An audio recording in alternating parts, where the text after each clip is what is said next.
Hello, chat, and welcome back to a Scourge of Crimson, our D&D campaign. I know it has been a couple weeks since we last left off, so we are going to give everybody a little refresher as the party draws to Alzenau. When we last left off, they had completed the Trial of Order with with holding off the adapter while trying to figure out how to defeat it. They were successful, and in so doing, they were awarded a honored guest. What would be the word? An honored guest distinction for during the festival. My God, I am not doing well on the whole English thing today. But don't worry, are we all? But, yeah, so you guys have reached Alzenau, and just to refresh you guys on where we were, I am going to reread the description of the city after we go to the Alzenau map. Yeah. Map, quote-unquote. Mm-hmm. You guys say map 3 times. Oh, never mind. If the music is too loud, you can adjust, don't forget. So, as you enter the grand theocratic city-state of Alzenau, a spectacle unlike any other unfolds before your eyes. The moment you set foot within the city's borders, you are immediately immersed in a stunning visual display that captures the essence of order, machinery, and precision. Alzenau is transformed into a marvel of glittering clockwork grandeur. The city streets, lined with tall, ornate buildings, crafted from a mix of stone and polished metal, are adorned with vibrant banners that flutter in the breeze. Each banner depicts interlocking gears, mechanical contraptions, and delicate clockwork designs, proclaiming the city's devotion to precision and structure. The lampposts along the streets are not ordinary fixtures, but rather masterpieces of craftsmanship. They are fashioned to resemble towering gears with glowing orbs of light nestled within their intricate framework. They cast a warm golden glow, illuminating the streets below. As you venture further, the city's architecture becomes even more awe-inspiring. Elaborate clock towers rise majestically above the skyline, their gears and cogs visible through tall, arched windows, the towers serving both as timekeepers and as festival displays. The buildings themselves are adorned with metallic accents, featuring intricate engravings and embellishments reminiscent of clockwork mechanisms. Balconies, railings, and windows are fashioned with meticulous craftsmanship. As you wander through the city's central square, a vast plaza opens up before you. In its center stands an impressive statue of Bastion, the machine god of order. The towering monument is a marvel of artistry, depicting the deity as a divine automaton, its form crafted with precision and adorned with gleaming gears and cogwheels. Every corner of the plaza is filled with smaller displays that celebrate the festival of Bastion. Intricate sculptures, clockwork installations, and kinetic art pieces mesmerize onlookers with their delicate movements and harmonious coordination. The streets are alive with a diverse array of festival goers, adorned in kind of Victorian, kind of steampunkish attire.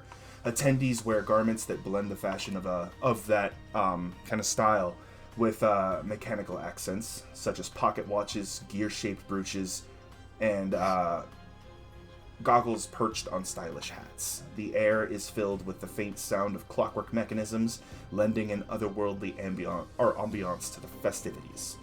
The festival's decorations extend beyond the buildings and statues, encompassing even the natural elements of the city. Lush gardens and parklands are meticulously manicured, with carefully trimmed hedges and flower beds arranged in geometric patterns.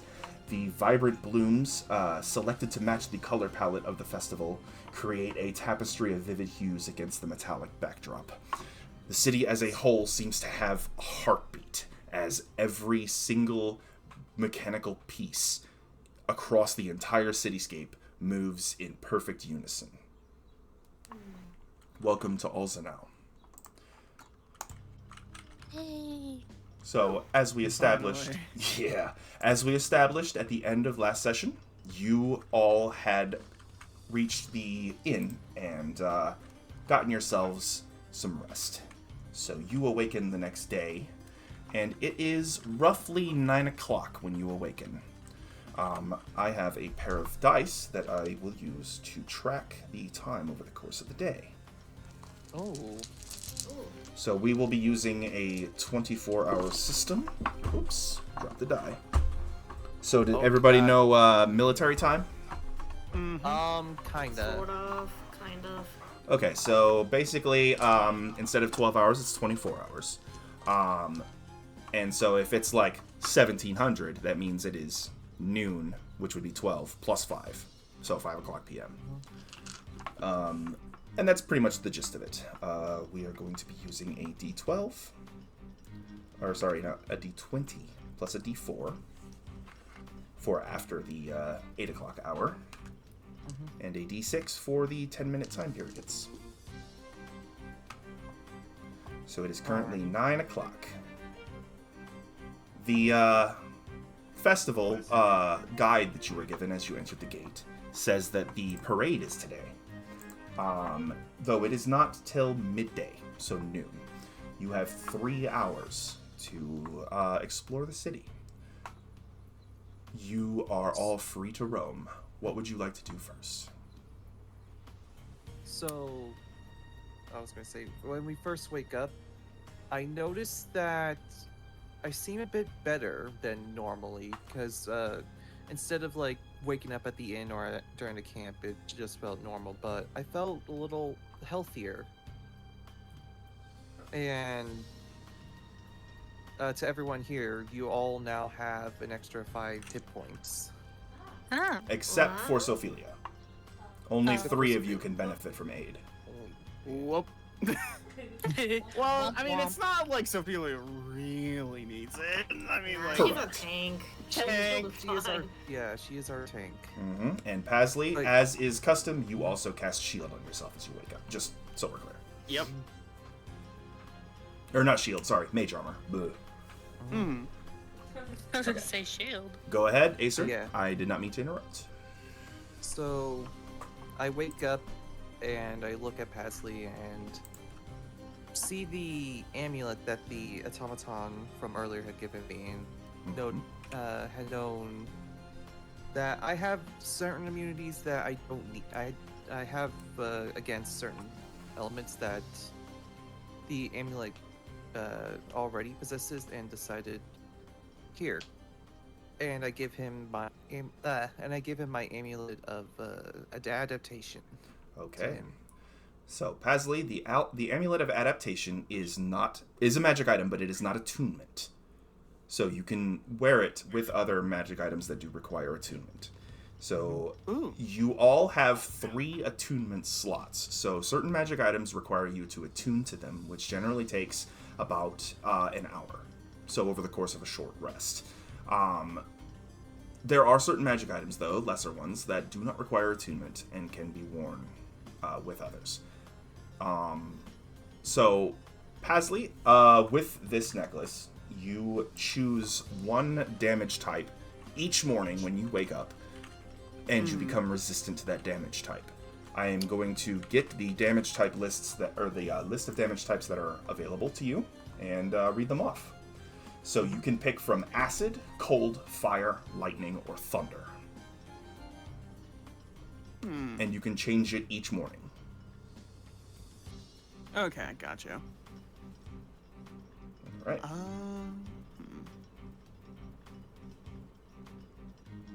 Probably just choose, for now, fire. Okay. Fire is a good baseline. It is one of the more common damage types that you will come across. Yeah. Please. Okay. I say to him, you are going to need this more than I am. In most cases. I see. Thank you. I appreciate that, darling. Okay, so Pasley, as you place the amulet on your neck, and you think of fire as the amulet connects to you magically, its gears that make up the outside of it turn to kind of like a timepiece until it stops and then begins to softly glow a red color. You now are resistant to fire. Nice.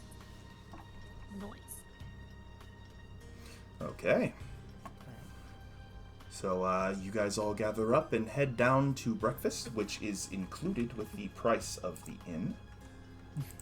And breakfast is pretty good sized spread. Let's see. Of course, you have your standard eggs and bread, but you also have sausages, preserves, bacon, and bread rolls on a wooden platter. Each wooden platter is kind of shaped into the form of a cog.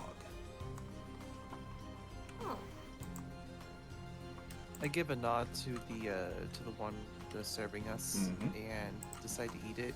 To be courteous, as I don't need to eat, but they made it for us. I prefer it not go to waste. For sure. So the innkeeper, the cheerful gnome you met last night named Oswald, tips his bowler hat to you, and as he walks away, he kind of just pulls on his embroidered vest, feeling satisfied. And he says, Billy grabs all the meat stuff off the platter. Mm-hmm. All right, and then Oswald just says, or as he gets back to the to his spot in the inn, he says, "So you guys going to the parade today?" Mm-hmm. From what I hear, Lady Rana Hasori will be leading the procession on her big float at the front. So, she is not only the ruler of this city-state, but also its high priestess. So, do be careful to show respect as she passes. But also, do not forget to have fun. Will do. Indeed. Okay. And with that, at about 9:10 a.m., you finish your breakfast and head out into the streets. The sun is shining high in the sky. The barrier that sits above the city is completely invisible, allowing a full view of the blue sky in between all of the turning gearwork and the brass metal of the buildings. I have to. I say as a sir, I have to admit, the Tinkers of Alzenau really do have some interesting engineering, to say the least. Quite spectacle. Yeah. Well, a lot going on, definitely. So, what are your guys' plans for? I'm gonna see if I can get these identified. I hold up the bow, the room bow and club, and also have the blue vial from the time we were in Ingendorf. Right. Speaking of, I guess, things to identify, what about those pieces that Meteora has from the man in Ingendorf? I was thinking about taking to an appraiser, but at the same time, I figure this is important. So, would I be even able to trust these people to show it to them? I am a little worried. Maybe. Though, maybe not to a shopkeep, but we could bring this to the higher-ups if needed. Though how we get their attention will be difficult. Well, just win that archery contest or that gun contest. Maybe they'll grab their attention. Well, I mean, just seeing me out here would probably get some seeing eyes from time to time. As you mention that, and people walk by, they catch a glimpse of your non-clockwork automaton body, and you're getting a lot of stares. Of course, all of you are still getting your fair share of staring, because none of you are really of the common folk that would normally be in Alzenau. Yeah. The vast majority of people around you are humans, dwarves, and elves. Yeah. So to see, we're definitely a very interesting group, to say the least. Yeah, that's what we're called. Why don't we head to a shop then? Alright. Okay. Oh, also, we need a... Maybe I can... no. Never mind. I was going to say something about the little automaton on the back that you have right there. Mr. Charlie? And yeah, I just point to Mr. Charlie. We'll see something about repairing him as well. Let's figure out if his owner's around here or not. I wonder if there's a registration number on him. Do they do things like that here in the city? Huh. Make an investigation check, Meteora. Could I have Acer to help me with it since he's he knows more about machinery than I do? He has Tinker's tools, so yes. You can make it with Alright. advantage. So, just two d20s. The dice rollers are on the table and available.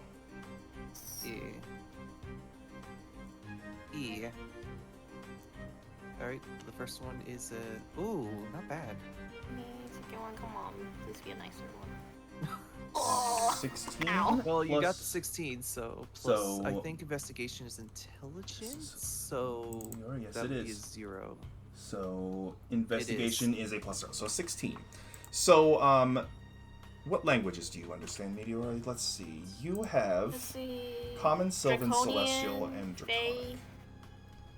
Yep. So you do not recognize the runes on the foot of the little automaton. So maybe a dwarf made it? Make a Let me take a... Yep. I was gonna say, let me take a look. I know some Dwarvish and Elvish. So, Acer, none of these languages are ones you recognize. However, make a history check to see if you can determine at least what language it is. Alright. Seeing that this is also intelligence, I got 0 brain cells. Nobody Yep, has I brain have cells. no idea. Okay, Nobody- roll with advantage because Meteora is already helping you. Alright. I'll roll the second one. Oof. Yep, yeah. You have no idea what language it is. Yeah, this is new to me. It could be whatever those robots, the original robots were chit-chatting about before. Remember those people from the gate? How they were chatting with the big guy? Mhm. Maybe a similar language, though. Maybe. Well, why don't we take him to a shop or something? Maybe we can ask them a Maybe. placer. Or Tinkersmith, Alright. maybe that. Can we Okay. go? Sure, let's go. Is there like a general shop that sells everything? There is. So I'm going to give you a list of the shops in a moment. I'm just going to give a rundown of travel time from areas in the city. So because of Pasley and their background feature, your travel time between establishments in the city is cut in half as long as Pasley is leading you through the streets. Oh. So travel time between establishments will only take 10 minutes. Alright. And Nice. then the time you spend in the shop will also round out to about 10 minutes, and that makes tracking time real easy for me. All right, so Anyways, yeah, I was gonna say Pasley and Sophia. Do you guys have any places you want to go? I would I- absolutely love to go and get some new clothes. Oh my god. Yes. Alright. I grab Paisley and I just kind of like arm hook him. hmm, Let's go shopping. Oh yes, absolutely. currently writing the list in the chat. Oops, I spelled that word wrong.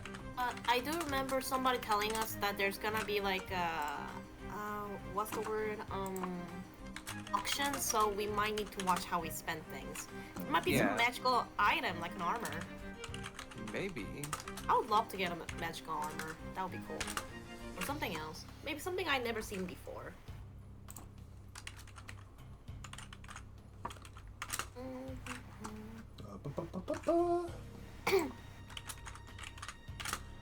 Just a second, I'm almost done. There are a lot of establishments in this city.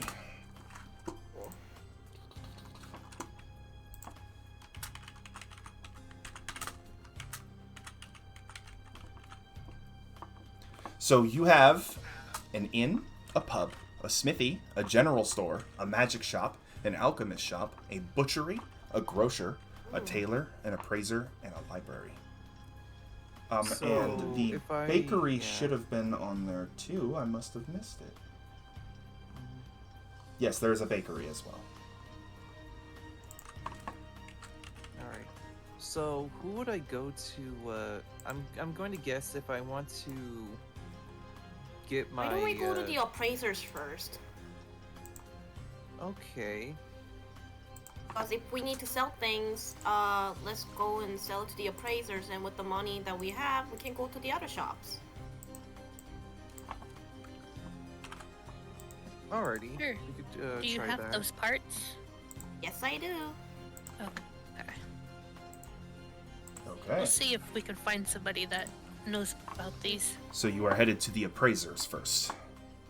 Okay. Alright. Let me go down to that shop and denote the time, which by the time you get there, it is 9:20 a.m. So you walk into a little, or you approach a little modest shop, but it has an air of intrigue about it. The exterior is adorned with a giant clock face, each number replaced by a different precious gemstone. Inside, soft ambient lighting casts a warm glow about the room, and the air is tinged with a hint of sandalwood and aged parchment. A dapper tiefling with sleek ebony horns and piercing green eyes walks out as the bell of the door rings and says, "Welcome! I am Malik, and welcome to my appraisal shop. How might I help you today?" Well, we want to sell a few things and have a few things appraised, if you don't mind. Okay, well, I do not do traditional selling and buying, however. I do offer appraisal services for 5 gold pieces an item, and magical identification for 15 per item. Alrighty. This is. I have a few items that I need identifying and appraising. Certainly, let us get started. So I hand over my rune club, my bow, and also my rune club, my bow, the shards, the gem shards that I got from the bow naga, The bow naga, yep. and the blue bottle of liquid. Okay. So, so he says, in total, this will run you 60 gold pieces. You pay up front, and I will ensure that the magical identifications are all done. Alright. I hand in my 60 gold pieces. Okay. And if ever the spell identify is not required, I will return the appropriate amount of gold. You needn't worry. Okay. So the tiefling turns around and grabs a few items off the shelf behind him, and I need to pull up. So it takes him about 10 minutes to get the ritual going, and he uses a pearl that you. It's about the size of like a marble, and he holds it up to his eye, and as he does so, he runs an owl feather over the front of it, and it becomes transparent. And he leans over and stares at the club first, and he says, okay, so this is a club of hesitation.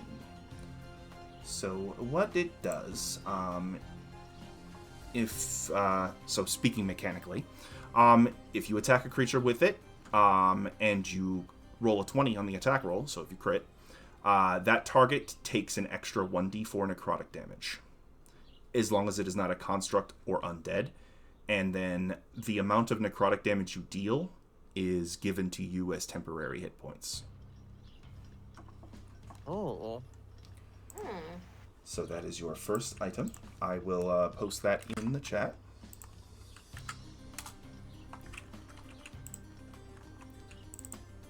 And the bow. Okay. A smokescreen bow. This magical bow exudes an aura of smoke and warmth. So when you hit something with it, it deals an extra 2 points of fire damage. And it holds 4 charges. When it is placed in smoke above a fire at dusk, it will regain charges. You can expend charges to create the following effects. So the first one is 2 charges, and it is Wall of Smoke. As an action, you fire an arrow which leaves a 5-foot thick wall of magical smoke behind as it streaks through the sky. The wall can be up to 50 feet tall and 100 feet long. The smoke heavily obscures the area, and a creature that starts its turn in the smoke takes a d4 fire damage. The smoke lasts for the duration or until a wind of moderate or greater speed disperses it. The duration is 1 minute. And Smoky Displacement is 1 charge. While holding the bow, you cast Misty Step, although you disappear in a burst of smoke rather than mist. So Misty Step is a bonus action spell that allows you to teleport 30 feet.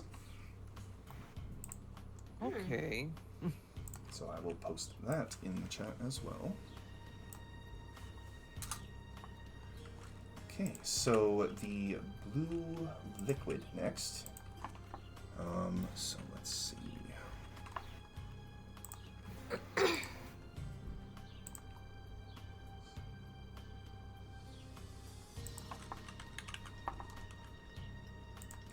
Same magic license. Let's go to.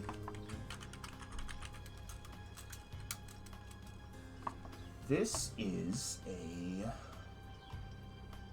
potion of diminution. So this potion, if you were to drink it, will shrink you 1 size category. Wow. So what was it called? Potion of diminution. Potion of... Okay.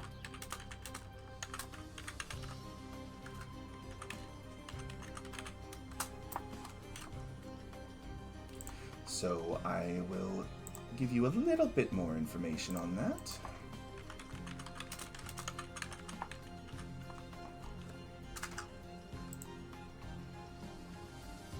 So when you drink this potion, you gain the reduce effect of the enlarge reduce spell for 1d4 hours.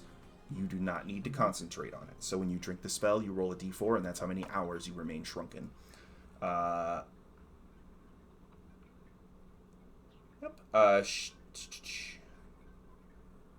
But to end it early, the magic would need to be dispelled. So keep in mind, when you shrink, you will remain that way for at least an hour. Right. So while shrunken, your weight becomes 1/8 of its normal value, or of normal. Your size decreases by 1 category, so from medium to small, for example. Until it ends, you have disadvantage on strength checks and strength saves. Your weapons also shrink to match your new size.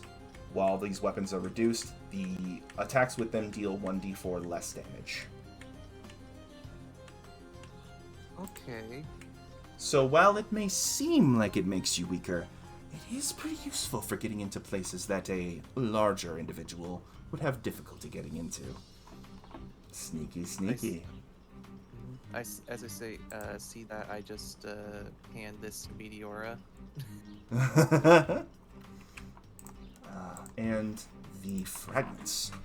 So I'm going to go ahead and give you back some gold, because I am not actually seeing any active magical effects. So Malik reaches back into the gold pile and slides you back 10 gold pieces. And this is simply an appraisal. So Malik puts the pearl and the owl feather away in a box, closes the box, opens up a different box, and pulls out a jeweled jeweler's lens. The lens itself has jewels on it. And he extends it and begins to look through it and says, "There's no way. Where did you get these?" This was a full gem at one point. This belonged to a bone naga in Ingendorf. There is a lot of necrotic energy coming off of this. Yes, if this were to be repaired, you would be able to apply a sort of necrotic effect to something you embedded in. I'm not sure what the exact extent of that would be, but if a bone naga had it, then it likely had the same gem in life and was using it for something. This would probably require some experimentation.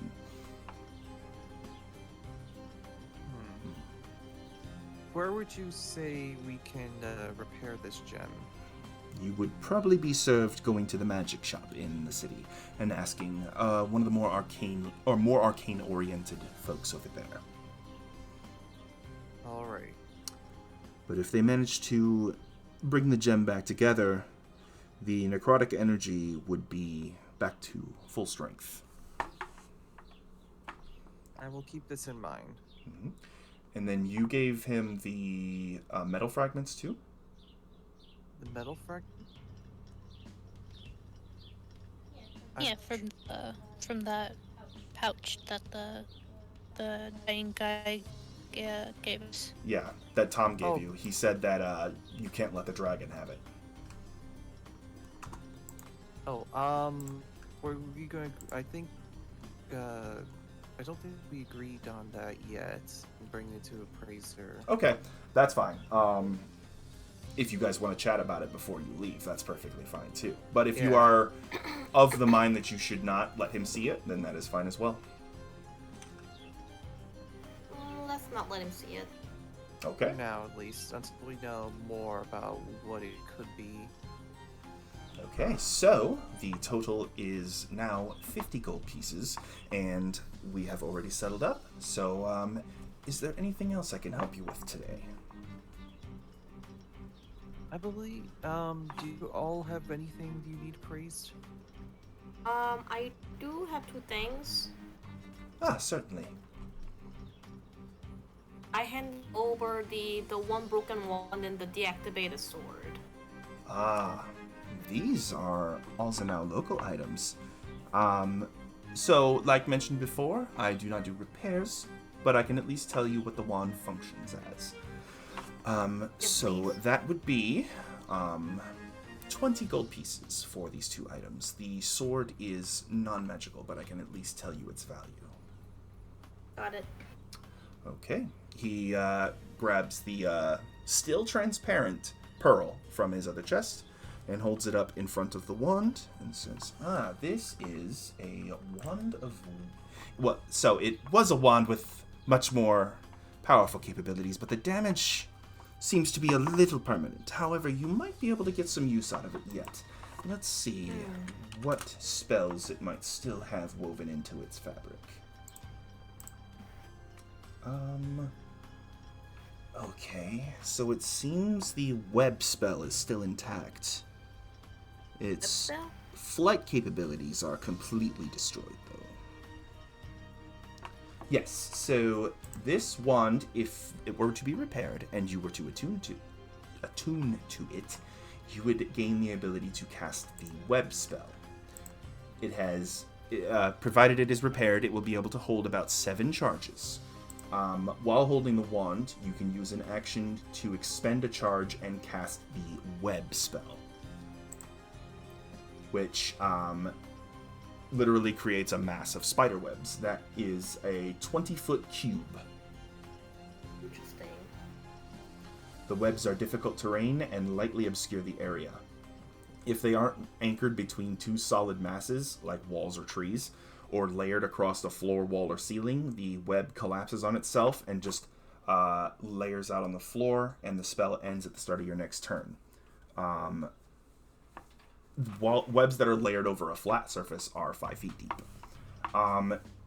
Each creature that starts its turn in the webs or that enters them during its turn has to make a dex save.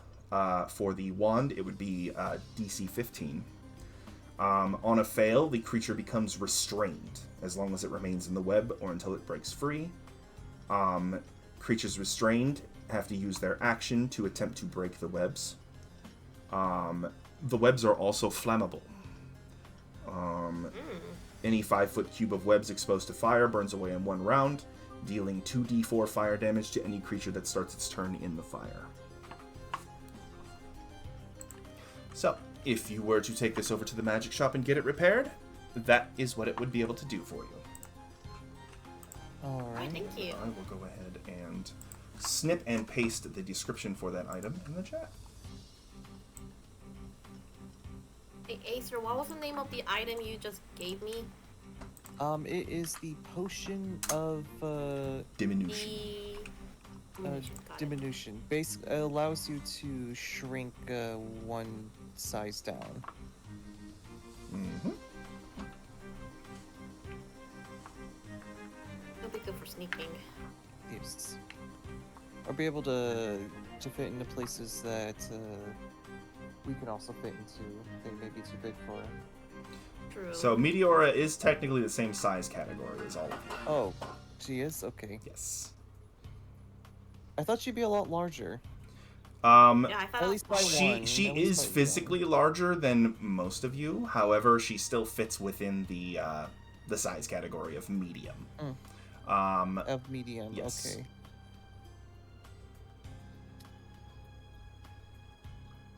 And I'll just use it for sneaking since Yeah. I'm big. Or to sneak.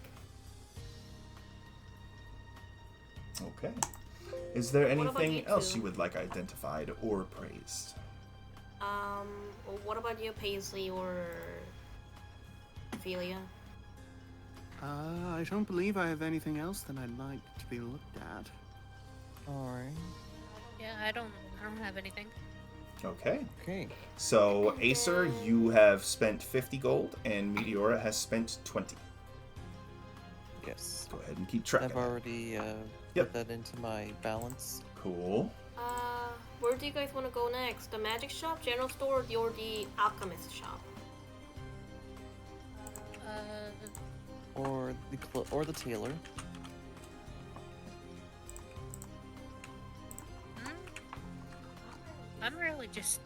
I really don't know where to go from like here. Everything's so different from what I. How about a magic used to. shop? I'm curious. Ooh, yeah, Alright. let's go to the magic shop. Sure. Okay. Alright. Magic shop.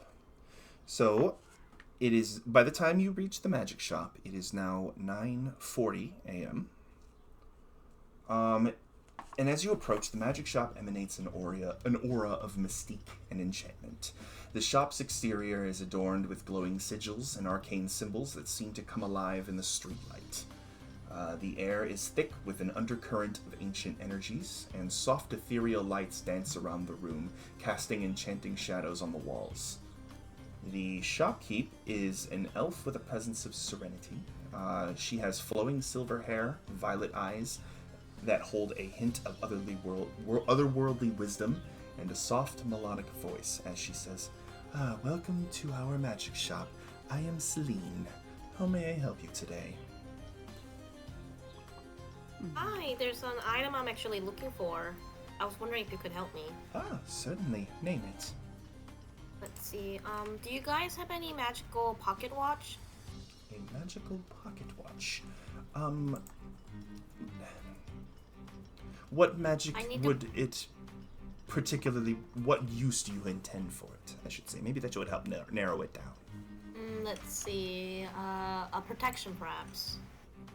Protection. Okay.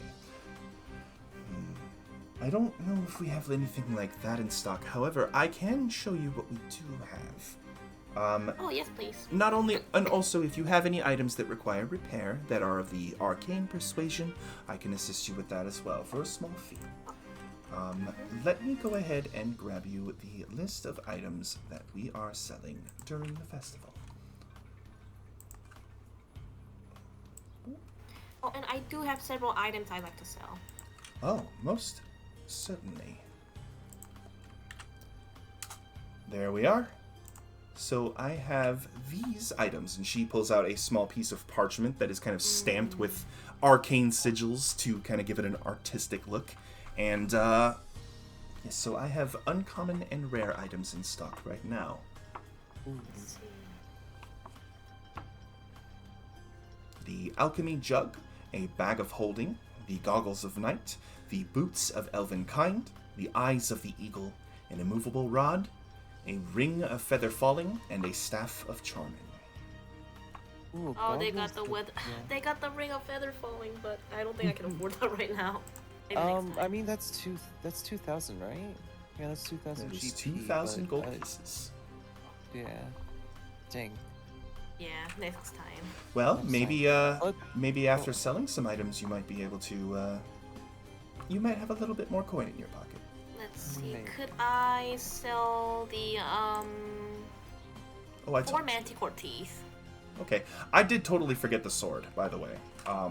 So let me go ahead and give you a price for that Malik would have told you. I'm sorry about that. It's okay. So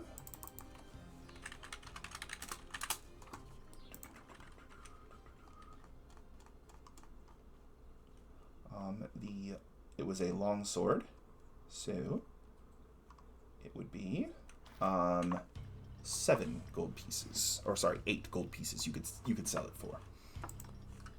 Okay. And so manticore teeth.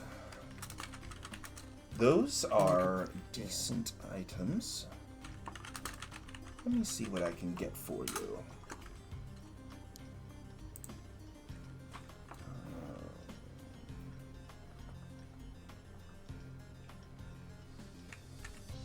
I can give you 2 gold pieces per tooth. Alright, I'll do that. Okay, so how many teeth do you have in total? 4. 4. Okay, so you get 8 gold back as Celine takes the manticore teeth. Says, spellcasting components are always good to have. You travelers bring in some very interesting things. You I also make like to sell this amethyst and tourmaline. An amethyst and a tourmaline. Okay.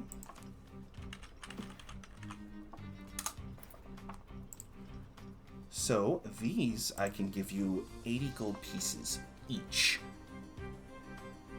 Alright, I'll do that. Okay. She takes the 2 gemstones and hands you 80 gold pieces in a small pouch.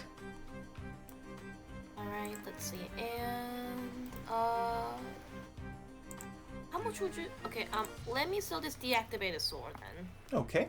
That would be 8 gold pieces.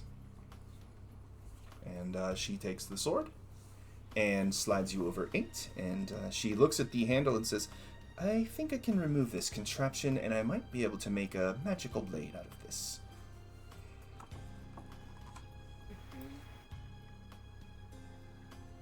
And finally, let's see. Hey Acer, should I sell this broken wand? Maybe, but you could also have it repaired if you want. Maybe. Do you think who? Let's see. Paisley, would you like this wand if we repaired it for Yeah. The one with the spider web? Paisley? Paisley? Huh? You there, Gold? Are you okay, buddy? Yeah, I'm good. Okay. Did you hear what they asked? About selling the wand? They were asking and- if Would you you like to wanted have to it? have it if it gets if we repaired. repaired it for you. Ooh, sure, I'll take it. Okay. Alright. Repair service would be 10 gold pieces. Okay. Alright. So Celine takes the wand fragments and the 10 gold and places the wand in front of her. And she runs her hands over it and closes her eyes as she gestures. The wand hovers into the air in front of her. And she incants in a whisper, just very quietly. And bolts of arcane energy begin to jump between the fragments before the bolts transform into the webs of a spider and pull the wand back together. And it gently floats down onto the table. And there you are. Now do note that this wand will require attunement. So it will take one of the 3 attunements that you are able to make. Alright. Okay. I see. The description of the wand is in the chat. Got it. Miss, do you know any place I could go to buy a pocket watch? It doesn't even have to be magical, a regular one.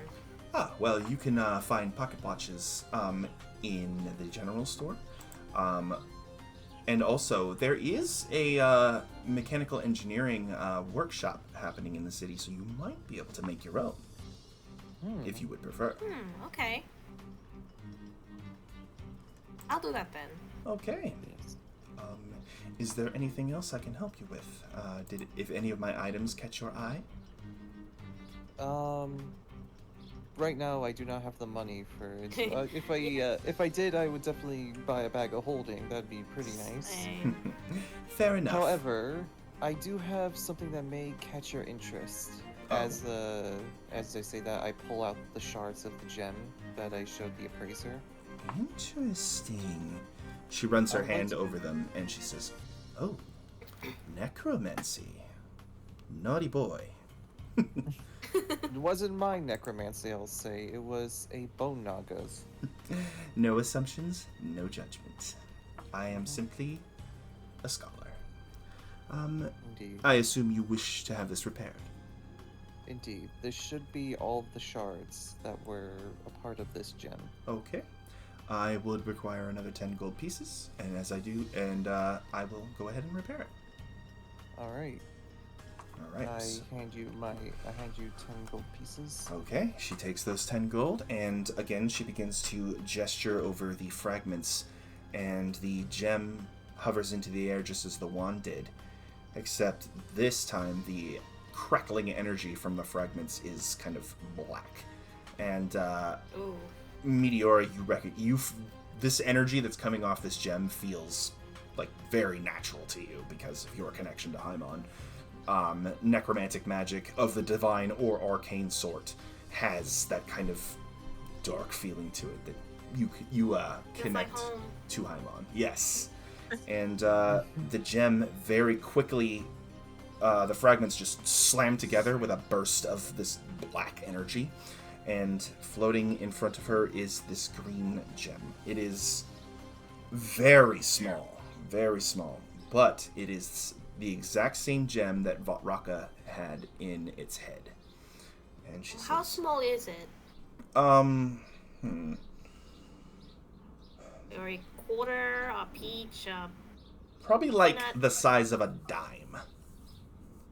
Like, Got it. pretty tiny.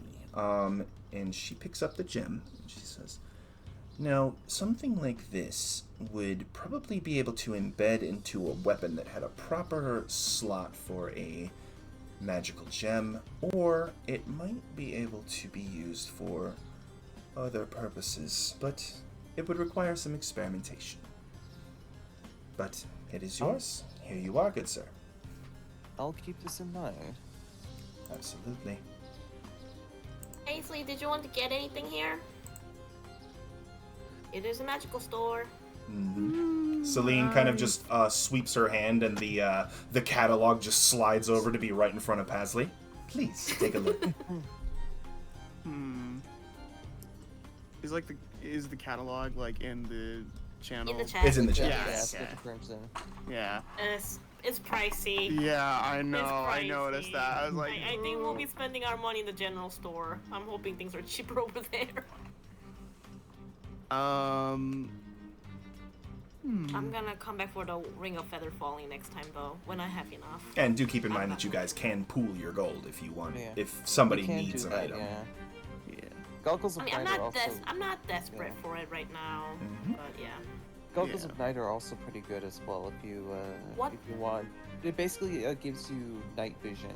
Mm-hmm. That's 60 what the 60 bag feet of of dark holding vision. does. Bag of Bag of holding. holding is Yep. it's a small yeah. bag that it's bigger on the inside. Wow. Bag of holding can hold up to 500 pounds of items, but it just sits on your hip like a satchel. Got it. Mhm. That is pretty cool. And You can also go don't inside put the bag of anything holding sharp for- in it, though. yeah. Don't put anything sharp? Because if you tear it, then everything that is inside it will immediately erupt out of it. Ooh, that Mhm. that can't be good. And also, there is no air inside of a bag of holding, so do be careful. I could fit in it and stay in it because I don't need to breathe. Exactly, you could. Well, you know, if we ever need to hide you from the guard for some reason, we could always do that. You can hold your breath up to 10 minutes in there, I believe, is the... Your holding breath, it depends on your constitution score. Alright. Yeah, it's quite a interesting item to have. After we'll come back when we get a little richer. Ah, absolutely. I will be expanding my stock in the future, so I might have some new items when you come by after the festival, or maybe after some more traveling and exploring. Alzenau does, Eisenkrans does have its riches. Indeed. Sophie, did you want anything here? I am good, thank you. You're good. Okay. Celine gives a deep bow, her silver locks just barely not brushing the floor. And she stands back up to full height and says, "Thank you very much for your patronage." I bow back in respect. Where do you guys want to go next? The general store? All right. Current time is 10 a.m. 2 hours remain until the parade. I'm probably going to spend some time attuning to the bow. So I'll see you guys I'll see you guys in an hour, so roughly. I hold up the sending stone. Let us know where to meet you then. Mm-hmm. Indeed. Pasley, if you would like to attune to the wand, that would also take a similar time frame. Wait, how long exactly? It takes an hour to attune. Gotcha. I'll probably go to a couple more stores and then attune. Okay. Do you want to go to the tailor's or do you want to go to the general store, Paisley? The alchemist shop. Ooh. I want to go to the tailor. I grab him by the arm. That's what I wanted to hear. Oh, but Acer needs to go to the tailor too if you guys are going to the ball. Oh. Ooh. But I I'll grab have- Acer. You're coming with me. You're coming with us. You can attune afterwards, maybe. Afterwards, I'm just dragging him. I have disguise self. That's not gonna cut it, Acer. You're gonna have to look prime and nice. I mean, look, Mr. Charlie has a bow. You're underdressed compared to him. I just kind of, give a little bit of a grumpy look while looking at Mr. Charlie. I hold up Mr. Charlie right in Acer's face and say, "You're underdressed compared to me. Come on, give it your shot, buddy boy." It's like, listen, how can a lifeless automaton be more fitting than I? I have a bow tie. You don't. And I look at Acer. He's right. He's got the bow tie. Sophelia, you hear the word tailor, and you look at your outfit and your physique, and you're just like, I don't know. I grab Sophie too. Come on. You too. You try to pull her, but you just kind of, just you're like pulling a tree, pretty much. For a bowl, for a mountain. All right, so it takes I'm just giving who I said, Sophelia puppy eye. Come on, say that you'll come with us. Let's go, come on. I mean, I'll come with, but don't expect me to try anything on. And I look at Paisley. We're gonna make her try something on. Yes, absolutely. All right, so it takes another 10 minutes to reach the tailor. It is now 10 a.m. The tailor shop stands right on one of the main thoroughfares, so a really bustling street, buzzing with creative energy during the festival, and it is crowded. Everybody is trying to get their fanciest get-ups that they can afford for just the festival in general, let alone the ball. Excuse me. Goodness. The exterior of the shop is adorned with banners showcasing the latest fashion trends, interwoven with clockwork motifs and metallic accents. Mannequins in finely tailored garments grace the display windows, donning intricate outfits adorned with gears, clock faces, and meticulous embroidery. We're talking like very intricate, very delicate metal patterns that move with the wearer. Upon entering, you are greeted by the sight of fabrics in a kaleidoscope of colors neatly stacked on shelves, showcasing the wide array of choices available. The interior is awash in natural light streaming through stained glass windows featuring clockwork-inspired patterns, casting vibrant hues on the workstation and cutting tables. Behind the counter, currently working on an outfit, is a female goblin with tattooed green skin and long white hair tied in a loose bun. Her large ears droop with the weight of dozens of piercings, and her sharp golden eyes seem to see every detail of the garment she is sewing. She looks up and she says, "Welcome to my tailor shop. I'm Valdi. If there was anything you would like to try on or have made, please do not be shy." Paisley, go for it. Pasley immediately starts to look around to see what they have. Okay. So, taking a look around, you see the clothes that you would expect a normal tailor in any city or town to have, namely the clothes of the commoners and the clothes of a traveler, which are a little bit more durable.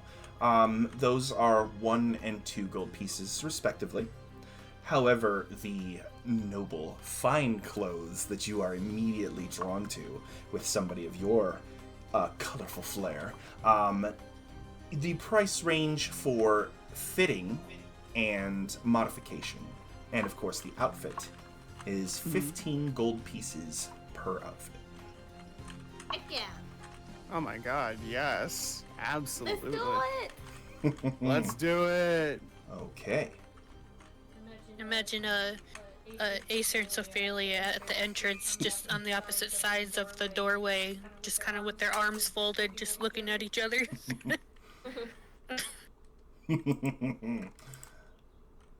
I can imagine though, like the BDR just pulling me, like, come on, try something. I'm like, let's get some pants on you, buddy. Okay, so who Fine. is first? Voldy kind of hops down from her stool behind the counter and kind of looks at your group expectantly. The other customers are kind of just looking around at fabrics right now. But how can I help you travelers today? You know, an outfit to the ball. The clockwork ball, you say? You are going to need some good duds. You're going to need some good stuff. So, We got goals to pay. awesome. Who would like to be fitted first? Pasley immediately Pasley. raises their arms. Yes. An Ericocker after my own heart. I appreciate the enthusiasm. Let's go ahead and walk behind this privacy screen here, and let's get you sized up.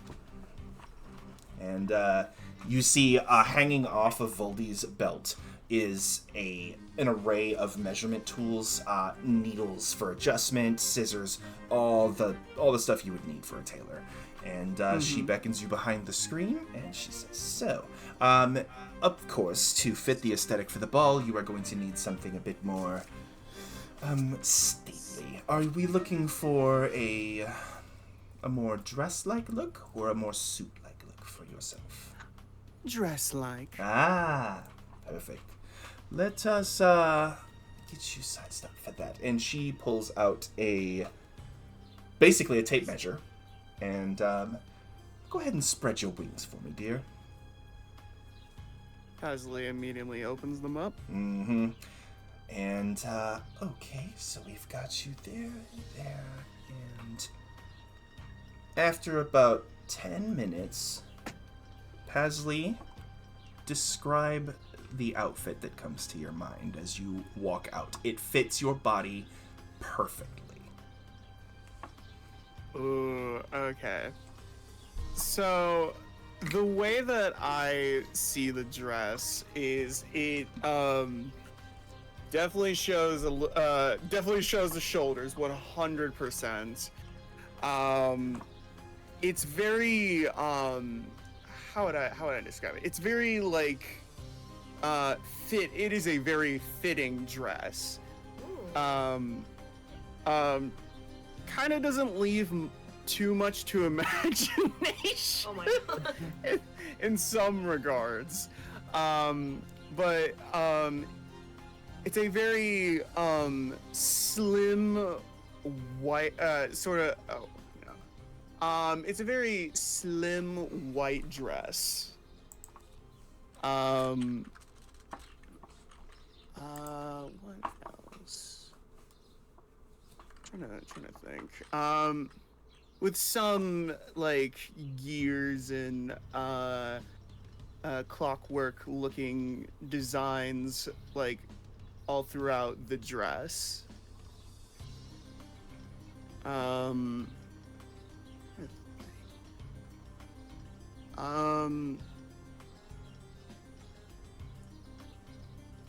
I think that's generally what it would be like. Okay.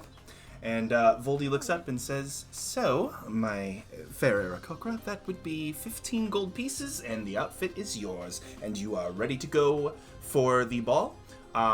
The only thing I would say is it would probably be a good idea to keep them here, so that I can have them dry cleaned before the ball itself." Alrighty. Okay. So go ahead and deduct 15 gold pieces, and Voldy brings you back behind the screen, and you change back into your traveling gear. And she takes the dress and says, "It will be cleaned and pressed for the ball. All you need to do is come by about an hour in advance, and we will get you all set up." Mm-hmm. And she goes to the back of the back wall behind the screen, and there is a small slot in the wall. And she holds the dress out in its folded form, and you see a pair of mechanical claws. They are tipped with fabric, and they grasp very gently on this fabric and pull it into the slot. And Voldy leads Pasley back out and says, "All right. So, who's next?" Oh, me. Ah, Centaurian, I see. We are going to need to make some adjustments for that. And she kind of narrows her golden eyes and kind of looks directly at your rump and says, "We might need a bit of room for the tail. We wouldn't want to hide those. We wouldn't want to hide that." "Okay, follow me." My hunches? Your hunches. I smile at Paisley, like, "This is so exciting. The last time I had an outfit fitted for me is when I became of age and entered nunnery." The religious sort. Don't worry. I won't tell anybody if you're not a Bastionite. It's okay. I'm not either. Shh. Thank you. Follow me. And Voldy takes you, just like Pasley, back behind the screen and says, "So, same question. Are we going more suit-like or more dress-like?" Yes, please. Certainly. Okay, so Voldy is basically climbing on you for some of these measurements because of your unique shape. But most of the time is on a stool. She ensures to get the proper measurements so that your hooves do not step on any of the fabric. And after about 10 minutes, Meteora steps out from behind the screen. Meteora, describe what you are wearing. Just as before, the dress fits your form perfectly. I did illustrate it, so I don't know if Gold or Yukio have seen it yet, but I'll just describe it one more time. For the audience. I've seen it. Okay. So, there's a it's cut to the shoulder. There is a bow at the middle of the chest. There's like a fluffy not shoulder pad. It goes away from the shoulder, but there's some like fluffy sleeves. And then it has a long gloves, I believe. And in the middle of the bodice is there's a lines of pearls going around it, and one single pearl goes down and has a little clockwork tied to it. The fabric of the bodice is pink, and so is the one that goes up to the her haunches. And the rest of the laces are white, cream color, and in between the laces there are embroideries of golden clockworks. And you could hear small like ticking sounds, so it's a mix of fabric and gold. And running down from at the edge of the dress are embroidered pink roses. Yeah. Nice.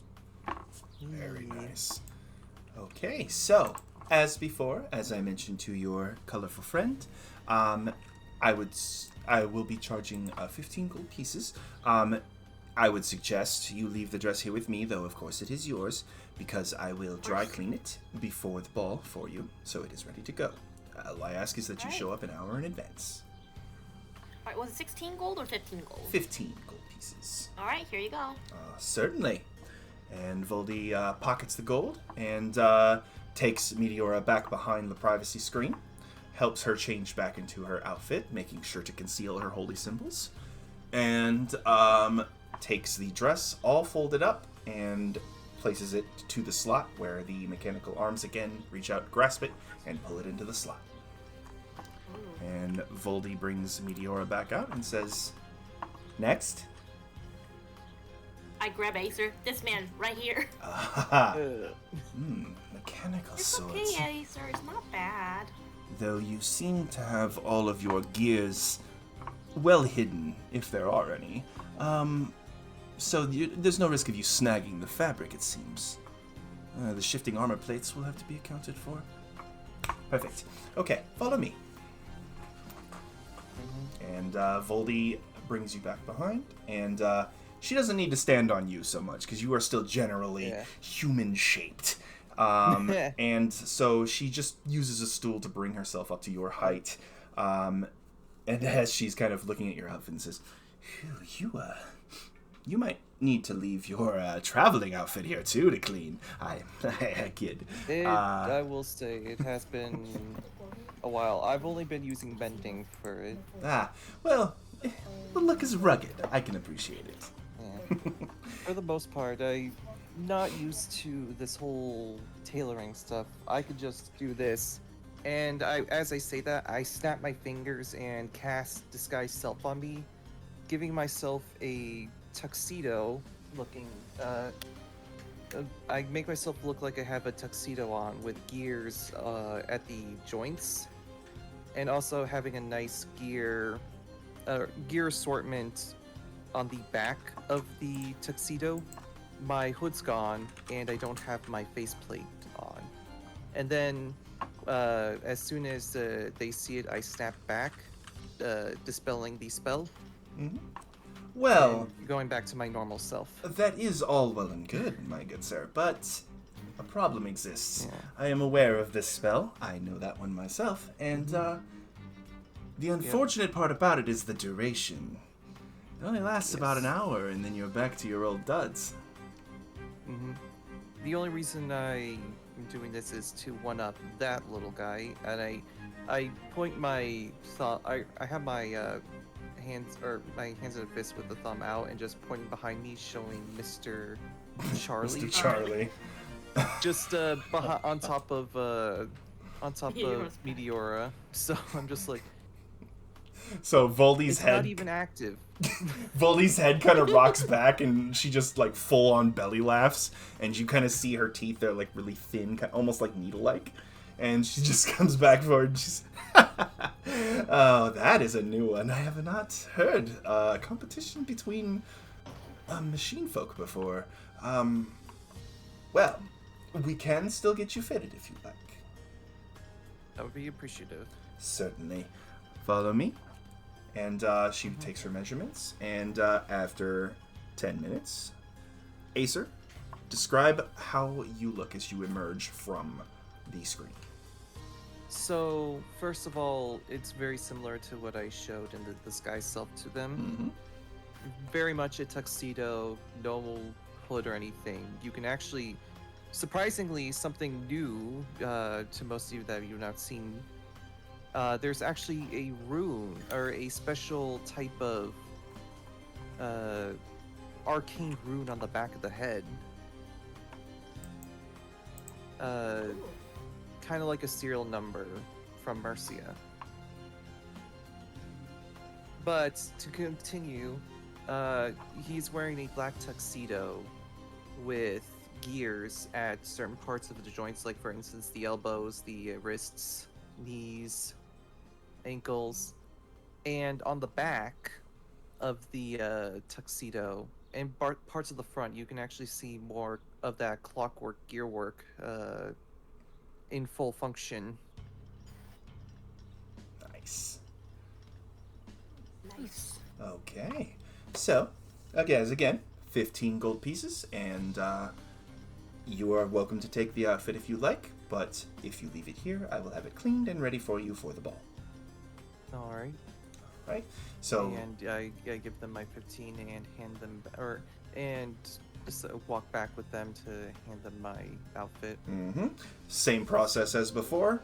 Helps Acer change back, and then places the tuxedo into the slot. And you, my fiendish friend, I believe it is your turn. Oh, come on, Sophie. Okay. It is a dress code, so you have to wear it. I guess. Oh, come on, dear. It'll be fun, though you are a tall drink of water. Okay, we are going to need some slack, let's just say. Those muscles are definitely going to make it interesting. I should mention one more thing. Acer was also wearing a bow tie that looks like it was made of brass, but it's not really brass. It's just the cloth fabric. One size larger than that belonging to Mr. Charlie. I hold up Mr. Charlie and Acer and make this fake voice. You may have won this time, but I'm gonna get you next time. I'll get you next time, Gadget. This bitch. Okay. Follow me, miss. And Valdi is getting she can tell you're a little uncomfortable, so she's kind of playing around with it a little bit. Not offensively, but there is one time where she is literally hanging upside down from a light fixture and getting the measurements between your horns. And she does a neat little backflip and lands right upon her stool in sitting position with a leg folded over her knee as if nothing happened, and begins jotting down notes and says, perfect, okay. Wait, no, the shoulders, okay. My dear, you're lucky what you're currently wearing is in one piece. You flex the wrong way and your whole outfit's going to go. It has. It's been embarrassing. I would imagine so. Okay, let's give this a try.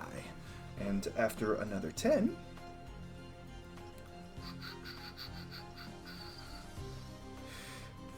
time is 10:50. Damn, I lost my 10 on the D20. Come here. Oh. Because none of the numbers are in order. There we go. Sophelia emerges from behind the privacy screen. Sophelia, go ahead and describe what your outfit looks like.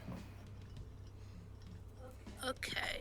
It is a black dress that has gold details to it, and it kind of has different textures and layers on top of the fabric. It's around the top part of where like her breasts are, that's more open, but then it kind of like it covers up at the kind of near the collarbone area, all the way up to her neck, and then to her jawline. A black satin fabric.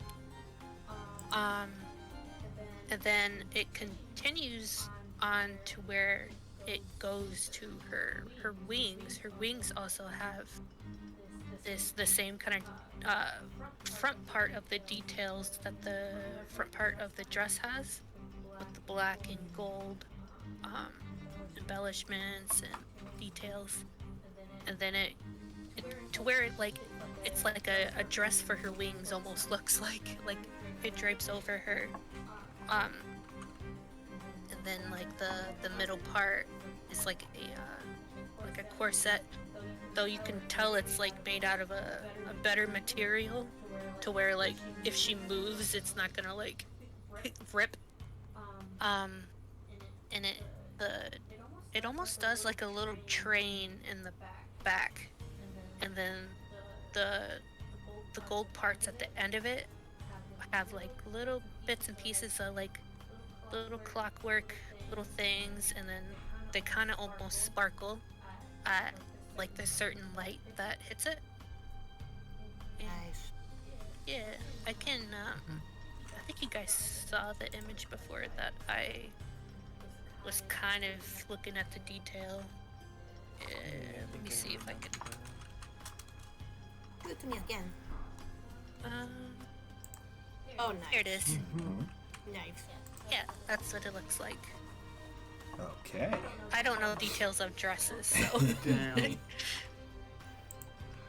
All right. And Voldy kind of leans against Sophilia's leg as she emerges from the screen and says, "I've made sure to make everything have a little bit of elasticity because our friend here has some rather impressive musculature. I felt like I was fitting a Goliath for a moment. I believe that should be everything. Miss Sophilia, 15 gold pieces, and as before, I will hold on to the dress if you prefer, dry clean it, and have it ready for the ball." Thank you. I hope it wasn't too difficult. I've never had a tailor work before. Oh, no, it was my pleasure. I always welcome challenges. And she smiles, and her smile goes like literally from ear to ear, and it's those like needle-like teeth. But you can tell it's entirely like friendly. She is a goblin. I almost feel like it's like cat. It's almost like that, yeah. I can imagine it being so sweet. Just like, oh. Mm-hmm. Alrighty. And she takes you back behind the screen, takes your dress, puts it in the slot, and helps you get back into your normal gear. And if there is anything else I can help you with at all, including accessories or any modifications to your outfits, please come see me before the ball and not within, 2 or 3 hours beforehand. I've had some of those before. And I would be happy to assist. And do you perhaps have sell a small bowler hat? A small bowler hat? Why, certainly. I sell children's sizes, and she taps one that is sitting on a table nearby on the brim, and it kind of flips into the air, and she catches it and says, "That one right there." I just look at her, kind of like, I see what you're doing here. Voldy says, "This one will be on the house, complimentary for you being so helpful during the fitting." Aw, thank you. And she looks at Mr. Charlie and then kind of looks over to Acer and just winks at one of her golden eyes. And I just gingerly put the hat on Mr. Charlie, and I'm like, "Oh my god, you're so cute." I'm gonna go like, I may need a modification to my attire here soon. I grab Ace and I'm just like, "No, you don't. Let's go." And just pull us out of the shop. Yeah. All right, so as you emerge from the shop, the current time is 11 a.m. 1 hour remains until the parade.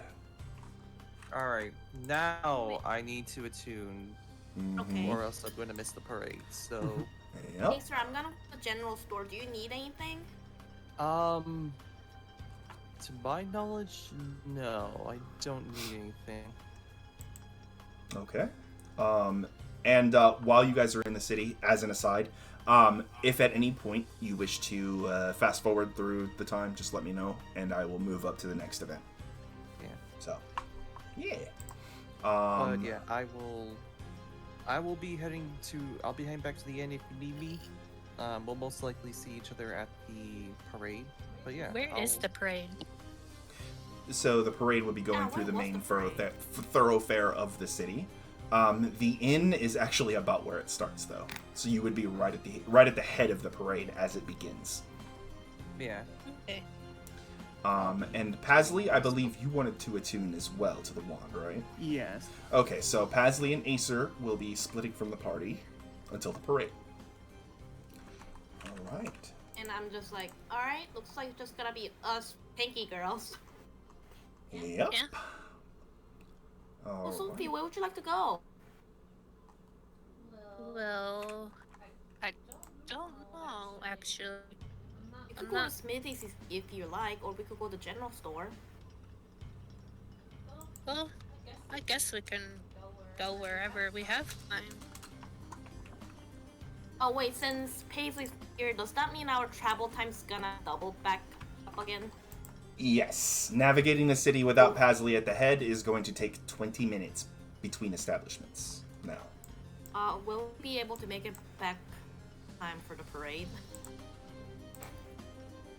So travel time would take 20 minutes there and back, so 40 total, and then another 10 minutes in the shop. So you would have 10 minutes to spare waiting at the inn. Okay, I think we got enough time. Mm-hmm. Yeah, as long as we don't, get into trouble.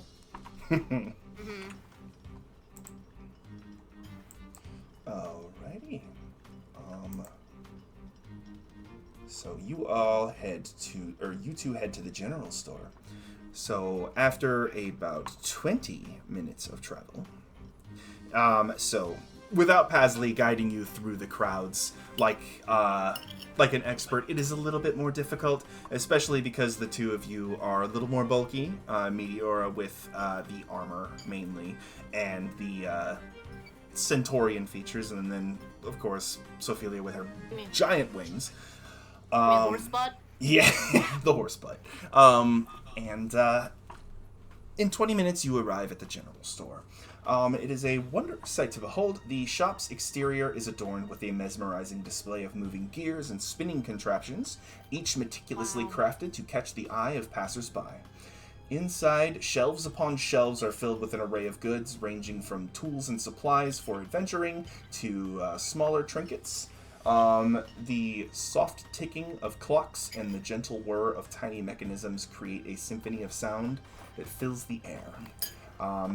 Another gnomish person, a woman this time, emerges from behind her counter, giving what looks to be a climbing kit to another adventurer-looking type that is patronizing her. So, but you see a name tag on her chest that says Gwendolyn.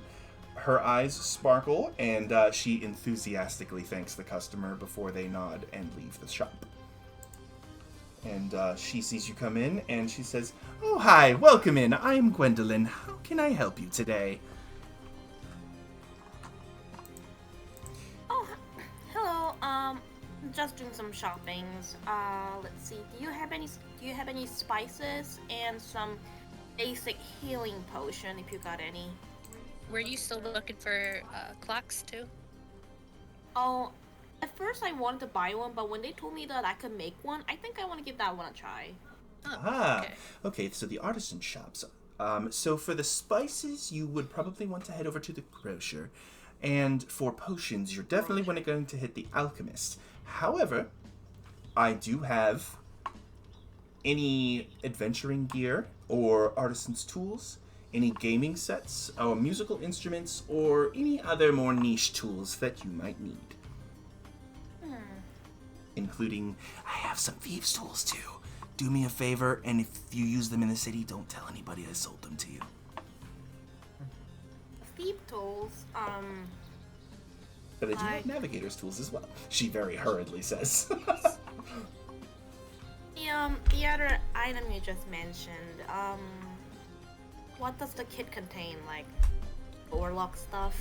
So, thieves' tools would compose of thieves' tools. So, it's a set of tools that includes a small file, a set of lockpicks, a small mirror mounted on a metal handle, a set of narrow-bladed scissors, and a pair of pliers. Who in our group can use that? Sophia like kind of whispers to the Meteor, maybe Pasley. Paisley? Yeah, I can see that happening. How much is for that specific kit? So my thieves' tools will run you about 25 gold pieces. The parts are a little difficult to come by. You know what? Put me down for it. I'll get it. Certainly. And she very quickly takes the gold and slides you over a small brown bag, which when you pick up, you can hear the little metal tools inside kind of clink against each other. And there you are. You didn't saw me here today. I just gave her the coin. She gives you a little wink and says, now, I do have tools, all types of adventuring gear. I have musical instruments too, if you're more of that, or more inclined towards the artistic side of things. Sophie, do you need anything? What is some of the things that she's got? So, I'm going to go ahead and snip her list. The adventuring gear list is kind of expansive, so I have a link for that. But I will go ahead and copy-paste everything else she's got into the chat. So you guys can kind of take a look.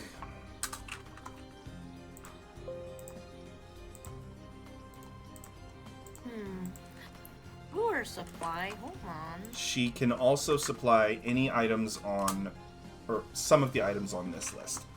Some of them might be here, and some of them might not be here.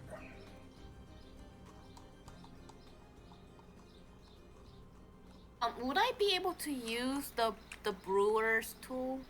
Do you have proficiency in brewer supplies? I do not believe you do. I know I can make I know I have skills in medicine, but I don't know about You don't have any tool or kit proficiencies, so you would have to learn how to use them from somebody who knows how. Okay, then I'll probably need to get it next time then. Okay. Do you think Acer would like any cartographer tools? Photographers. I believe Acer already has cartographer's tools. I know Acer has the proficiency for them. Acer, do you have actual tools, or do you just have the proficiency? Let me see. Let's check your kit.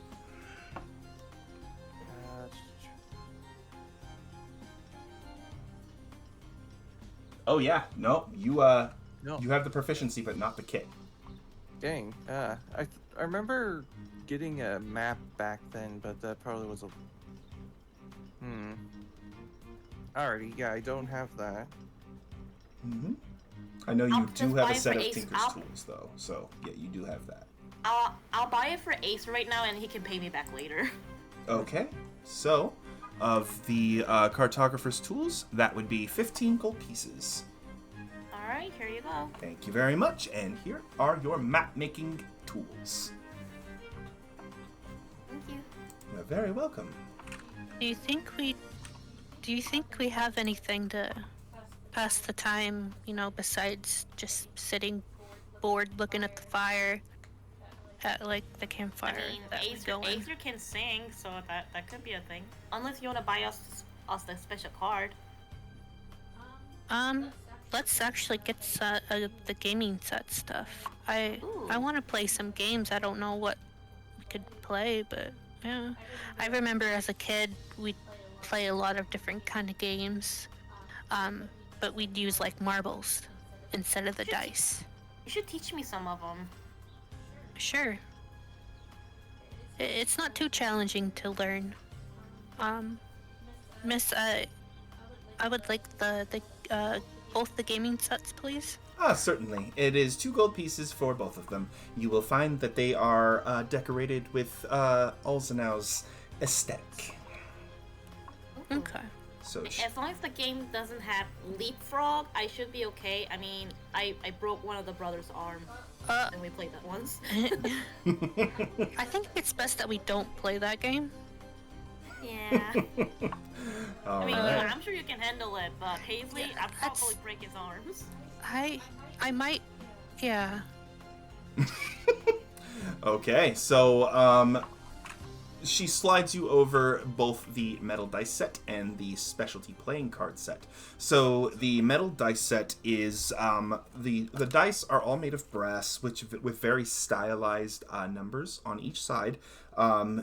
Just like a full set of D&D dice, you have those, and you also have enough of the 6-sided dice to play all sorts of different dice games. And then also the specialty playing card sets are they are Uno. very oh no, it's a normal set of cards or a normal deck of cards, but they're very, of course, clockwork and gear oriented. The faces on the cards, though, are Alzenau clergy, and the queen card is actually a man, which is the consort of Lady Rana Hasori, who is the king face. My bird is singing. I don't know if my mic picked it up. Nope, I didn't hear it. But yeah, so the ruler of Alzenau is the king face on the card. Mm-hmm. And she says, and there you are. That'd be 2 gold pieces. Okay. All right. She slides it with 2 fingers on each coin, just kind of slides it to her. Mm-hmm. And Gwendolyn takes it the same way. With the 2 fingers, slides them into her hand and drops them in her coin chest underneath her counter. Is there anything else I can help you ladies with today? I do have a question, ma'am. Do you know when the ball is going to happen? Because I need to do something before that happens, but I don't exactly know when the ball's gonna start. Did you get a brochure at the gate? I can tell you for certainly, but They told me they didn't have a brochure. did. I think it's at the inn. Oh, I think we just understandable. ended up Oh, forgetting at to the bring inn. one. Well, Yeah, I the think so. Clockwork Ball is on day 4 of the festival at sunset. I still have enough time then. Yes. Okay, got it. This is only the first day. You have plenty of time. Oh, okay. Thank you. Absolutely. Anything else you would like? No, we sh- we'll come back if something comes up though. Yeah, we don't want to be late for the parade. Yes. The others are waiting for us. It is starting pretty soon. Thank you for your Yeah. patronage, and enjoy the parade and the rest of the festivities of Alzenau. Thank you. You're very Have a good welcome. day. You as well. Hey, Sophie, do you think they have those big, like boar's leg, like real boar's leg, like roasted stuff? I want to try those. Probably. Current If I time eat those, is would that 11:30 consider a.m. cannibalism? A boar? Yeah. You're not a boar. I mean, I feel like we're pretty close. So, funny thing about that, Meteora, is you may look physically similar to a horse, but you are actually from another world entirely. Since you are a fae and not a humanoid, you are actually from the plane called Magmel, also known as the Feywild. Now, you as an individual might not be from there. You were born on Valbara, but your ancestry came from Magmel. Interesting. Mm-hmm. All right, let's go see the parade. Okay. Yes. After 20 minutes, you arrive back at the inn. The time is 11:50. You enter, and Pasley and Acer are still attuning to their new magic items. But after another, unless there's anything you wanted to do in 10 minutes, I will go ahead and skip forward. Yeah. We can try to play like a little game of Go Fish or whatever with the new cards. Okay. Try that. So we will go. Oh, I need to change the music. I have a parade theme. Scourge of Crimson. Music. Cities and towns. Alzenau. Parade theme.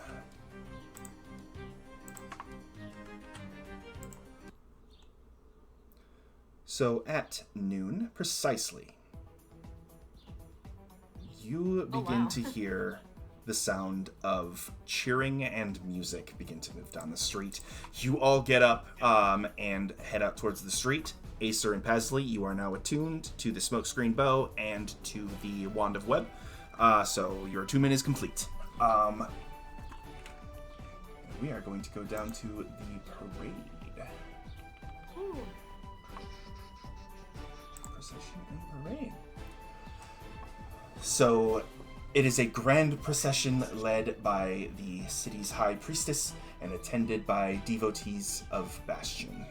The route winds through the city streets, showcasing all of Alzenau to those taking part in the parade. The air crackles with anticipation as the festival goers around you line the streets, eagerly awaiting the commencement of the procession in tribute to the machine god of order. Excitement fills the atmosphere and a sense of unity prevails among the diverse crowd. They seem to almost be cheering in time with the ticking that every piece of machinery in Alzenau follows. The cyclical... Like, how do they do that? You assume that they are very well practiced. The city streets, adorned with vibrant banners and intricate clockwork, serve as the backdrop for this spectacle. As the sun reaches its zenith, a resonating chime reverberates through the air, signaling the beginning of the procession.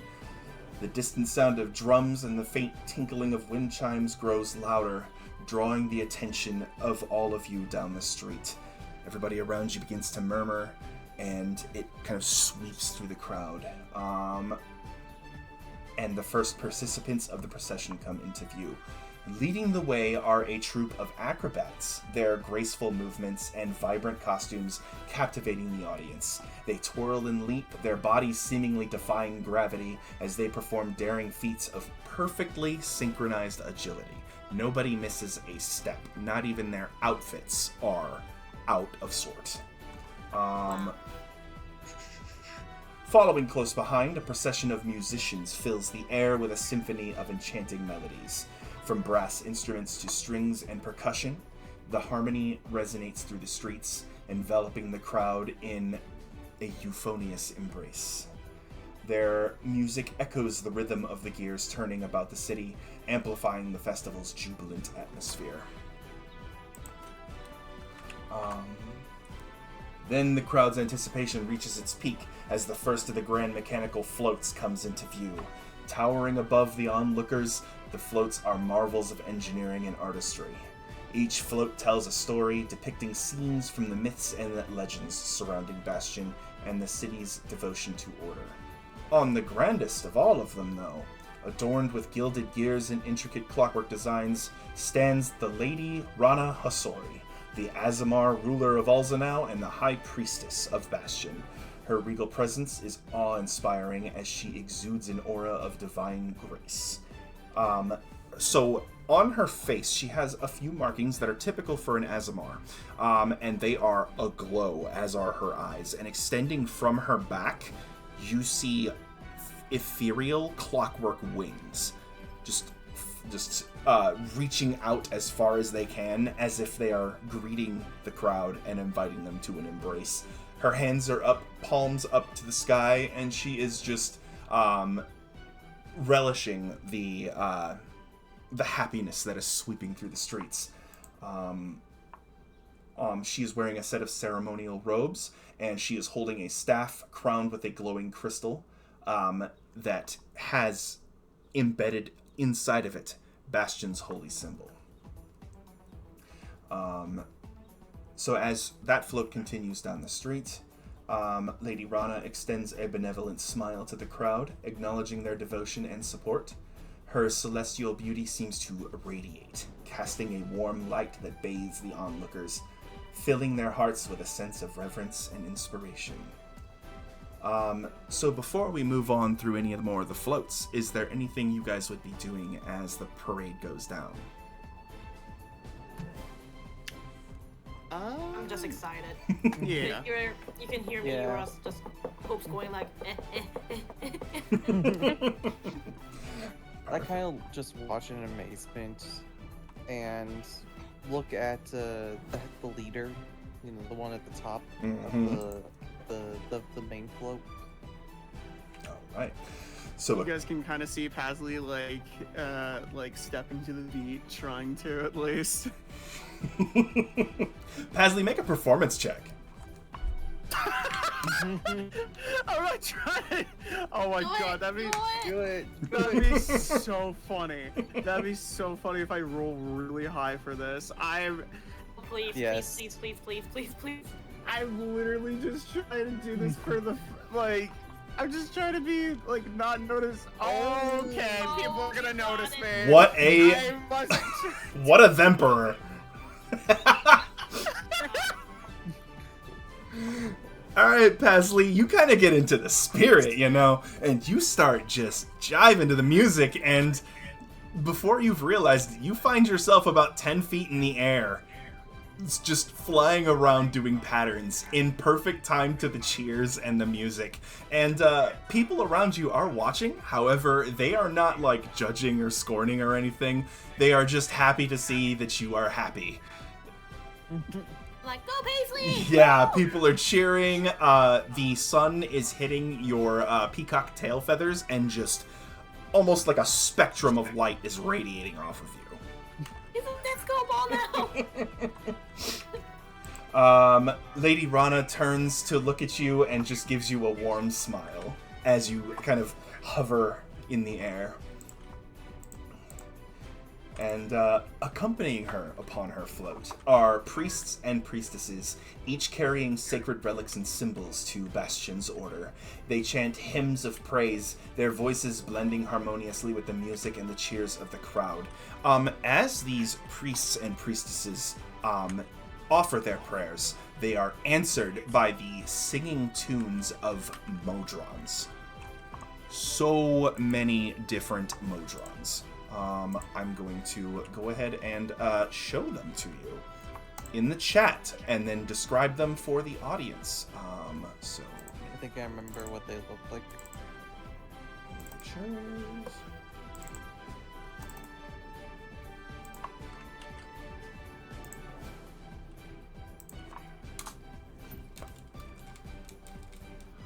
So, in yep, numerical order, you have the monodrone, the single-eyed circular automatons with their brass wings, and they are numerous. They are all over the place, soaring above the procession. Next is the duodrones, which are the ones that look like the boxes stacked on top of each other. They have 2 arms and 2 legs that are on joints made of metal. Their eyes are casting about the crowd as they mechanically march with the floats. The tridrone is next, and this thing looks like an inverted triangle with multiple faces, with 3 arms and 6 legs extending out from its core body, and all 3 of the arms are just up in the air, waving out to the crowd. Then you have your quadrones, which also fly. They are a cube of a body with the thin legs and arms, typical of the modrons, and they have their bows out, and they are shooting brass arrows into the sky, and they pop like firecrackers and show little light patterns of gears and clockworks, and some of them even show the holy symbol of Bastion. And lastly, you have your pentadrones, which are the 5-armed core body with 5 legs underneath, and they are walking in almost like an insect-like fashion, but like more mechanical almost, if that makes sense. And they are marching in perfect beat with the other drones and the people, or with the other Modrons. And throughout the procession, the floats are accompanied also by more dancers, their movements fluid and precise. Their costumes are adorned with metallic accents. With each step and gesture, they move with the balance of grace and mechanical precision. And occasionally, they throw out what looks like a handful of cogs, but the cogs don't like clatter down onto the street or anything. They instead spin in the air and form intricate interlocking patterns before returning to the basket that the performer threw them from. Wow. The procession weaves through the city streets as you guys kind of find yourselves following along. The crowd is really cooperative, almost like the energy of the parade is kind of getting everybody in tune with how everybody is moving. You even find yourselves moving in time with the beat, the ticking. Balconies and windows are filled with cheering spectators, their eyes alight with wonder and pride as they witness the celebration of their city's devotion to the God of Order. And as the last float passes, the procession fades into the distance, leaving behind a trail of joyous memories and a renewed sense of unity for the Clockwork City. The onlookers are all just stunned with how over the top everything was and how beautiful it was, especially those from outside of the city. And you feel your own hearts beating in exhilaration as the parade draws to an end at 2 p.m. Wow. And we are going back to the regular Alzenau theme as the performer's music fades into the distance.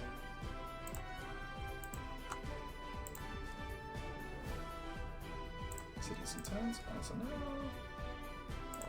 normal.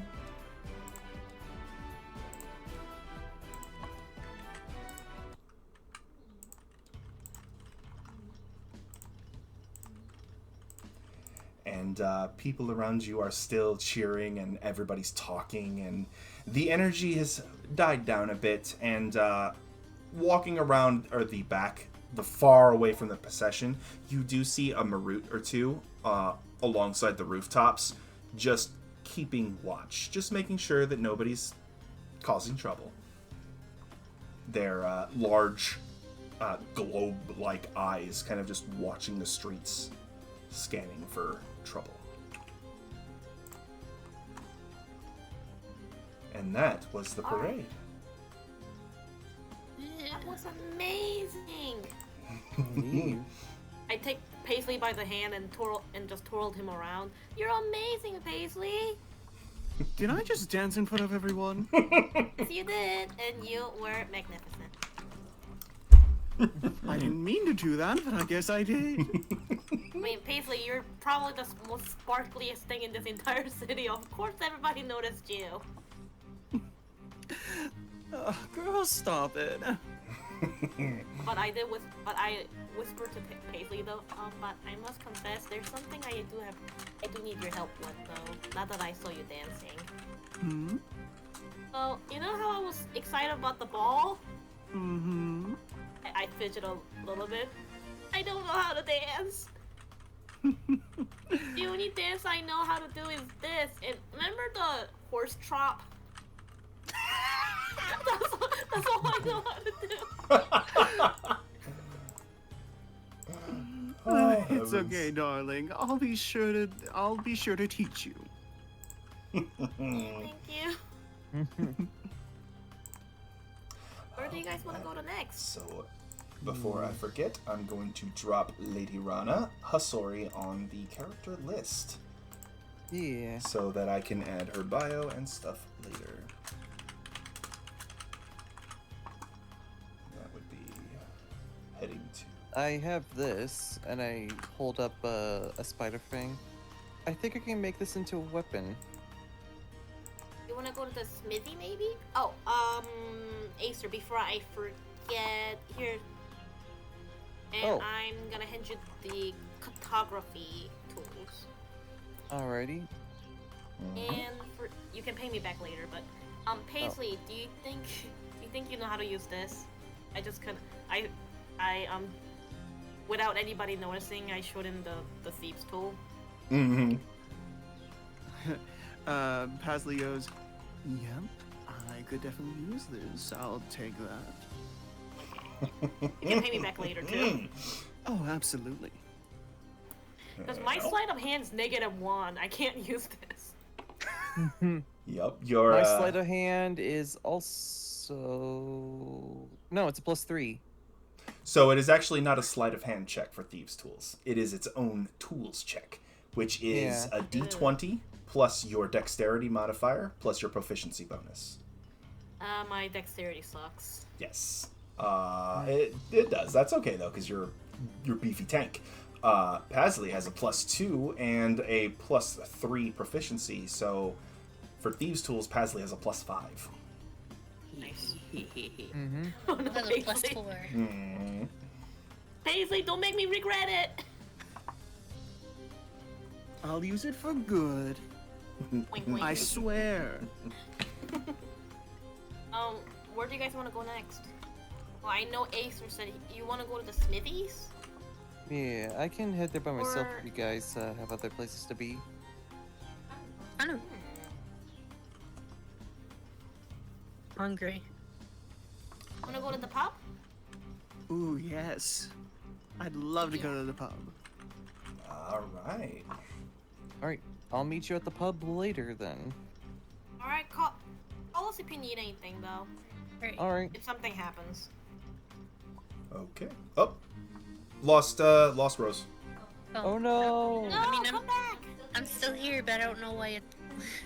Yeah, she fell out of the game. As soon as you're on my list again, I'll re-invite you, dear. Okay. It says I'm still here. There it goes. Okay, invite sent. Okay. And there she dropped out of Discord. Oh, get her back. She's back. There we go. That Is was the weird. Wi-Fi acting up? Yeah, our Wi-Fi's kind of garbo. Our internet just sucks anyways. Yeah. All right. So, since the majority of the group is going to the pub, we are going to handle Acer first. Yep. So Acer, it takes you 20 minutes to get through the city. Right. Because Pasley's not here. So you will arrive at 2:20 at the smithy. So the exterior is adorned with metalwork designs depicting intricate gears and hammers. The sounds of clanging metal resonate from within, mingling with the rhythmic hiss of bellows. The air carries a distinct scent of hot metal and burning coals. The smith is a burly dwarf with arms as thick as tree trunks, standing behind the counter. His weathered face bears the marks of hours spent at the anvil. Despite his rugged appearance, he gives you a warm smile and he says, "Welcome in. Name's Thalgar. How can I help you?" Hello. May I see what you have for your wares? Absolutely. Let me go ahead and grab my catalog, and I will be right with ya. And another thing as well. By any chance, do you do any crafting? I certainly do, for a small fee, of course. Understandable. That is my stock. I am mainly an armorer, but I do sell the occasional weapon as well, if you are looking for something a little different. I do not offer the more magical sort of things. I am purely a metalworker, not an arcanist. Or arcanist. Alrighty. I have an interesting proposition for you, though. If you're able to craft a certain weapon for me, as I say that, I pull out the spider fang. I'm looking to make a dagger using this fang right here. Okay. Would this be something up your alley? I certainly could try. I've not worked with a lot of natural material before, but there's no reason the principle still shouldn't apply. You pulled this off of one of the big Crowley ones, didn't ya? Yeah. Indeed, this was during my trip into the Forgetting the name. I'm forgetting the name of the city now. Ingendorf. Ingendorf. This was during my trip during the Ingendorf sewers. A sewer expedition? You know what? I won't ask questions. That is your business, not mine. Yeah, long story, very long story. I imagine. The news has reached Alzenau, by the way. I am horribly sorry for what happened and that you had to be there for it. Yeah, we had to escape through there. I'd imagine so. So you likely escaped through the sewers and ran into one of these nasties. Let me see what I can do, and I will come up with a price afterwards. This is a little unique. So you would like something this size would probably be a little dainty, so it'd probably be more dagger-sized. If I fit a handle to that, the notch, it might be able to put a bolt through the bottom of the fang to hold it on. And the fang is made of chitin and it's hollow, so you will need to be a little careful when attacking with it or using it for other tool uses. The gland is intact, though, of course, when it runs out of venom, there's nothing making more. So it will just be a normal dagger after that. Mm-hmm. But, I think probably 10 gold pieces would be fair. Alrighty. That'll be fine enough. Okay. Give me a few minutes, and I will go ahead and get a handle made up for you, and we'll see if we can turn this baby into a handle. You are welcome to watch me work if you'd like. Okay. Alright, Acer, so that is what you are doing for now. So we are going to go back to the bulk of the group. And you guys went to the pub. So after 10 minutes, so at this point, Acer's still in the street, making his way over to the smithy. The pub is lively and bustling, and serves as a gathering place for the festival goers, seeking a more boisterous atmosphere. After the parade, this place is jam-packed. It is full. All of the servers are rushing around with searing plates of food and platters of drinks. The pub is, from the outside, the facade showcases an ornate clockwork design, clockwork signs swinging gently in the breeze, enticing people to enter and join the revelry within. Currently, there are people actually waiting to, or like they're out on the street enjoying their drinks and their food because it's, like I said, it's crowded.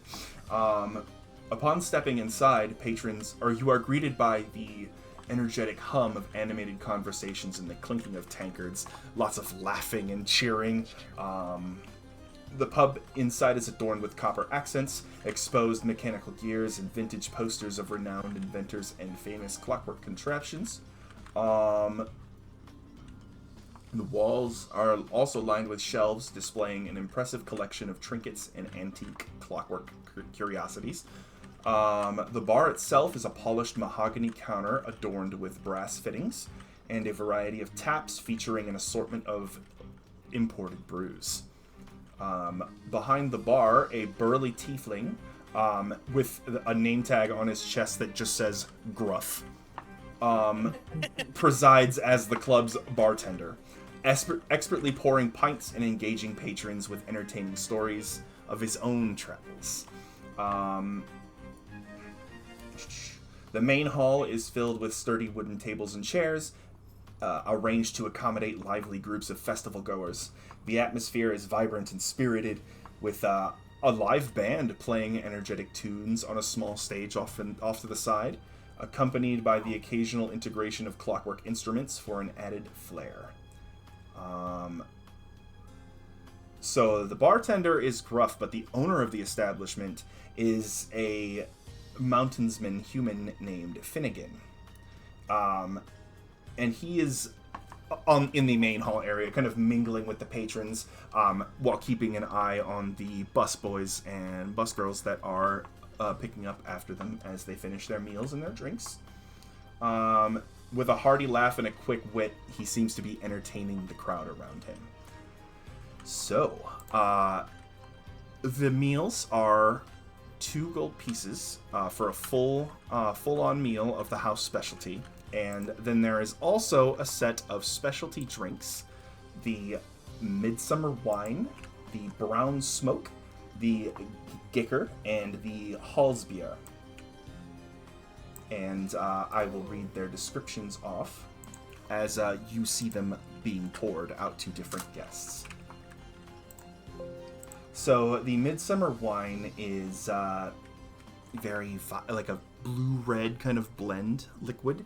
It's almost jewel-like as it sits in the wine glass. The Brown Smoke is a very dark brown liquid with some halfling firewater poured over the top of it. An egg cracked into it, and then it is lit on fire. You see people having it alongside their meals. The Gicker is a gnomish distilled spirit. It is clear like water. But it has a few berries mashed into the bottom of the glass, which give it a little bit of a fruity flavor. And then the Halsbier is dwarven make. And it is... So, who here speaks dwarven? I do. Okay, so Acer, you would actually recognize it from mingling with local dwarves.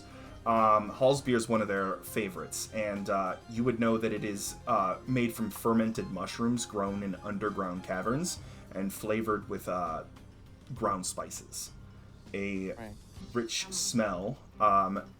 It smells really rich, and you know from watching non-dwarves try to drink it that they get real sneezy. Alright, guys. I would relay this back to everyone, but I'm still at the smith. Yeah. Oh, right, duh. Still at, yeah, I'm like, I thought he was back in the smith. Yeah, you're right. Damn it. Does Pasley speak Dwarvish? No. Nope. Sophia? Nope, nobody. Nope. None of you speak Dwarvish. So actually, yeah, none of you would know what the Halsbier is.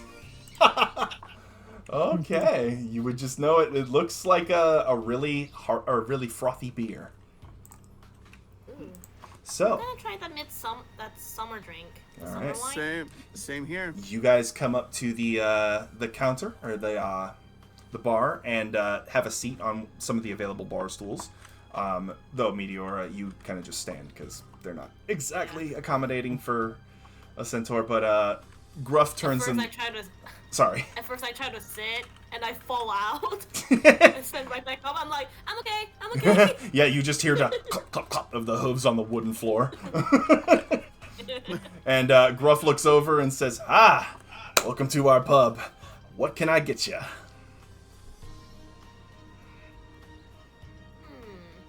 We got Why don't you order first? good specialty meals. We've got beef and pork with a side of either asparagus or broccoli, grilled, of course, and a glass of water, of course, or a side of any non-alcoholic beverage. And then we have this list of imported brews, and he gives you the list that I mentioned. Mm-hmm. I'll take your house special and a midsummer wine, thank you. Certainly. So the midsummer wine is a gold piece per glass, or could I interest you in a bottle to take home for 10? Ooh, I'll take a bottle. Certainly. All right. Gruff turns around and grabs one of the bottles off the shelf, grabs you a very pretty looking wine glass and places it on the counter in front of you and says, enjoy. Will you be sharing with anybody? Because I can get a second glass. Of course. All right. So he turns and his tail reaches up and just kind of knocks one of the wine glasses off the shelf, and it begins to fall, and it almost hits the floor, and he just goes, oh, gotcha. And he sets it right down in front of you. And would anybody else like a drink? Let me try that beer you guys have. The Halsbier. A good choice. That's definitely a good one. That would be a gold piece per tankard. And we unfortunately do not sell any take-home versions of this one, but let me grab you a flagon of that beer. And he reaches up and he grabs a like rich, dark wooden flagon that kind of reminds you of the wood that makes up Acer's like internal structure. But it is bound with brass rings that give it almost a barrel look. And he puts it down in front of the tap and presses down on the tap with one clawed finger and gets just this beautiful froth on the top. And he puts it down in front of you and says, you're going to need one of these too. And he takes he reaches down underneath the counter and puts a handkerchief right next to you. What's this for? I'll make You'll sure find to clean out. myself up after. Oh, nah, trust me on this one. Alright, bottoms up.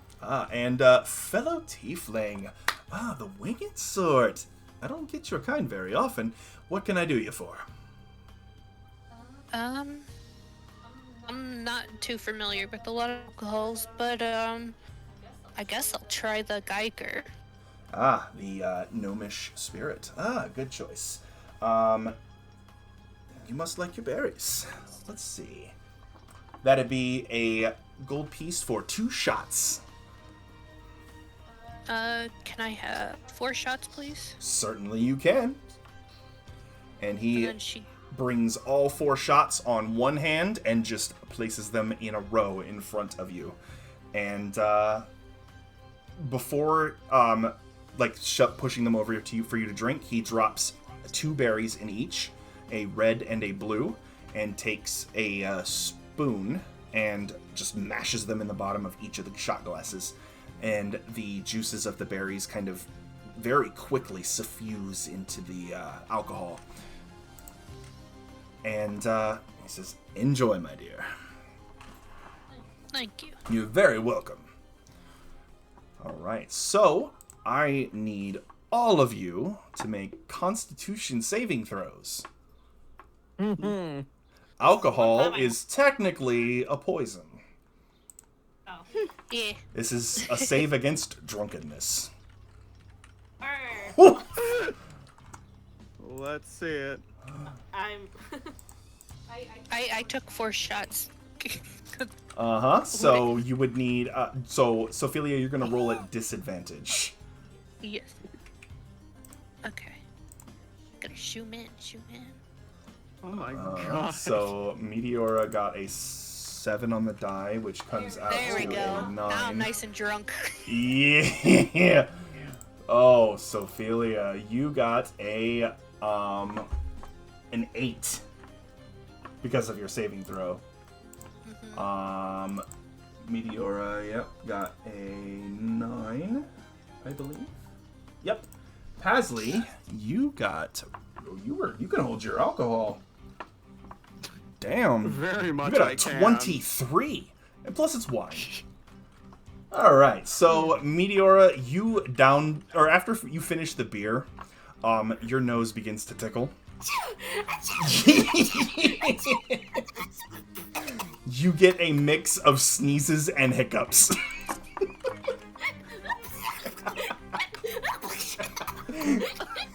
And Gruff just starts losing it. He's like, I told you, that one'll kick you. And Sophelia... Why did I just drink? I feel the lady's inner fae is gonna come out if you're not careful. Oh, girly. Oh, my god. Sophelia is just like leaning over the table, and you feel pretty good, honestly. It doesn't hit you too hard, but you are definitely like drunk. And Pasley, you are perfectly fine. I like your look. You got 3 eyes now. Wow, that's a little pretty. Oh, jeez. Normally I'm the drunk one. Yeah, with a con score like that, or with a con save score like that, Pasley, you've probably drank a few people under the table in your experience, though. You may be delicate of body, but you are stout of constitution.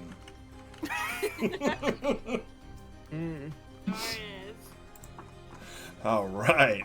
So, after, so the time would be, so Acer got there, 20 minutes, so we come out to about 2:50. Acer, you enter the pub, and you see Pasley doing their best to take care of Meteora, who is, her sneezing / hiccuping fit is subsiding, and Sophelia is just kind of swaying on the bar stool. And you come in, and their food is gone. They have eaten. Yeah. I look over to Pasley. Do I even need to ask? No, Ace, this is the good stuff. But Paige, you wanna see me do a backflip? I bet I can do a backflip. I'm gonna do it. Stop Don't, it. don't do it. I hold them down. Sweetie, that'd be fun, but let's not do that. I hold This is a fun Meteora. Now the mirror is sleeping. This is the fun Meteora. And I take my rope. That would be fun, but let's not. I take my rope and put them around Meteora's neck. Go down, girl. Down, girl. Hey, who are you? And I just kind of like poke him in the head. Dude, I'm not a horse. I'm not a horse. I'm a lady. The bonk does absolutely nothing to me. I'm gonna. And then I ask Paisley, what did she drink? Pasley just points at the menu, just like that. No wonder. Oh my god. Yep. The halls beer. I've been around dwarvish kind for a while. This is a very heavy drink. I've never seen her drunk, so I didn't think it would go this well. Prior to anything, Meteora never drank before, so this is her first time.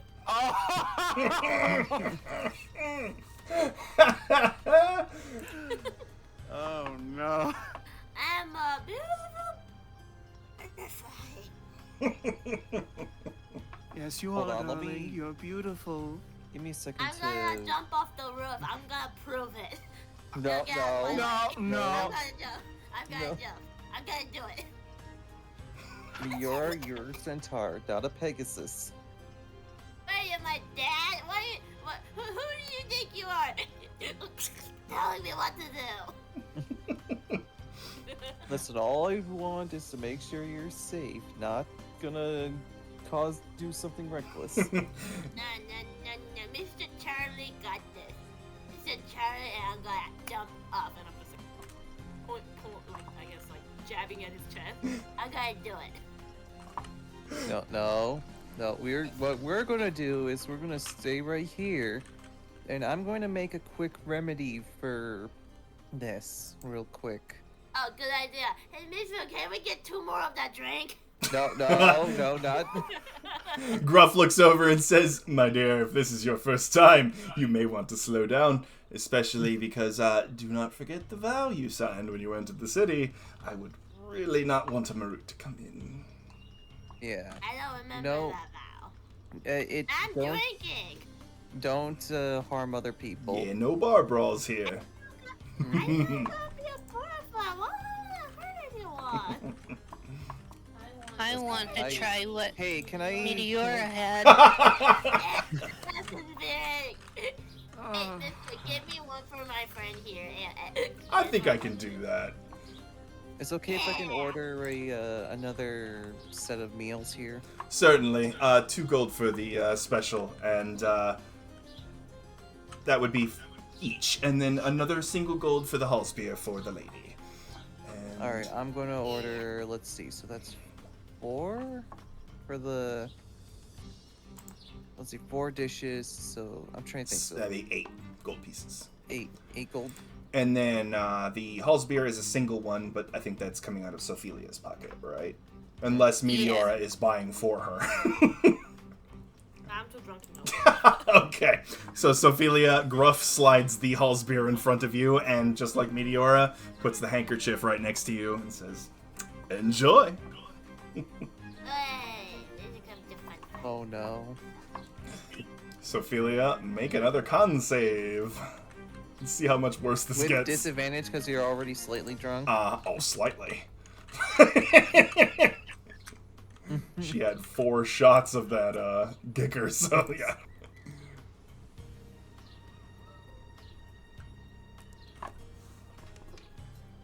Yeah. Oh. So she downs the Hallspear, and after an immense sneeze into the handkerchief that shakes... It's like fire comes out of her. She shakes the entire pub, and then is passed out face down on the bar. No, like when she sneezes, a whole bunch of fire comes out of her nose and mouth. This is why I don't. Where's the marshmallow? This is why I don't drink the Hallsbeer. Hey, you're not being fine. Drink it. Listen. Good night. Oh. I fall over. Alright. Pasley, you, since the 2 ladies are out, you just kind of take another sip. We're going to need to bring them home, you know, right? Oh no! So what's your choice? Of course, it's the two strongest people. So what's it going to be?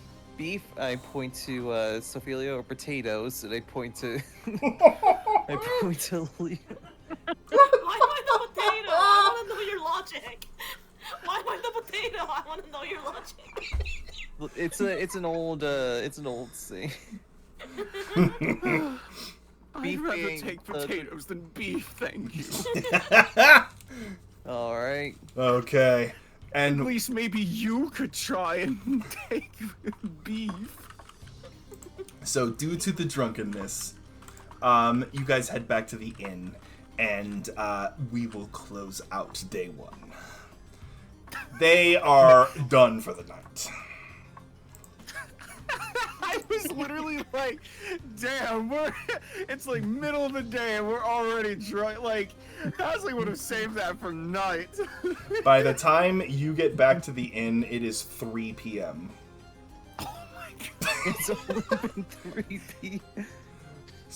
At the point, I'm just staying at the inn. I'm just going to hang out in the lobby area and just play small songs on my lute. Okay.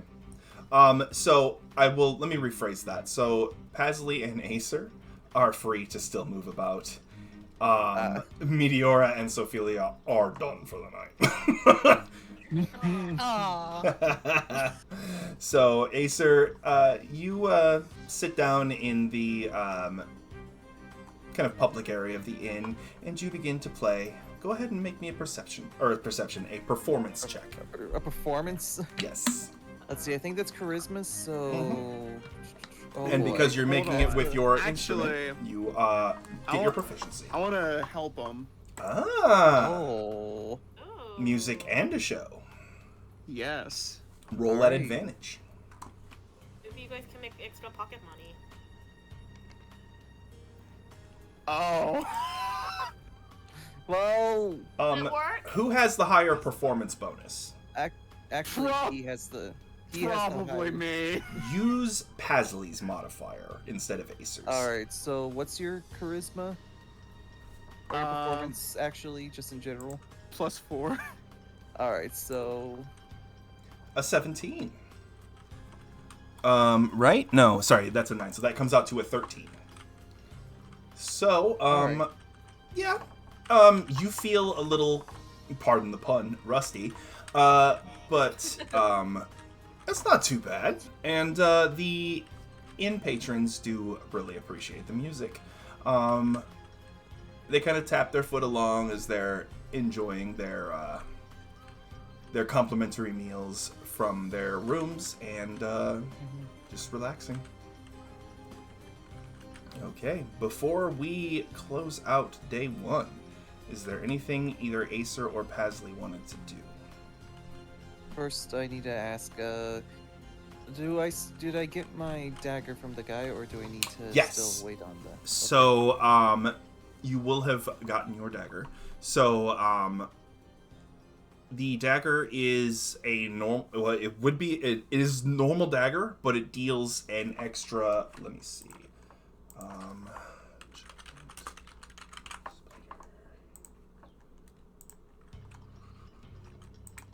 It has 3 injections. So you use the injections by stabbing with the dagger and then squeezing the gland on the fang. So, alright. I'm guessing that's on a button on the dagger? Yes. There is a pressure button that squeezes the gland because the gland is inside the handle. So I'm going to snip and give you the basic features of that. I do have an extra... I have an extra, what do you call it, spider gland, so... So you could reload the dagger. Yeah. And that brings it to... So the dagger's damage, and then the target has to make a con save. If they fail, they take 2d8 extra poison damage, and if they pass, they take half that poison damage. If it reduces a target to 0 hit points, they are not dead, but stable and poisoned for an hour. And they are paralyzed while they are poisoned in this way.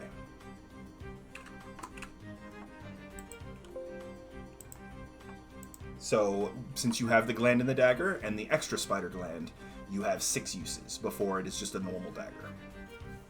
Alright. Stipulation, because of the gland, this dagger cannot be thrown. Yeah, it makes sense. And a dagger's damage is the base die is a d4 plus your dexterity.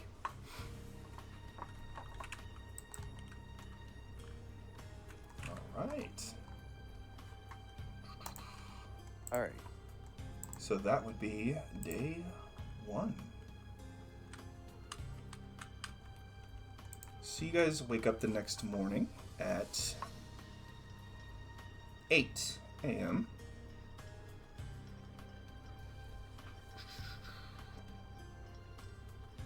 And, okay, so we get our 1 on the d6. Oh, right, I need to recharge my spell slots because I used one. So, you and Pasley will always have 1 automatically used in the morning. Yeah, and for me, it's the second spell slot. Yes. Yeah, because you used Disguise Self in the tailor shop. Yeah. Yep. And, okay. You wake up the next morning. Meteora, you're hungover. You're a bit hungover. You got a headache. You, feel a little bit woozy, a little bit sleepy, a little bit grouchy. Sophelia, you too. Pasley, you feel fine. You've done this. You've been around this bend before. Oh, you know how to definitely. drink.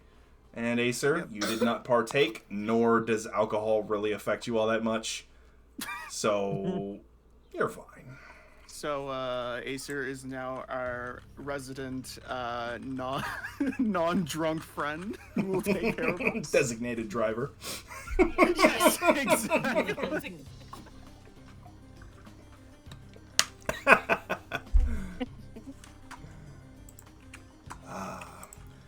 Okay, so looking at the brochure for today, the schedule for today says that there are no special events. It is all general celebration today, which means for you guys, all of the shops are open to you, wherever you would like to go, even if you've already been.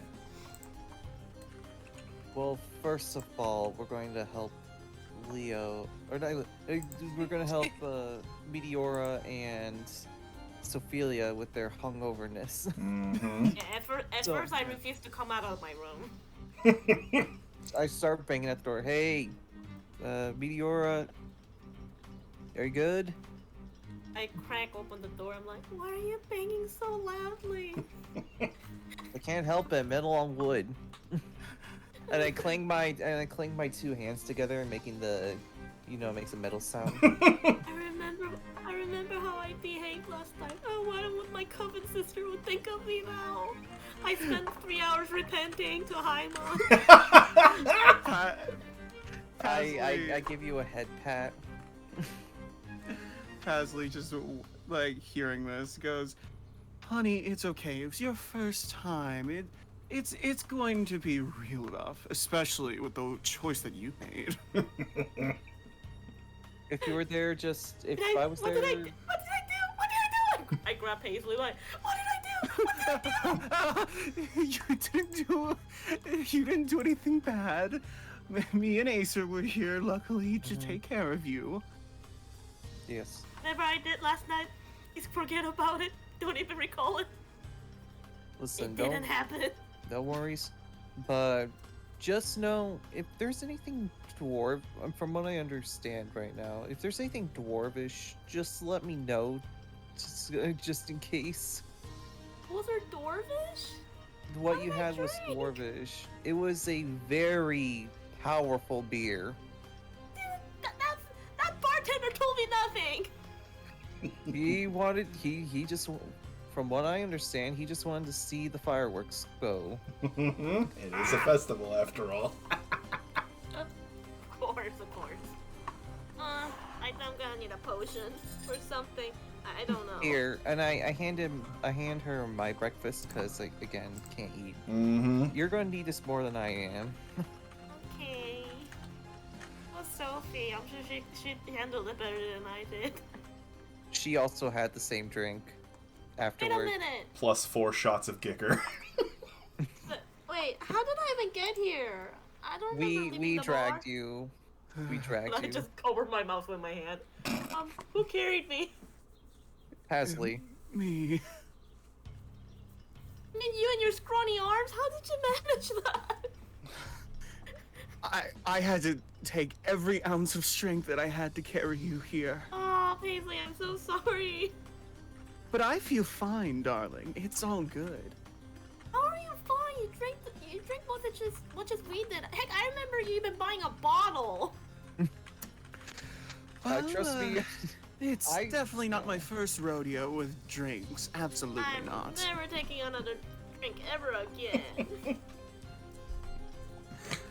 You can always try it's something okay, lighter. darling. But Maybe. when I came into the bar, he was like sober to me. Oh yeah, absolutely. Next time, I'm just gonna drink what. You know what? Then again, at first I wanted to say I was gonna take whatever Paisley's gonna drink, but then I think you got a higher tolerance than I do, so I'll just stick with water from now on.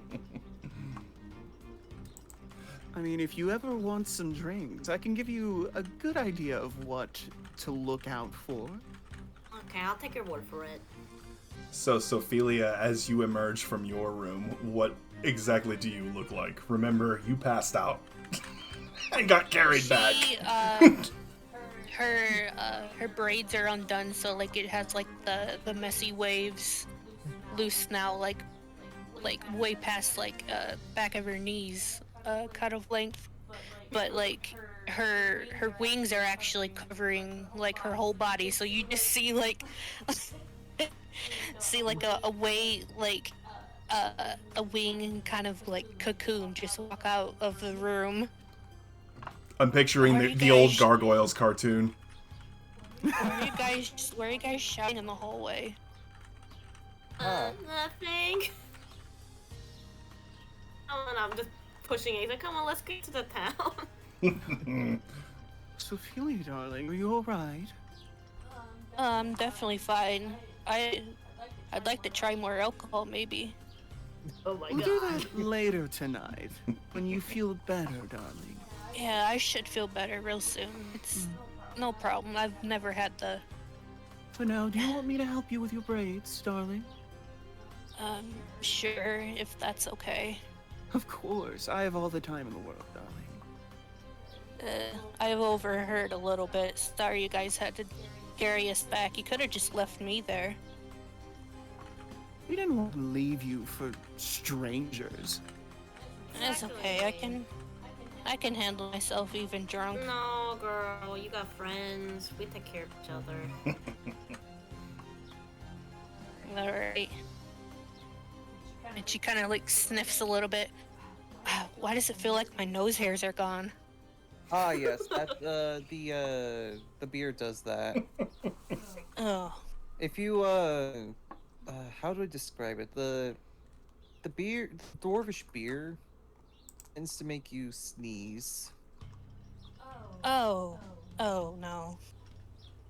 Thankfully, I didn't- tap my face where my nose would be. I don't have a nose, so I don't really have that problem with sneezing. Is the building still up? It's up. Don't worry, you didn't destroy it or anything. Okay. Bartender was a tiefling. You were perfectly safe.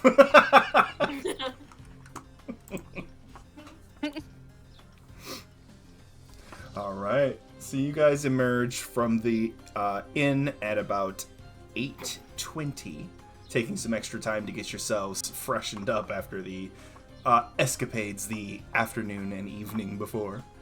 And yeah, today, Alzenau is your oyster. You have all day. I might pick away from the group because remember that clock making event? Does that have to be on schedule, or are they doing that just regularly? That is all. Let's see. The artisan workshops, ritual offerings, sermons, and teachings are all available at any time during the festival. I think I'm gonna do that clock making. I may join you for that. Oh wait, no, you don't need to. You don't need to. No, Like a I'm. secret project. Oh, it's a secret project? Okay, I see. I'll stick with the other group then. Thanks. Here, babysit Mr. Charlie for me, and I just hand Ace with Mr. Charlie. I just kind of give like a little bit of a grumpy look. I point at, hey, you be nice. All right, I'll look over your deactivate automaton for now. Or wait a minute, or do you think I should, if I take him to the shop, do you think they might be able to identify what he is? Or who he belongs to, maybe? I can check around, see if I can find Oh, please do. a way to activate him. Whose child is this? You probably have locked in either since you're, more attuned to these things. Yeah. And I also updated Mr. Charlie's look, so you can get in the art channel. Okay. Nice. Okay, I will incorporate that into the character list when when I get to it, or the character directory. We are going to go ahead and go, before we continue, to go to a short break. I need to use restroom, so Me too. No worries. chat, we will be right back.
back. All right. So, like I said, the city's your oyster. It is all up to you where you would like to go. Alrighty.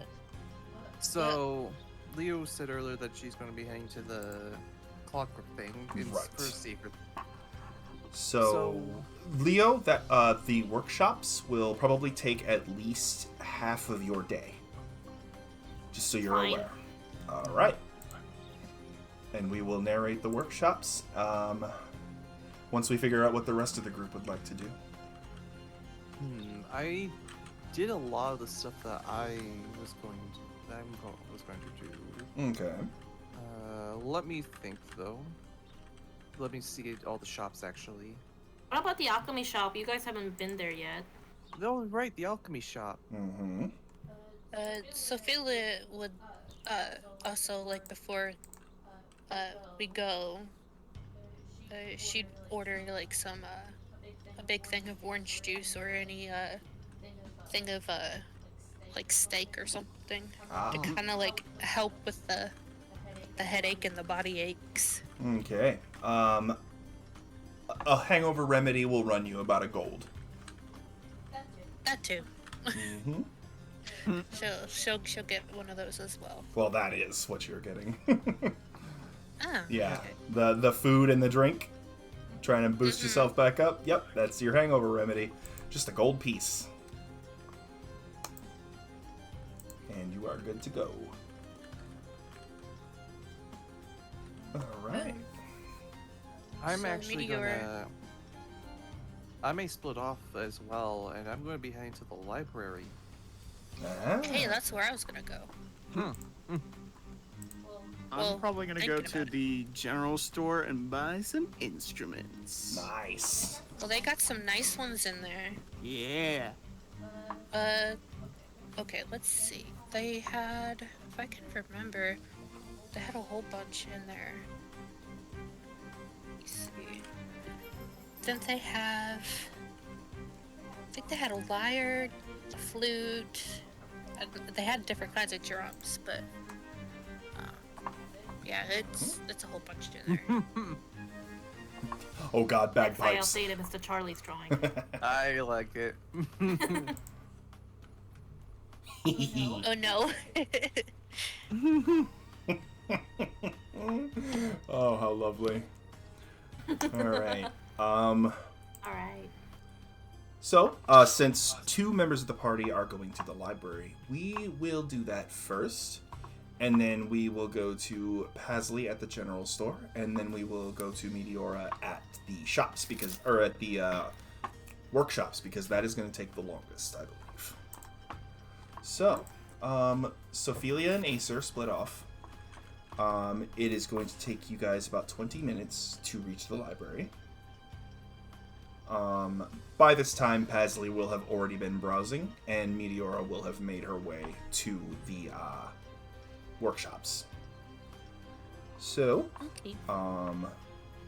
you guys arrive, as does Meteora, at 8:40 a.m. And we'll go down to the description for the library. So the library's exterior is an imposing structure adorned with towering brass decorations. The entrance is flanked by intricately carved stone pillars depicting scenes of scholars and gears intertwined. Inside, row upon row of meticulously organized books line the shelves, accompanied by reading nooks bathed in soft golden light filtering through stained glass windows. A venerable-looking green dragonborn, female, is helping some of the locals find some books. And she looks over and she says, welcome to the Alzenau Library. I am Iseth. I would be happy to help you with any books or any knowledge you would like to find while on our premises. If you need anything, please just come and see me. What were you wanting to go for the library for anyways, Acer? I have some research I want to do. Something a little secret for right now, but Okay. we'll see. Do you want to research those parts that we got from the man that passed away, Dwarf? That's one of them, yes. Okay. You? Yeah, that's what I was planning on. I also wanted to research anything about, if they were actually different tribes that were out this way, Yeah. tiefling-wise. Okay, so Sorry. since the two of you are working together for the fragments, I want you to make a history check with advantage. All right. So, Both of us or just one of us? one of you. I'll probably do it because Yeah. I have at least 0 intelligence. Okay. Acer, roll 2d20s. Oh! Oh! There you go. 19. Okay. Oh, nice. So, fortuitously, you happen across an interesting book. It is red of cover, with a spine with golden lettering inlaid. The gold is real, by the way. And you pull this book out and you feel like almost drawn to it.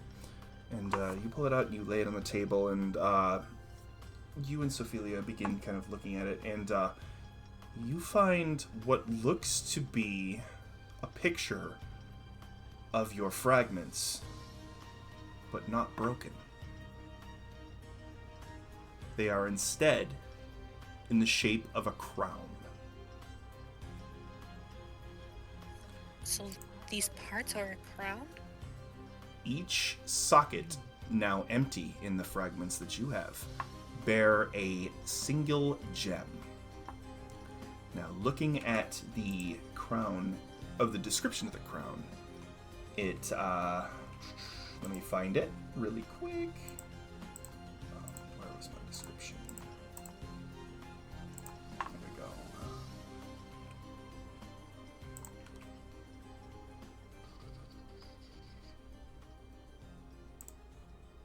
So the crown is called the Crown of the Dragon King. And it is said that whoever bore it upon their brow would be declared the ruler of all dragonkind. You note that the crown in the book seems to be sized for a medium humanoid. And these fragments definitely confirm that sizing.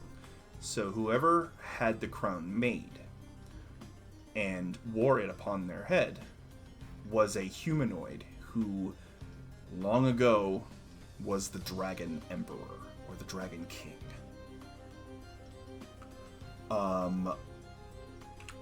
The gems are said to have their own magical powers, as well as every component that goes into the construction of the crown. The tale says that the crown was forged of adamantine, which is an alloy made of adamantite and mithril. It was quenched in the blood of powerful celestials. The original mold used to make the crown, though it was previously in the city of Corenheim, was long ago lost to raiders before Corenheim became a military power, and taken out of Eisenkranz. The book that details how to actually make the crown and imbue it with the proper magics was long ago lost in the disaster at the Valendar, or at the Magocracy of Valendar. The fires of a volcano would not even be hot enough, though, to forge this metal and imbue it properly. You would need the fires of pure elemental power, likely something like the essence of a fire elemental or the feather of a phoenix. And imbued within the metal itself are something known as the Sands of Suspended Time that seemingly allowed the wearer to withstand the ravages of time and be immortal.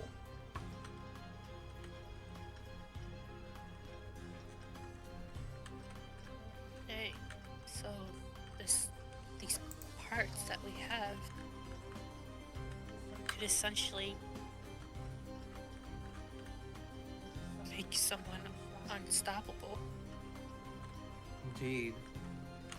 But with it in its current state, it is not going to be an issue. What are the parts that it needs though? Like, do you think this is what? Do you think this is what? The items detailed This may be our key are as to follows. defeating the dragon, the one that destroyed. Baron, Yes. So, yeah, the man said don't let them take. Don't let them take these. Exactly. This is if they got their hands on this, then again the dragon itself will be unstoppable.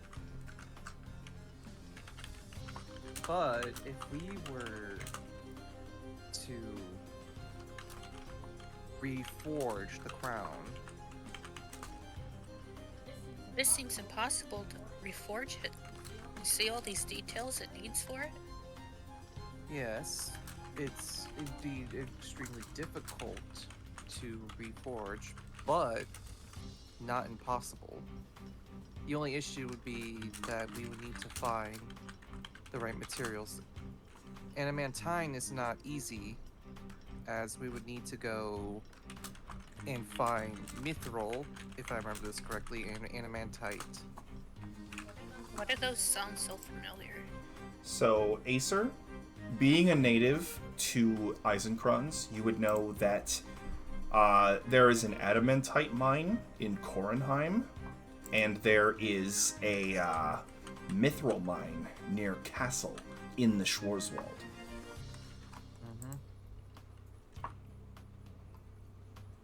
That one won't be too much of an issue, though it may cost us a pretty penny. The Schwarzwald? Getting to the Schwarzwald will be a bit difficult. It's not an easy place to... It's not an easy walk, I'll say. It's a very treacherous woods. And as you saw earlier, there are manticores, and there's more. Yeah. But they weren't too much. Yeah, that's because we had help from a very strong Dragonborn. I don't know, I feel like we're stronger. I feel like we can take on anything that, you know, says whatever is dangerous. in the woods. Maybe. But that's just only a piece of it. We'd also need to find maybe some sort of fire elemental or a phoenix feather. Then on top of that, we need to find the gems that once housed this crown. You're right, yeah. I don't think they're lost to time, but Is there anything in this book that says where, like, how it was broken, or what happened to like make the crown broken? let's Then check. maybe we can figure out where the parts are. You turn the pages and you continue to read, and it says that the original crown was broken when the wave motion cannon of what is now known as the Eisfeld was used to attack the original bearer of the crown. The magic of the crown protected the wearer. However, the crown was destroyed. The wearer lost control of their dragons, and their dragons tore them apart.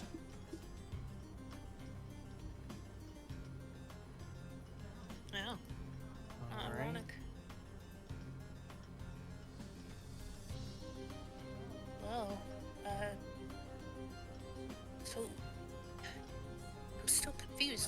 why would there be people that would have the parts, and how do they know that it's important?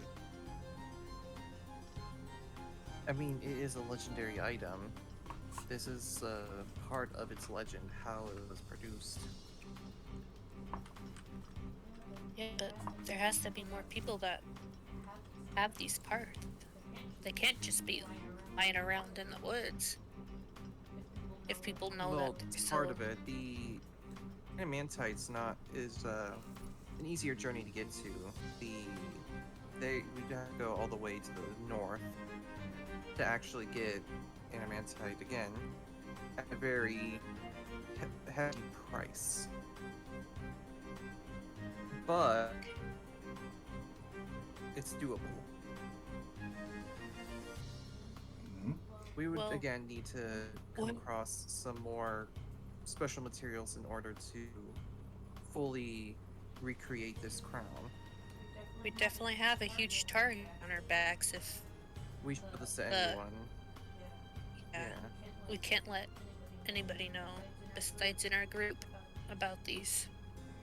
Yes. And lastly, it does mention that the surviving parts whose locations are known, the crown jewels were last seen in Nauheim, and the sands of suspended time, being magicked and bound to their home, likely returned to the Mirage Tower at the very end of the Dunenwait.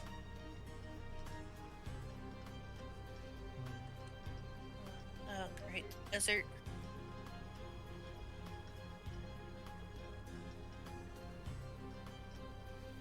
Well, Ooh, okay, looking at the materials, okay, so will be difficult, but not completely impossible. It's gonna be very hard to combat this though. yeah. Well, I'm worried about the others. I don't think they're gonna have an easier time going through different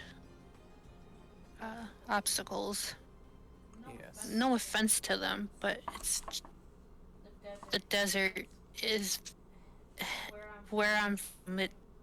We have desert nearby, but they can be relentless. It's scorching Yeah. hot during the day. Trust me, I know. At night, it's yeah. so frigid. You can freeze to death within like minutes. I wouldn't have too much of an issue though my metal would be a bit shocked from it all. Yeah, like If we get the right tools, we could definitely go through the Dunarite. Dunenwait. What? Dunenwait. Dunenwait. Mm-hmm. We can get through the Dunenwait, but it will be. We would need a lot of time resources. and resources. The Schwarzwald, or Schwarzwald, bleh, I keep messing that up. The Schwarzwald will be a bit of an easier turn, but it's some of the other materials that I also see that can be an issue, such as getting the mold and the blood of a celestial. Not just, Yeah, I doubt any kind of celestial will come up with, as rare as they are gonna want to give their blood to us. It's a little suspicious. maybe as an offering and or a trade offer. That's a possibility. I'll Maybe charm as a them, favor. guys. There you go.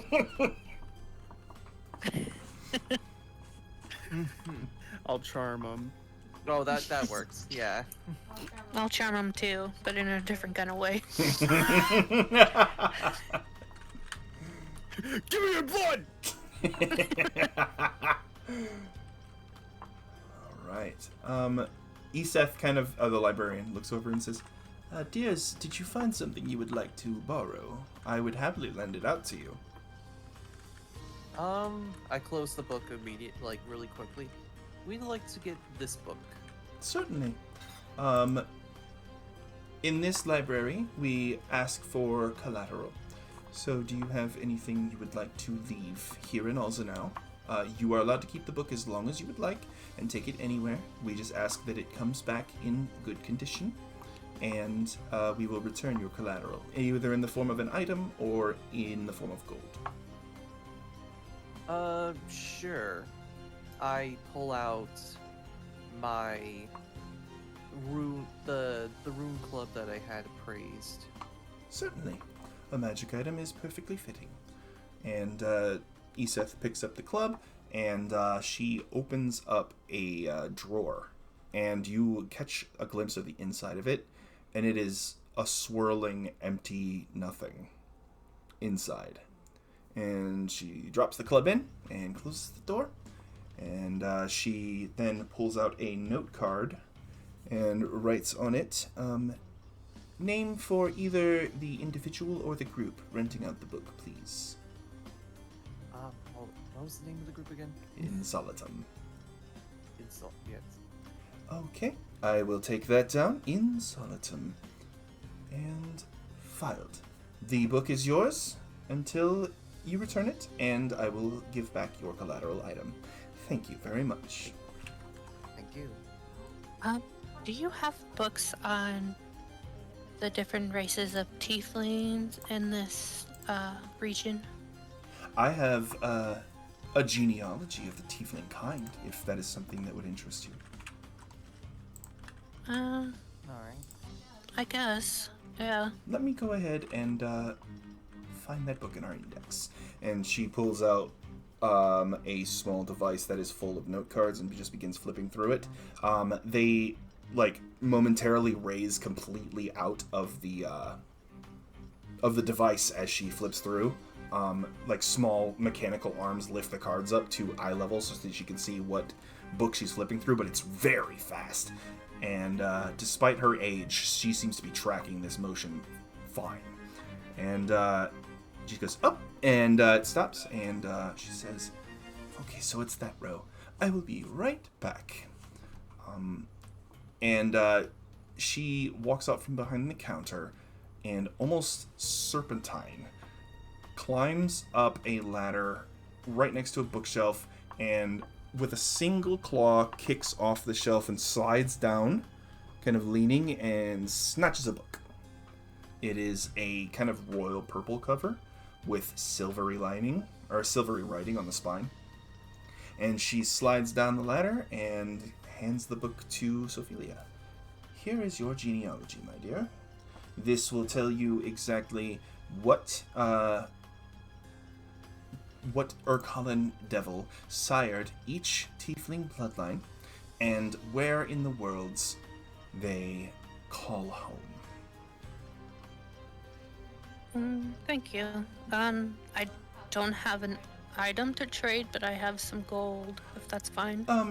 If you would like to borrow it. If you would like to just read it here, you are more than welcome to do so.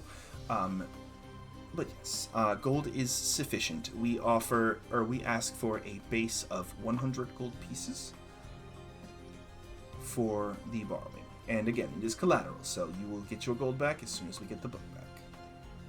Okay, just to pretty much, I don't know what the whole schedule is for today. There's a lot going on. So I'll probably just read it that night at my hotel. So, and then she kind of brings out her coin purse and then starts divvying out the 100 gold. Okay. Thank you, my dear. I will hold on to this. And you enjoy your read. Is there any kind of wrapping I can put over this just in case it rains? Certainly. Iseth reaches down underneath the counter, and you see her pull out almost like a silvery paper. And she says, just wrap this around the book. It is waterproof and dirt repellent. Okay. Well, Acer, we should definitely get back to the others. They're definitely gonna wanna know what we found. Yes. You go on ahead. I have some things I need to wrap up here as well. Oh yes, secret stuff. Right. Yep.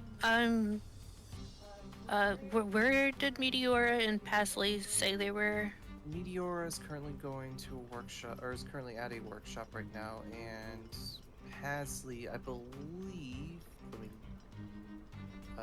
Let me just look up the shops again. I believe. General store. Yeah, I'm just going to the general. Gone to the general store. Mm-hmm. Okay, I remember where that's at. Alright. I guess I'll go to the general store and you will. Good luck with your research, whatever you're doing. Thank you. Alright. Sophelia, you depart the library, and Iseth just says, "Thank you very much, dear. Have a good day, and enjoy the festival." You as well. Alright.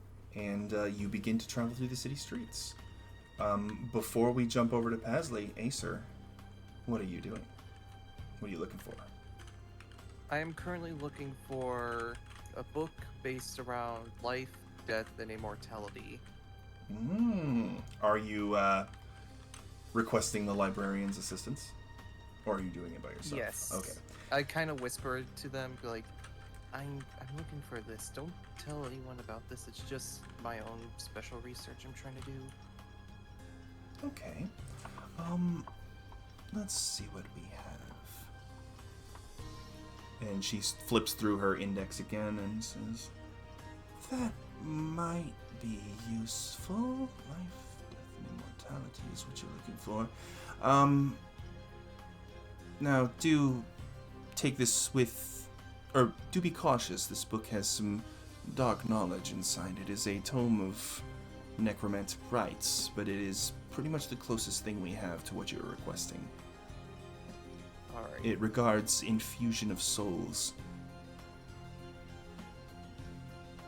I will keep this in mind. Learn, do not practice. And Iseth, again, glides upon the shelves, basically, with her ladder, and snatches the book from the shelves, this time from a darker area of the library that's kind of much less traveled. This book, she kind of wipes the dust off of the cover and says, "Oh my, I need to clean more back there." Ugh. Here you are. So the book is a black-covered tome with red lettering. And it says, "On the Infusion of Souls." And the author's name is one word, Vexus.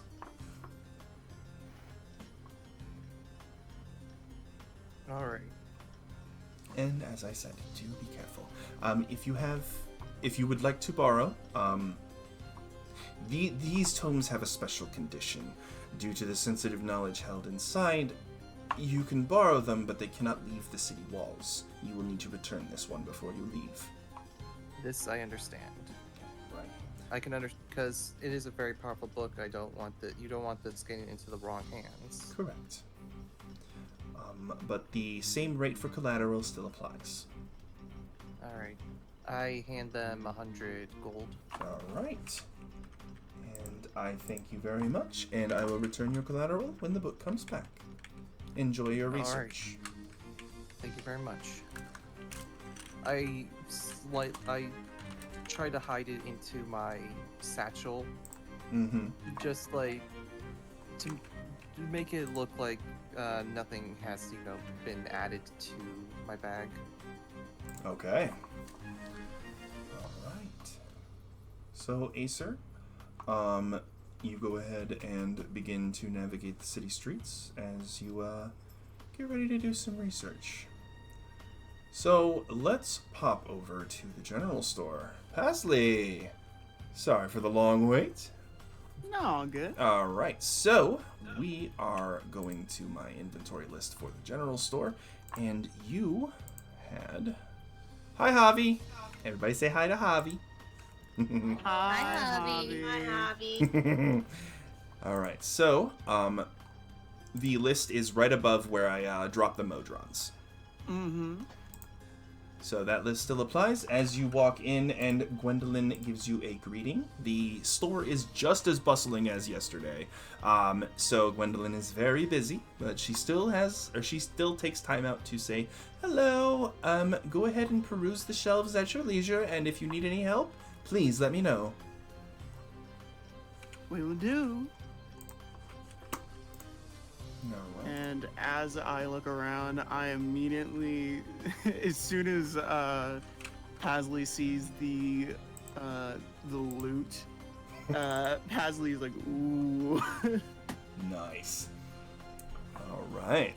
So the loot is of very fine. Let's see. Let me see.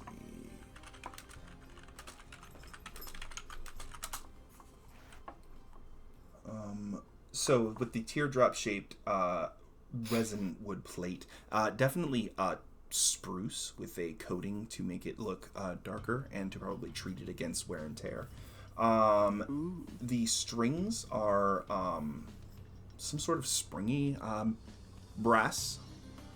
It looks like brass, and they're definitely metal strings, but they're very very well stretched across, and I don't know how to describe it. They work. Let's just say that, so I don't give myself an aneurysm over here. And they're very high quality. And then yeah. So you take a look at it, and the price tag underneath the loot is 35 gold. Yep. There. I'll pick up the loot, and then I will also pick up the pan flute. Pan flute. So the pan flute.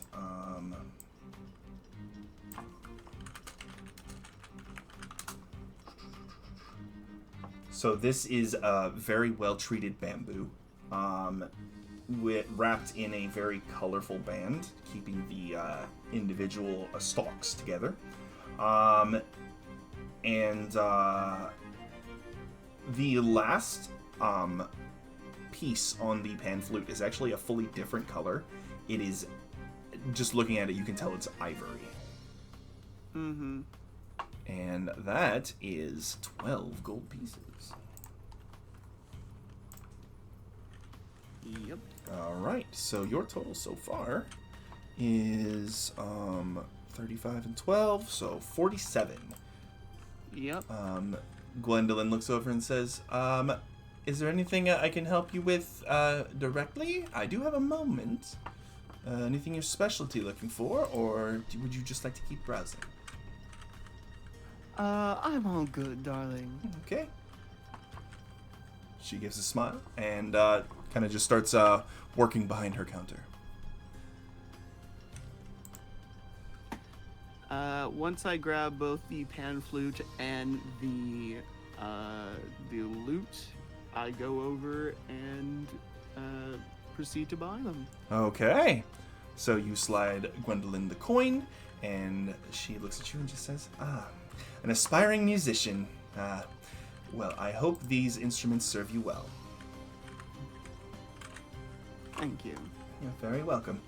Have a wonderful day and enjoy the festival.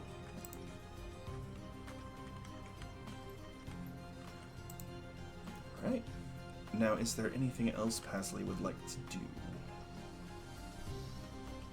Nope. Okay, well, so you heard that Acer and Sophelia were going towards the library, so you kind of head that way, and you run into Sophelia closer to the library than she is to you because of your navigation of the city streets. And but yeah, you meet her in the middle of a crowd.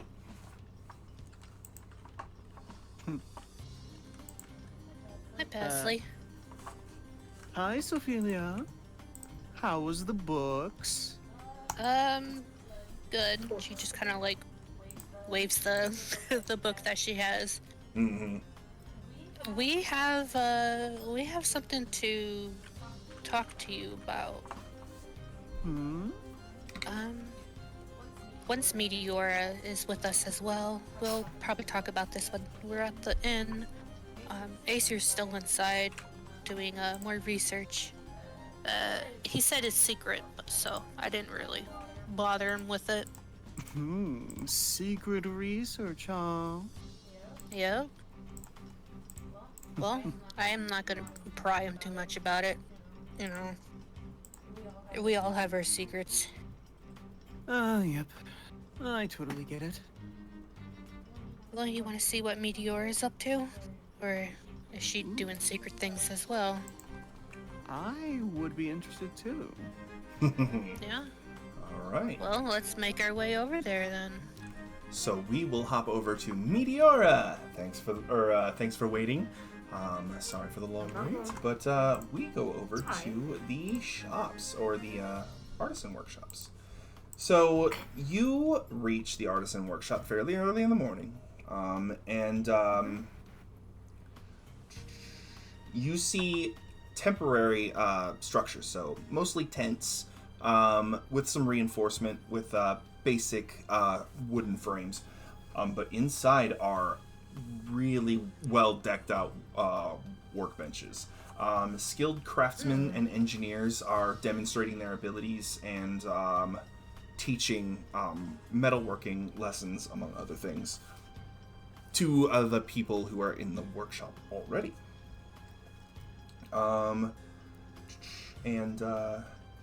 As you look about, you see an unusual sight. Owlin are not very common in Eisenkranz.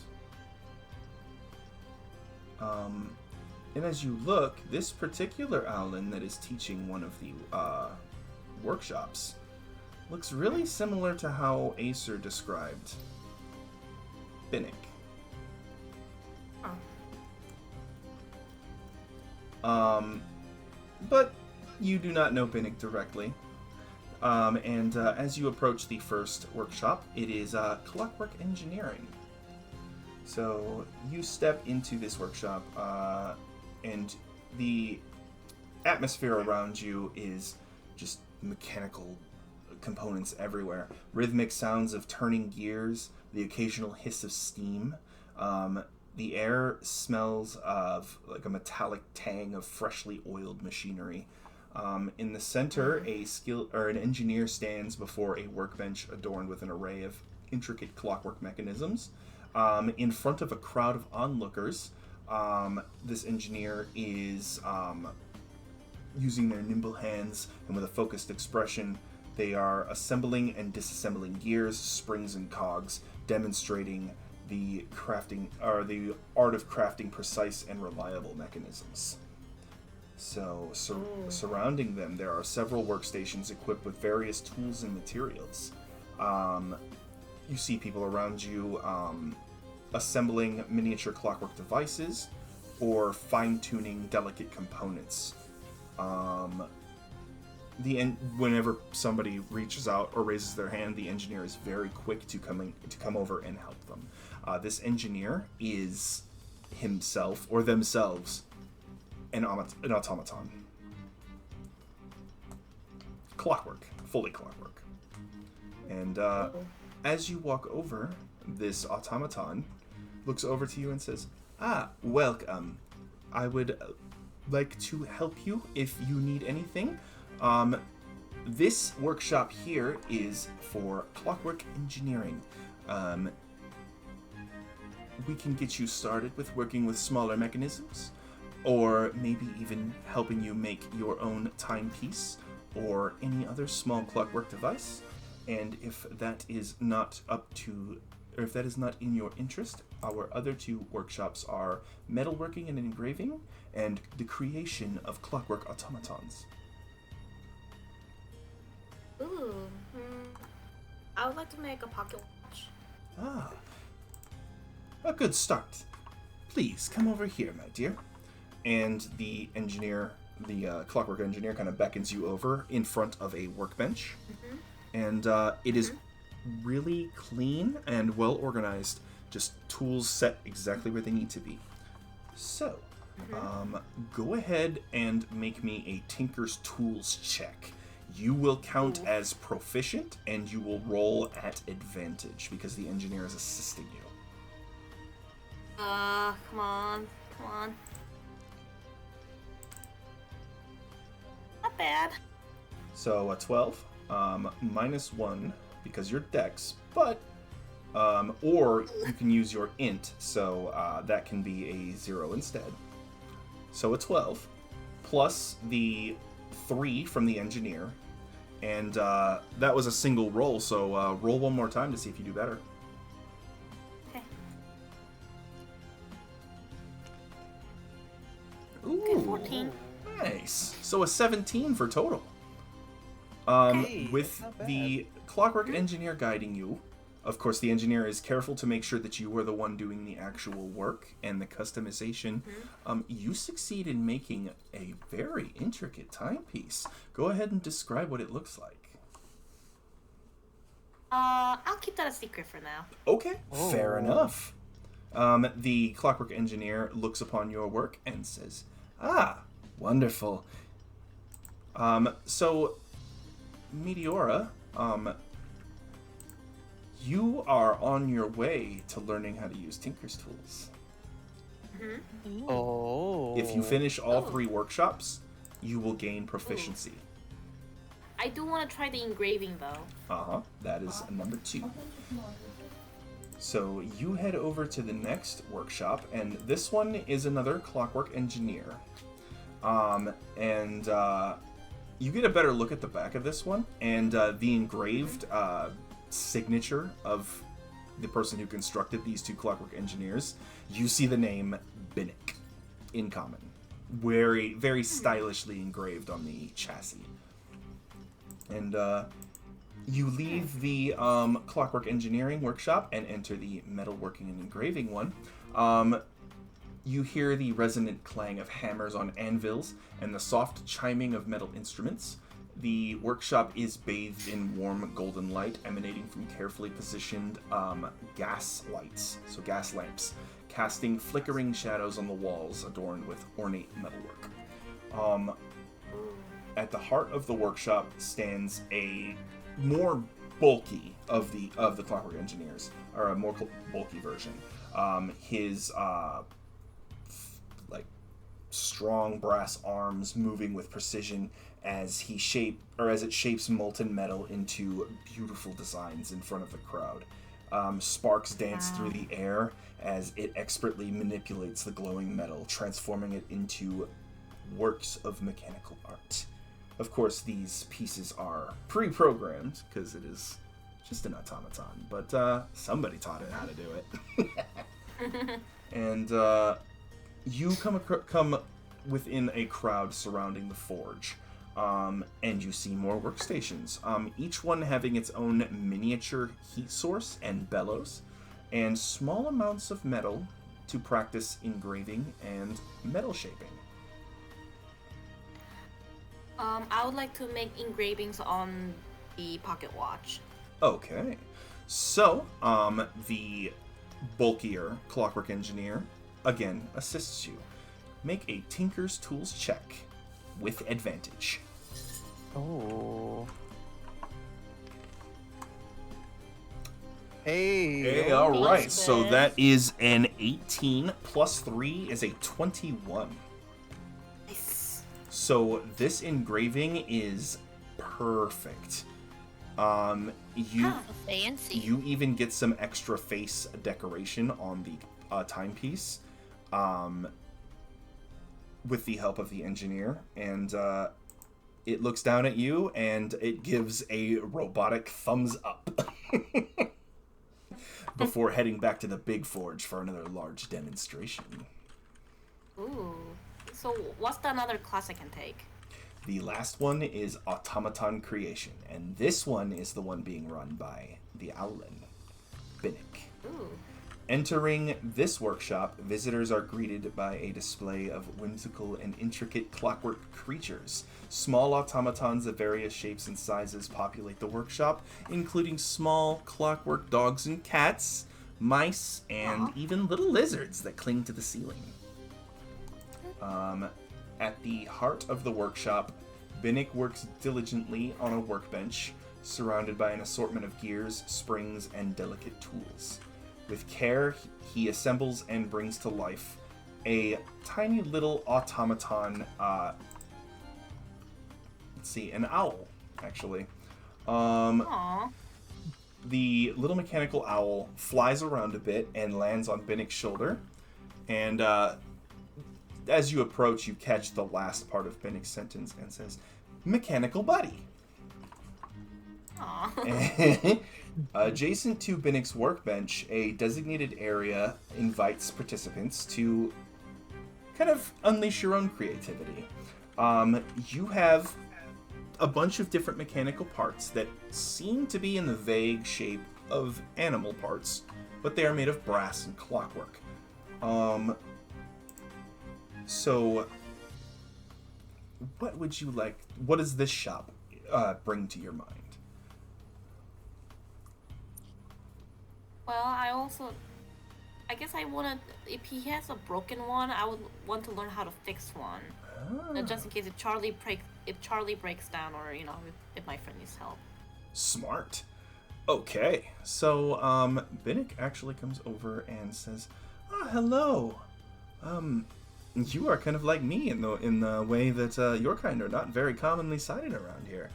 I'm Binnick. I'm the teacher for the workshops here, and I'd like to see if I can help you maybe figure out some construction or repair. That automaton on your back, that is... Do you know what that is, by any chance? Mr. Charlie? Yes. Cute name. I thought Acer had him, but I guess I'll just. What do you think? I guess I'll just ask Binnick for now. Okay. Oh yeah, that's I actually found him. Yeah. Sorry. We'll just work it out on this part. We'll Okay. work on it. Yeah. Yeah, we would call it. I just found him. I named him Mr. Charlie though. Because this is not just a regular automaton. This is an unactivated auto gnome. Auto gnome? Uh-huh. We found him by the bridge. Wait, what's the... Do you perhaps know what language is engraved on him? Yes. That is gnomish. It is the creator's name. So... I'm aware of that craftsman. I think they are from... Sheergrund. They must have been taking the pilgrimage from the other side, if you found it on the bridge. Auto gnomes, if activated and given and imbued with a soul, actually count as fully sentient beings. Oh, like my friend. What you are currently carrying is merely a body. It still needs a soul. Oh. Soul, huh? Well, does it need to be... how badly do you think he's damaged? Or does he need to put a soul in there? Well, the damage is minimal. Would actually be a good place to start for me teaching you how to make repairs. Yeah. Gosh, this takes me so far back. I worked on a larger automaton once, more human-sized, and he also needed reactivation, but he already had a soul. Anyway, enough reminiscing. Let's get started. Of course. Meteora, make a Tinker's Tools check with advantage because Binnick is helping you. Oof. Luckily for you, Binnick has a +6 proficiency. Ooh. So that comes out to be a 14. All right. Binnick says, "Okay, that's a good start for a good student. So, I would like you to have these as a reward." He hands you a packet of Tinker's Tools. Oh, thank you. And add to your character that you are now proficient in Tinker's Tools. Cool.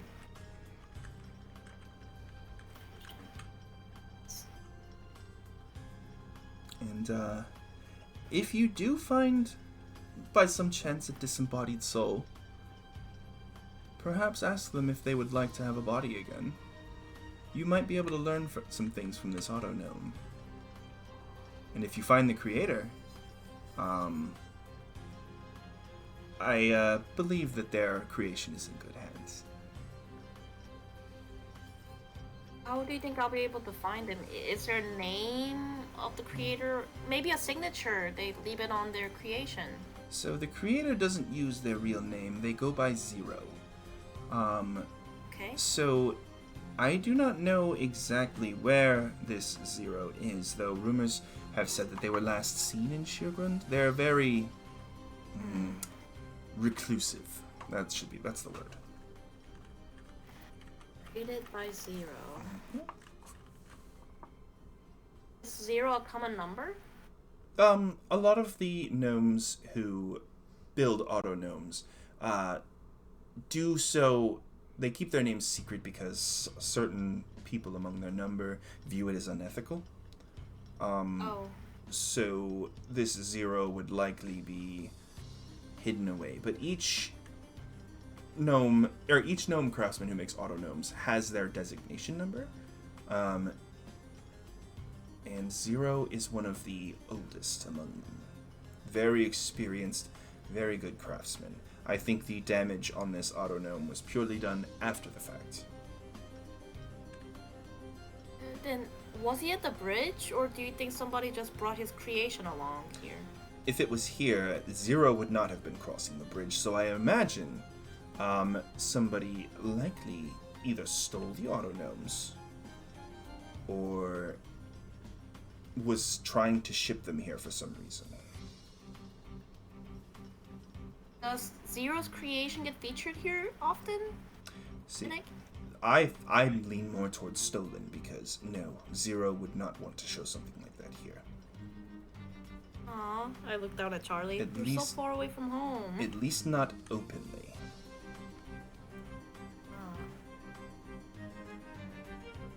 Alright, thank you for your help. You're very welcome. Will you Alright. be here for the rest of the festival? Ah, yes, I will be. I'm taking part in numerous festivities. I will actually be at the shooting range tomorrow. That's great. Maybe I'll see you tomorrow. Maybe. It would be I think you'll like my friend. He's quite something, you know? well, if you're any indication, then I bet your friend is quite the treat to know. Ubi, thank you. Thank you.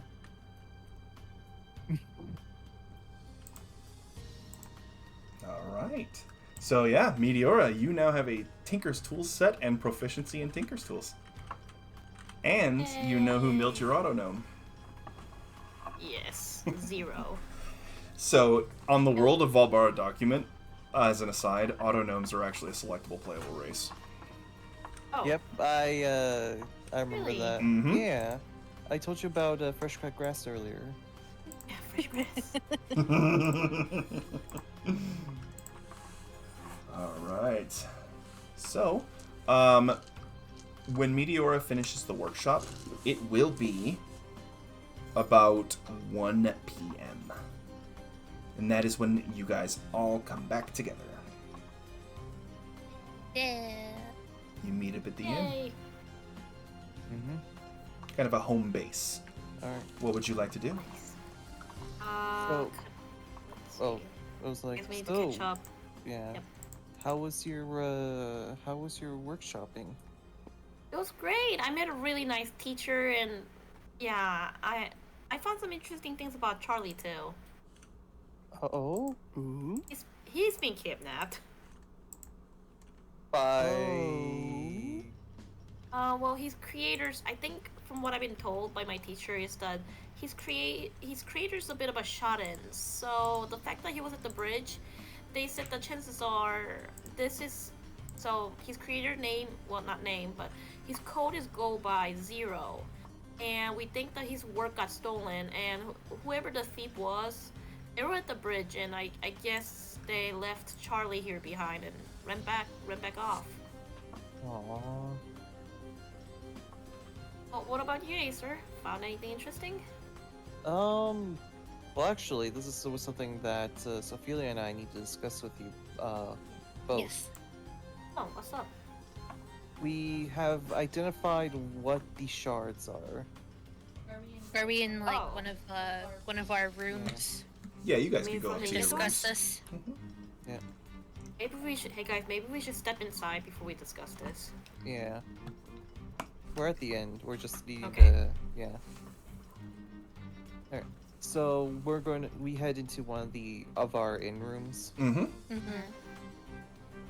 So we have found that these shards, and we pull up the shards that were given to us, are from something called the Crown of Dragons, if I'm reading this correctly. Crown of the Dragon. Crown King. of the Dragon King. Okay, what does it So- do? When fully constructed, we will be able to control the dragons. I nominate Paisley. But, we pull out the book that we got from the library. It is not an easy feat. We need these materials. And we also And- think this is what Farenth is after. Exactly. For he what, wants to we be the don't big know. bad dragon. He wants to be the big boss. And wait, why would the father, the guy who gave us this, how did he? What was his job? How does he even have this? Hey, He was a that- blacksmith, wasn't he? I think so. Again, we don't know everything about him. We don't know. Oh, whatever Yeah. he knew, he made sure he kept it a secret because his wife knew nothing. And he didn't want He most likely could have been, like a guard, or could have been passed down as an heirloom. Oh, he was desperate enough to hand this over to a stranger like us. well, He didn't knew us. he didn't want Farenth to get a hold of it. Yeah, that's how Mhm. desperate he was. So For now, what do we fix it? Do we destroy it? What do we do with this thing? Can it be destroyed? I mean, it's already technically destroyed. In its current state, it's nothing. Hmm. What? And not to mention that all of the materials needed are scattered throughout the countryside, so Okay, let's We- first say that we fix this thing. Then what? if we fix it, it may be our chance of taking on Farenth, just in general, or maybe even recruiting an army of dragons to take on Farenth, if there are any more dragons. Well, The one this who is a human originally size. Can a dragon wear it? No, only a humanoid. So Well, that's we the thing find- too. we When find a the- dragonborn who's worthy enough to wear it, and maybe team up with that he or she. Maybe, but at the same time, I mean, what's stopping us from completing it on our own? Or, That's a You dangerous know. area, Acer. That's a dangerous area. now that I think about it, we could give this to. Or what about Lady of Lady England. Lamia? Yeah, that's what I was Lady Lamia, she's thinking. perfect. I could be a don't know, perfect guys. Though power Um, corrupts power, and absolute power corrupts absolutely. These are things I've learned. True. Well, I think we need to understand this crown a little more. Unless we get her. I mean, is it even wise enough for us to gather the materials to fix it?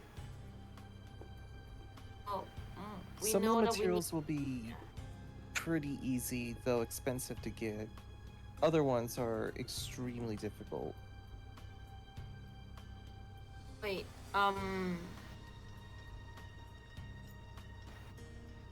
First of all, the dragon attacked the city of Ingendorf because he didn't get his tribute. It didn't seem like he knew that these pieces were at Ingendorf. So Like, even if he- we carry it, I don't think he knows that we have it. Not at the moment. If Yeah. Not we at the moment. slip the beans to anyone, then this could be a major issue. We gotta So- take an oath. We can't let anybody know that we have these. Exactly. I'm staying away from drinking, just in case. Are you that kind of drinker? I don't know. I can't remember, Sophie. I can't remember what I said last night. From what I understand, you didn't do anything that was very. No, Brash. I don't want to hear it, Acer. I don't want to hear it. So, hey, wait a minute. Do you think some of the pieces might be within the city wall?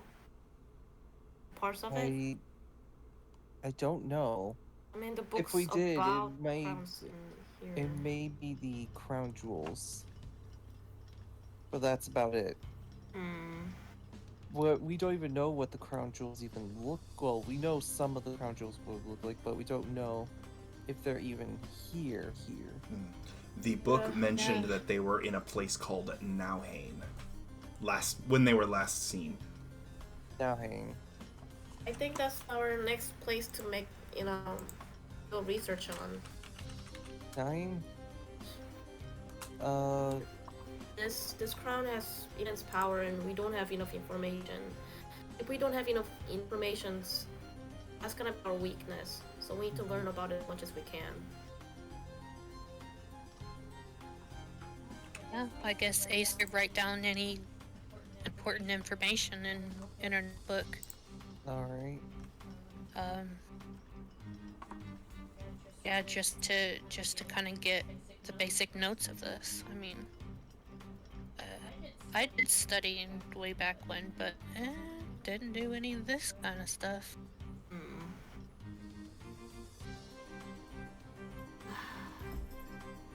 I'm gonna step out for a bit, guys. Alright. I need some time to think. Yeah. We all need some time to think. Whose room are we in? I would say our room. Past the nice. Okay. I'm gonna go to the alchemist's shop. Alright. Alright. The alchemist's shop. Okay. What time is it, by the way? It is currently 1:20 p.m. Alright. Okay. Actually, hey, Nithun, I want to put a spell on this, the pocket watch I made. Which shop would offer spells? Enchanting services? So, Alzenau does not have an enchanting shop. However, Oh, darn it. another city might. I'm going to be guessing Cam's. Okay, then I probably won't be able to do it in this round. Hmm. I'll go to the grocer. Actually, you know what? I'm gonna visit the alchemist shop. I need to buy some potions. Okay. So, is anybody accompanying Meteora to the Alchemist? Yeah, I mean, why don't we stack up on some health potion, guys? I'll probably go to the alchemist with. I got her the book, so I guess I'll stay in the room that we're in. Okay. Okay. Pasley, are you Is he accompanying them to coming? the Alchemist? Sure. Alright. So, the three of you, with Pasley at the head of the group, reach the Alchemist shop in a mere 10 minutes. So when you get there, it is 1:30 p.m. And you see a charming little shop tucked away on a corner street. The exterior is adorned with climbing vines and flower boxes, providing a touch of natural beauty amidst the mechanical aesthetics of the city. Inside, shelves are filled with an array of colorful vials, bubbling cauldrons, and exotic ingredients. The air carries the scent of herbs and mysterious concoctions. Excuse me. The shopkeep is a fire genasi with a friendly demeanor and extensive knowledge of potions and herbal remedies. And her name tag says Amara. As you enter, her red hair is like, it almost seems to be on fire. It's cut short and almost like a pixie cut. And she looks over to you, and her amber eyes rest on yours, and she says, welcome. I'm Amara. Welcome to my shop, my potion shop. If you need any help, please let me know. And go ahead and browse the shelves, and if you're looking for anything in particular, including ingredients, just ask. Let's see. Do they have a list of Yep. items? Getting it pulled up right now. So as you browse the shop, this is what you find. They all have the label, the effect, and the price. Okay. Oh, wow.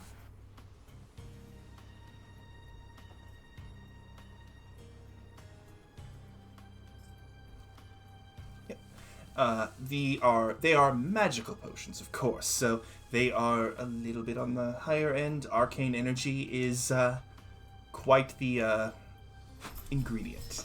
So, I hope our prices are still filter decent. of love?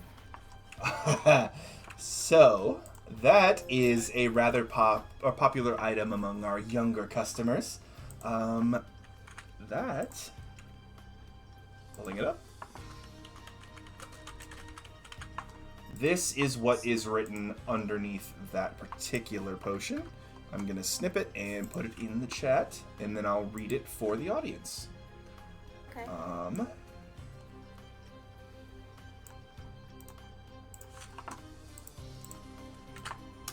So the next time, if you drink this potion, the next time you see a creature, within 10 minutes after drinking it, you become charmed by that creature for an hour. If the creature is of a species and gender you are normally attracted to, you regard it as your true love while you are charmed. The potion is rose-hued, and it is an effervescent liquid that contains one easy-to-miss bubble shaped like a heart. The love potion? It is a love potion. I look at the shopkeeper, I'm like, is this legal? Absolutely. It's one of the more popular items, actually. Do people use it for pranks? Sometimes. How long does it last? An hour. If somebody drinks these. For 1 hour? 1 hour. Huh. Okay, for now, I'm gonna buy 2 of, I'll get 2 potion of healing. Okay. That would come out to 100 gold total. Huh? Alright, and she grabs the 2 potions of healing from her stock and puts them right in front of you, and yep, that is 100 gold. Easily, you should buy the love potion for, I don't know, your crazy plans. As soon as Pasley hears that, they do a little chuckle. I'm going to buy 1 filter of love and 2 potions of healing. Perfect. That would come out to 190 total. Alrighty.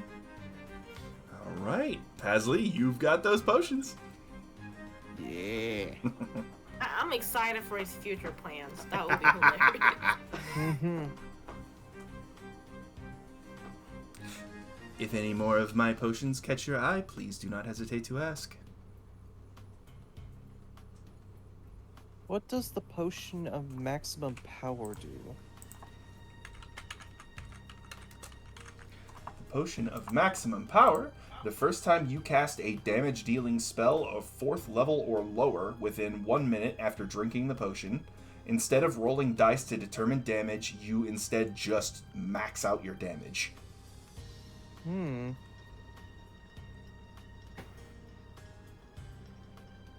Well, it's not for me, so I will take 2 potions of healing And 1 potion of greater healing. Okay, that would be 250 gold pieces.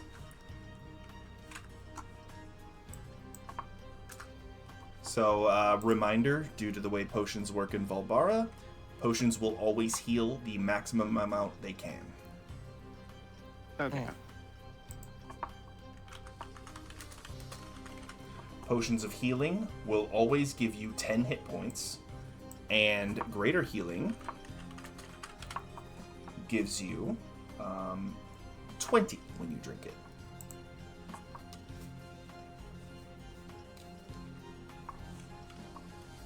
Alright, so the Filter of Love is sold out. The Potion of Greater Healing, I have 5 more of those.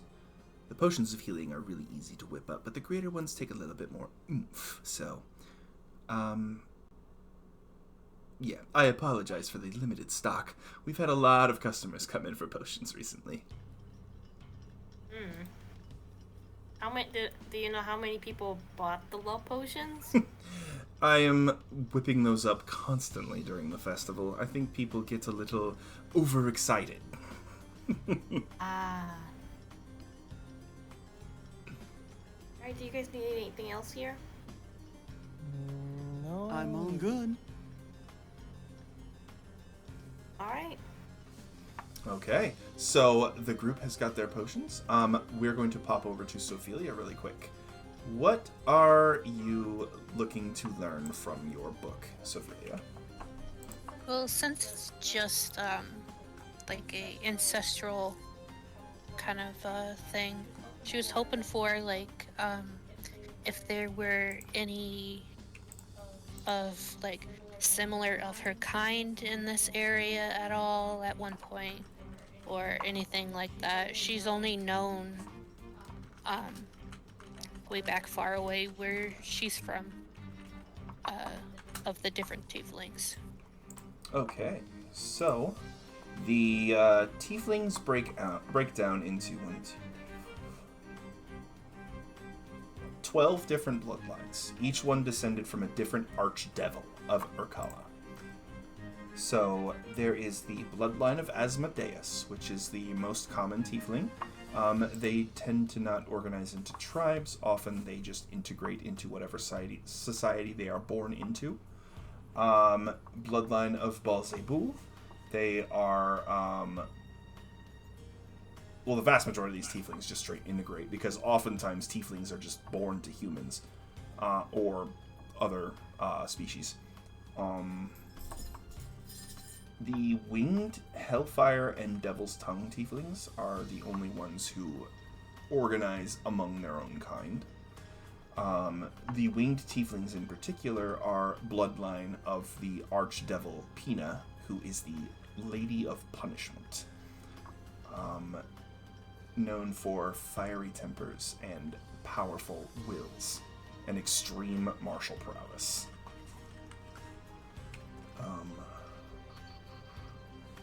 So jumping down to the Archdevil Pina, there is a little excerpt about that Archdevil. Go ahead and roll me a history check, Sophelia. Okay. Let me get to the board here.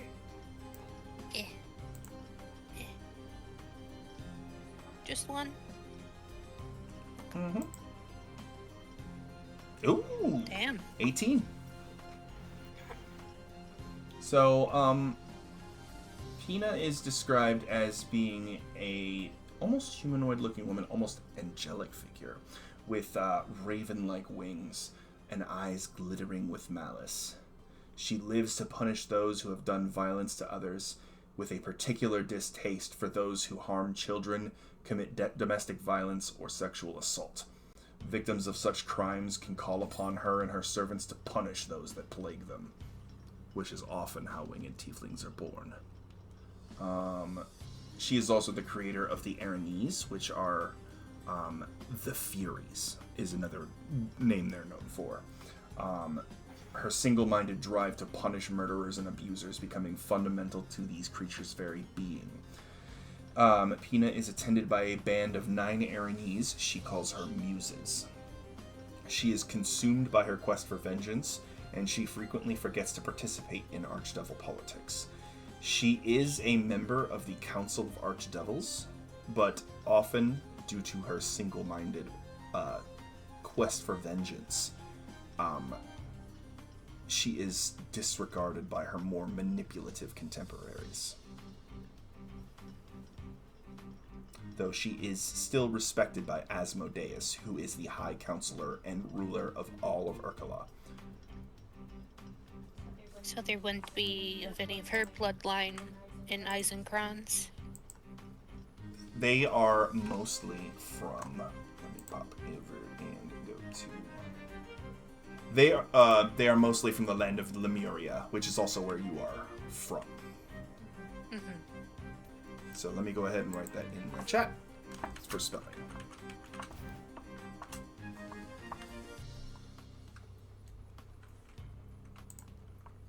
That's how you spell that. Mm-hmm. So she's just kind of sad that there's no others like her even here. That's not saying that there aren't any. It's just that the largest population is concentrated in Lemuria. There may still be some smaller subsects that are from this area.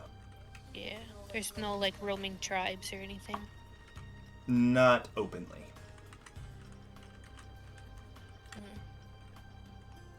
The way Eisenkranz is broken down into city-states, in each region of the, or in each area you go within the region that is controlled by a different city-state, the rules, the customs, and the prejudices of the people there are different. So Alzenau is pretty inclusive, and Sheergrind is very friendly to outsiders as well, but if you get over to Castle, near the Schwarzwald, people are very judgmental and prejudiced over there just because the city-state is very isolationist. They're insular. Gotcha.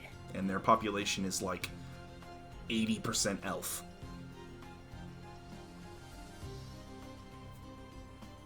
Okay. So yeah, she pretty much sees the tiefling line, the winged tiefling line, Pina? Mm-hmm. Is that right? Yeah. So she's like, kind of makes sense, I guess.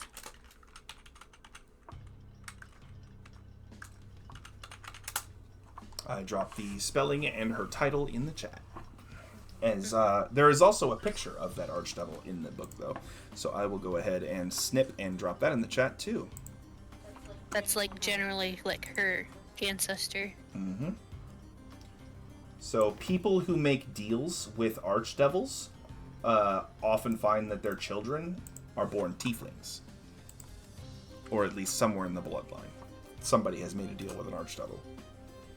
So in this setting, Valbara, archdevils are not necessarily evil, or devils in general. They are just from a different world, and they were created by the dark god Alistair, Lordrump. But they did not commit any crimes themselves upon creation. And so the creator gave them a different world to live in and made a deal with their leader Asmodeus that they would not do anything to endanger his creation. And they would be free to live on their own. This is common knowledge among the people of Valbara. Yeah.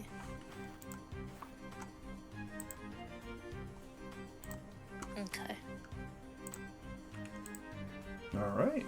So with that, that puts us at about 1:50 p.m. Is there anything else you guys wanted to do on this day? Because tomorrow is the shooting competition and probably the last thing we will do tonight. Alright. For me, I'm gonna try and find a secluded place, Okay. look around, and slowly take out the necrotic book that I got. Okay. So what exactly are you trying to discover from this tome before we make your check? I am going to try and look for, let me think.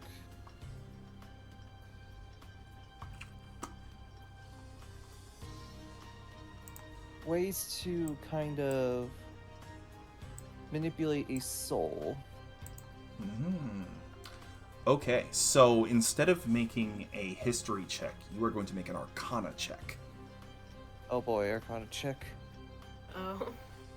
I believe that's intelligence, which again, I am, That is 0. Yep, it is. Alright. Good luck. So I learned nothing. Not necessarily. You look into the book, and it is like looking into a technical manual for a device you didn't even know existed. In multiple languages, written in ancient ink. And this book has probably spent some time in some tomb somewhere when was likely rescued by some adventurers. There is details on at least moving souls around, though it is very hard to decipher. You're probably going to have to try again a different day. And as you close the book, your head hurts. Oh dear. This manual just too much to figure out at the point right now. Wizard shit. Exactly.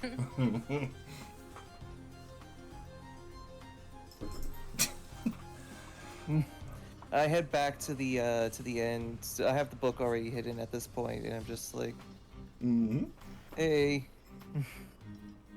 All right. By the time Acer rejoins the group, the current time is 2:20 p.m. I'm gonna go back to my room and I'm gonna do something real quick. Okay. Oh. Meteora, you head up to your room as the rest of the group kind of gathers downstairs. What would you like to do? So I'm gonna go into my room and I take out my hammer. Place the hammer on the ground, and then I take 2 arms out of my that was actually I don't have it on my hip anymore because people got freaked out about it. So Yes. I pull out the skeletal arms from my bag and I leave it on the ground. Okay. And then I take Mr. Charlie and I leave it like in the middle. And I slowly spoke. Cirilo, do you want to give it a try? The skull within your maul, its eyes light up, and the room begins to smell of the flowers that, whose scent filled the air the night you met Cirilo. And you hear the voice in your mind, I would like to be able to move again, yes. I said, okay, but you have to promise me you'll have to behave. Of course. Alright, give it a try. Instead of Mr. Charlie. Mm-hmm. And by the way, I wouldn't be able to call you Cirilo once you enter this vessel. You'll be going by the name Mr. Charlie. The skull's eyes, the pinpricks of light in the sockets, just look up at you and say, "Oh, Haimon, help me." It's for your safety. Come on. I understand. And the lights in the skull begin to move. Meteora, I will need you to guide me there.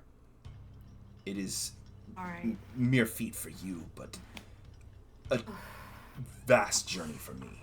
Meteora, make a religion check as you begin to pray. Okay.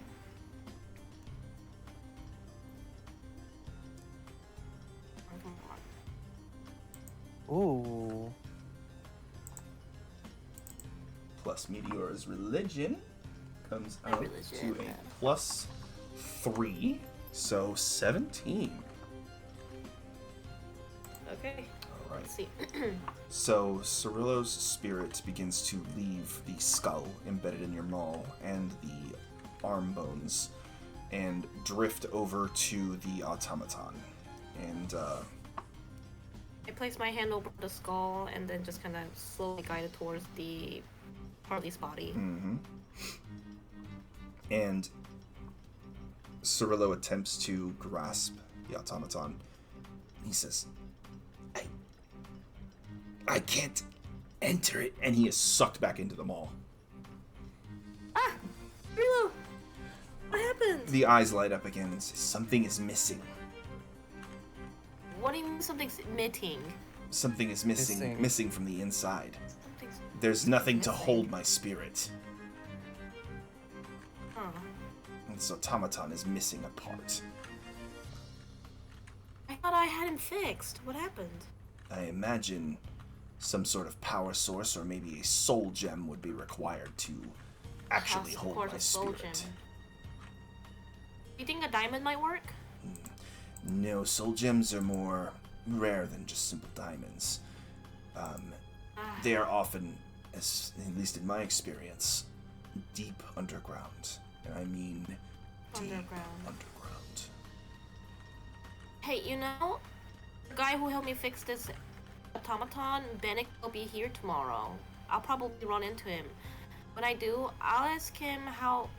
He said that he brought somebody back to an automaton with a soul, so maybe he'll know how to do it. I'll ask him tomorrow for you. That would likely be a good place to start. Alright, thanks, Cirillo. You can go back to sleep. Thank you for trying. In all honesty, I appreciate it. No problem. I pick up Charlie and I just look at him. Well, buddy, looks like next time. And Cirillo, the eyes of Cirillo on the mall go dark. And I come back downstairs. I'm gonna need some broccoli and cheese soup after this. Man, that sounds really good right now, actually. My character gives like an eyebrow raise to that. Sounds interesting. Don't know what it tastes like. Just try it sometimes. Alright. So, the current time now is, let's see, that took a little extra time, so we'll say 2:40 p.m. I'm actually going to head over to the general store just by myself. I want to purchase one extra item before going. Okay. Is there any other errands anybody else would like to run? I'm gonna go to the grocer. The grocer. Okay.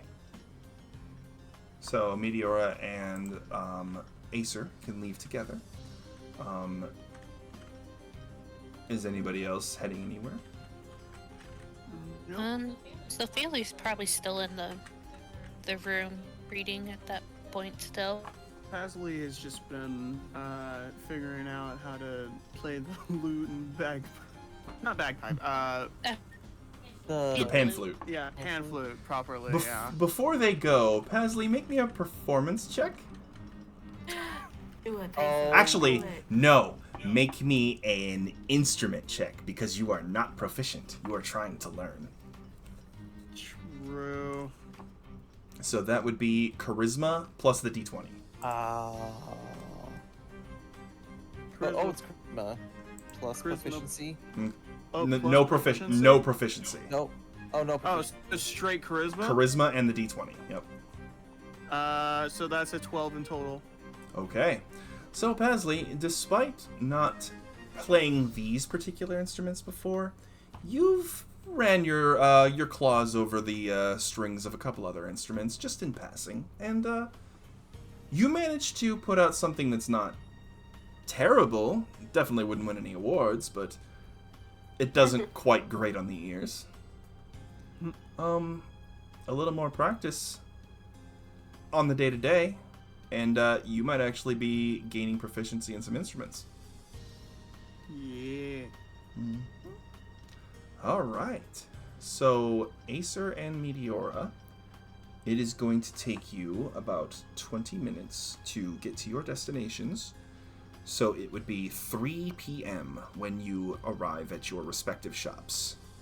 So we'll just go in alphabetical order. So Acer, you arrive at the general store. And as before, Gwendolyn is there. She waves you in, just says hello. And if you need any help, just to let her know. What are you looking for? So, first off, I want to say I feel sorry because I realized for a while I've been using the Tinker's Tool thing, and I realized I've been using the Tinker's Tool proficiency, but I realized I don't have Tinker's Tool. Oh, so goodness. I totally didn't check either. I'm like, ah. Yeah. So, yeah, I'm buying myself Tinker's Tools before this. So, in character, I'm like, hello. I'd like to purchase myself some Tinker's Tools. I am a little bit handy in that, so I'd like to learn that. Well, I would imagine so, judging by your metallic exterior. Certainly, that would be 50 gold pieces for a full set. 50 or 15? 50. 50. 50. Oh, Okay. they're pricey. Hold on. Minus. Alrighty. I think if I did this right, yeah. Alrighty. Alright, and here is your kit, good sir. Happy tinkering and happy repairing. Oh, this definitely. Sometimes these joints get a bit tense. I'm trying to loosen them up I or can help you tighten with them. that, Acer, sometimes. Take Yeah. small, smashes against joint. Dunk! Alright, and then Meteora was headed over to the grocery. Unless there was anything else Acer wanted to grab. I think that is everything. Let me check the general store shop materials again. So game set, Yep. musical instruments. Underneath cool. the list, there is also that link for adventuring equipment or adventuring gear. That is also items that are at the general store. Alright. So yeah, so you have acid, alchemist's fire, antitoxin, yeah. Mm-hmm. Arcane focus, ball bearings, block and tackle book, Caltrop. Go ahead and read through, and we'll hop over to Meteora while you're Yeah. reading through. All right, Meteora, you head over to the grocer, and let me go ahead because this is a new shop. The shop's exterior features hanging baskets brimming with vibrant fruits and vegetables, interspersed with brass gears and tiny spinning windmills. Inside, the shelves are laden with fresh produce, exotic spices, and jars of preserved delicacies. The shop's centerpiece is a large mechanical clockwork display that periodically releases bursts of fragrant herbs and spices into the air. Nice. The shopkeep is a human with bright blue eyes and a gentle expression named Greta. Excuse me. And she gives you a warm smile as you come in and says, welcome. Is there anything I can help you with in particular, or are you just here to browse? I do need something. I need your help on finding a spice. Okay. What tickles your fancy? It'll be placed on the most blandest food in the world, so I need something, I don't know, something a little more savory, something more palatable to the taste, I believe. Okay. So, you look like a traveler, so you definitely were going to want something that fits within, or fits among your other items. So, Yep. Let's see. I have, of course, your generic pepper, other spices, but I do have this one that came in recently. I call it, so you've heard of allspice, right? This is omnispice. It is. What's an omni spice? It is a blend of essentially a little bit of everything. Will it taste good? I have tried it myself, and I put it on a flat piece of white bread, and it was amazing. All right, I'll take it. How much is there in there? So How long will it last me? this is good for about 20 different meals. 20 different meals. Let me buy twice of that spice then. Certainly. So that would be 10 gold total. Deal. All right. Thank you very much, and enjoy that Omnispice. It's some good stuff. Got some other items here? We have fresh fruits and veggies, all for a single gold piece per pound. If anything tickles you, and any other spices you can think of, same price. We all go for a gold here. You got any list, Mithun, or nah? Nope. Just pretty much any fruit or vegetable you can think of.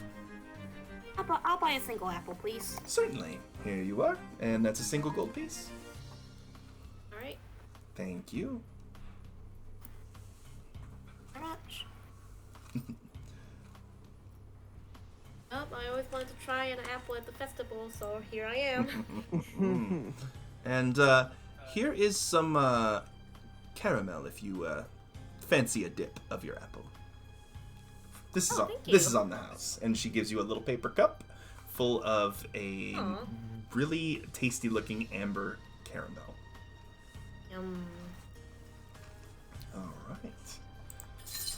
So current time is 3:10 p.m.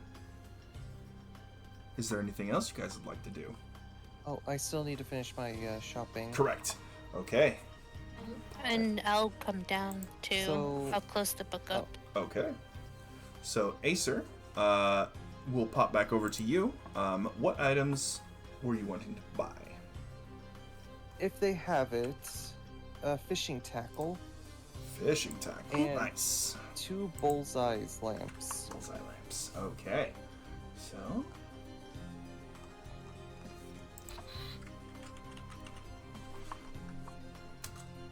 So the fishing tackle is a single gold piece, and the bullseye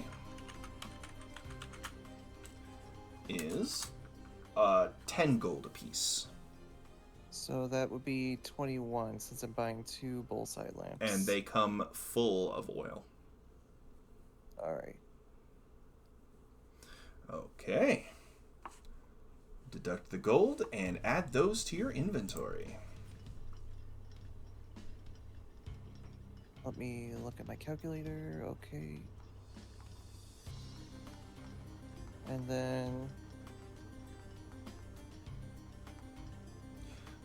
If anything is of a value lower than a gold piece, then we will default to a single gold piece. We're gonna just run Okay. with just gold for this campaign. right.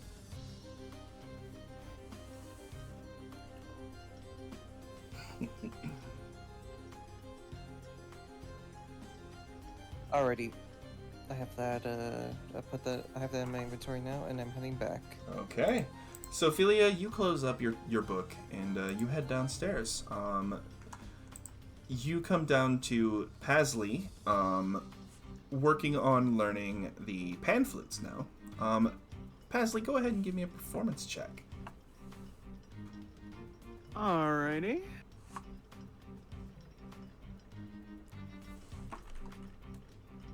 Okay, a little bit Ooh. better now. A Yeah, little that's bit better.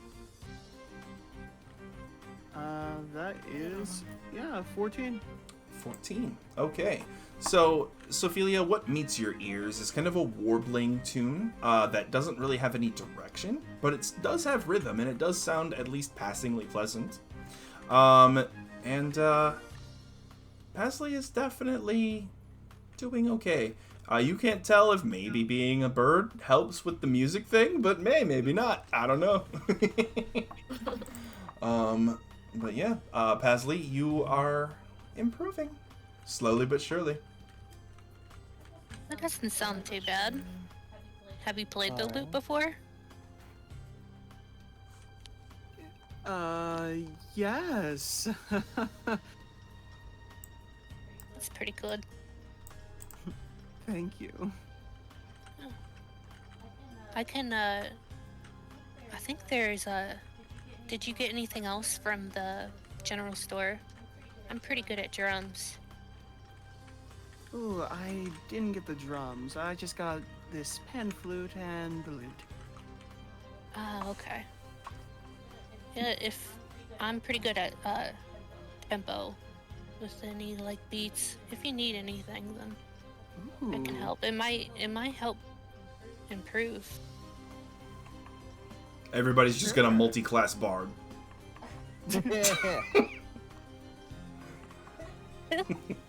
We'll be a traveling band. Yeah. Traveling band. Yes, traveling man. Alright.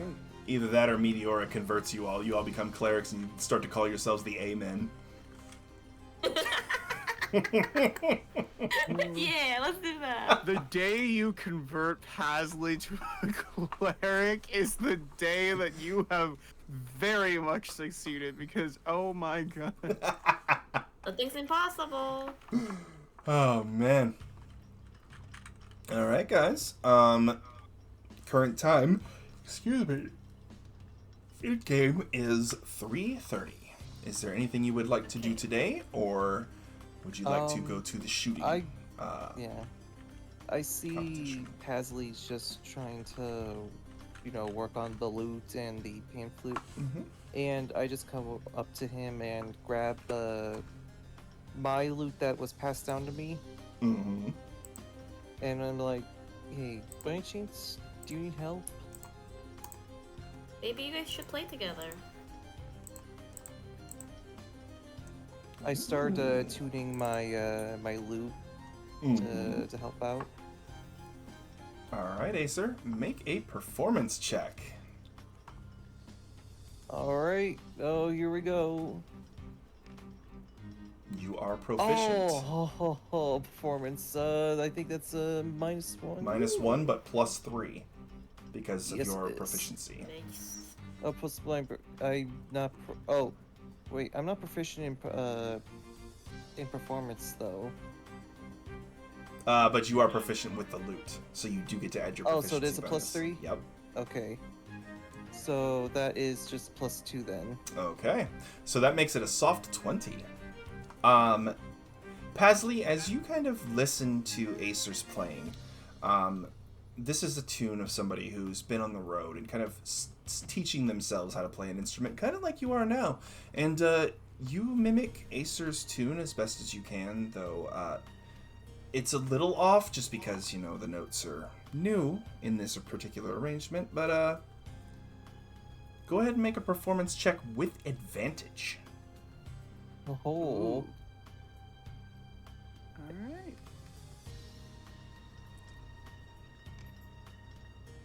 All right. Ooh, a 12 Okay. plus your charisma. Yep, 16. Nice. Okay, so together, with Acer leading, you guys make a pretty convincing little duet. Very nice. Yeah, Pasley, you're starting to come into your own on this lute. Just a little bit. Obviously, there's going to be a lot more practicing to be done, but you have got a good head start and a teacher. Alrighty.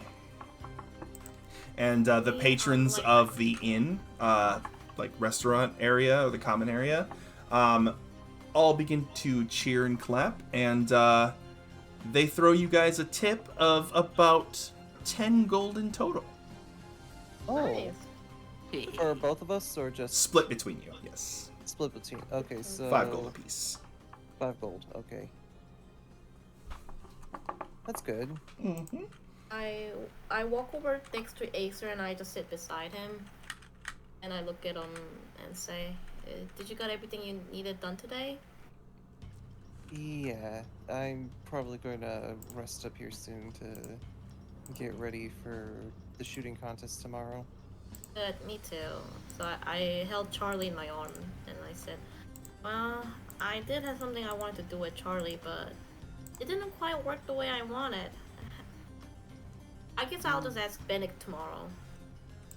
When you say that, I light up immediately. Wait, did you say Binnick? Binnick's here? Yeah? Do you know him? Of course I know him. He's the one that brought me to life. Wake me up. Oh.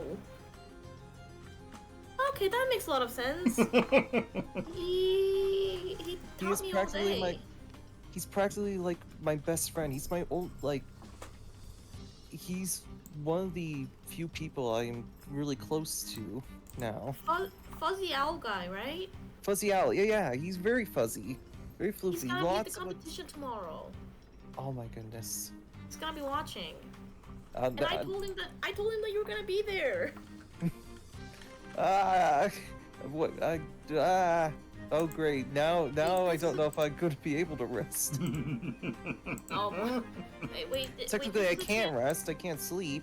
But you know. This is a chance that you could ask him of his origin. Of your origin, but wait, hold on. I mean, I know my origin. He told me that when he made you, he said there was already a soul inside. So yeah, he wasn't the one who put it in there. I know of that. It's so much to go over. I have so much to talk to him about, especially with this journey. He was the one that told me to head here to, not here, but head to Ingendorf. Well, he said he's gonna be here throughout the entire festival, so he's gonna be at the game tomorrow. I have so much catching up to do. Win this thing and he'll see you. Make him proud. Alright. Well, unless there is anything else, we will fast forward to day 3 of the festival. Alright. So today is all shooting festival. Or shooting contest. Because there are a lot of contestants. Ooh la la. Specifically, 256 of them, to be precise. Whoa. So, I'm going to change the music. Come on, Acer, you got this, buddy. Oop, modding.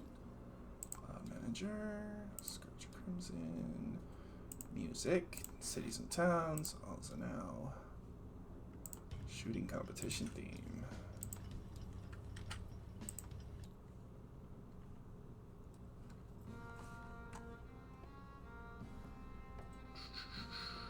The shooting range, as you guys head up there in the morning, early in the morning. We're talking like 6 o'clock waking up, 7 to head over. You come to the... Good thing we didn't go drinking again. Yeah, good idea. The shooting range is a meticulously designed area located in a spacious courtyard surrounded by high walls, adorned with brass plaques that bear the names of past champions and commemorate exceptional feats of marksmanship. At the entrance, a grand archway beckons competitors and spectators alike into the shooting range. The archway is embellished with gears and clockwork motifs. As you pass through, you are greeted by the rhythmic ticking and whirring of concealed machinery. The shooting range itself is divided into multiple lanes, each one separated by sturdy partitions crafted from polished wood and reinforced with brass accents. Each lane features a series of shooting stations equipped with adjustable rests and support structures, ensuring stability for the competitors. Stretching out along the far end of the range are mechanical targets crafted from durable materials and extremely well calibrated. They are currently running them through their tests as the crowds begin to fill the bleachers and the competitors begin to amass at the head of the range. This is where the party must split, because only the competitors are allowed down on the field. And only one of you may compete. You got this, Acer. Thank you. I have to say a little bit nervously. I'm just like, Look, it sounds so monotone. Yeah, you got a little bit of a fan club. Listen, it's been 300 years since they've held a firearm. You got this. Yep, and the firearms that are being held are muskets.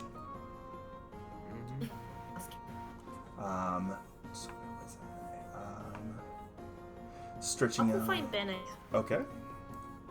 We'll watch. Meteora, as you guys go up to the bleachers, you kind of lead the group up there.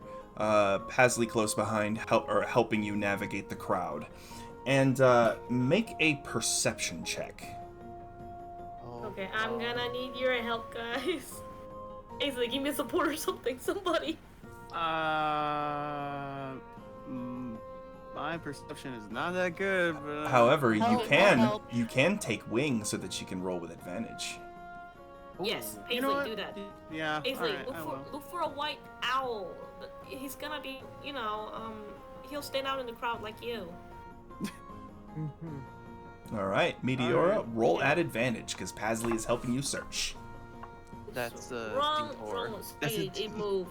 Like, my thing disappeared, so... Oh no. Alright, 2d20. Alright, that's a... Ugh.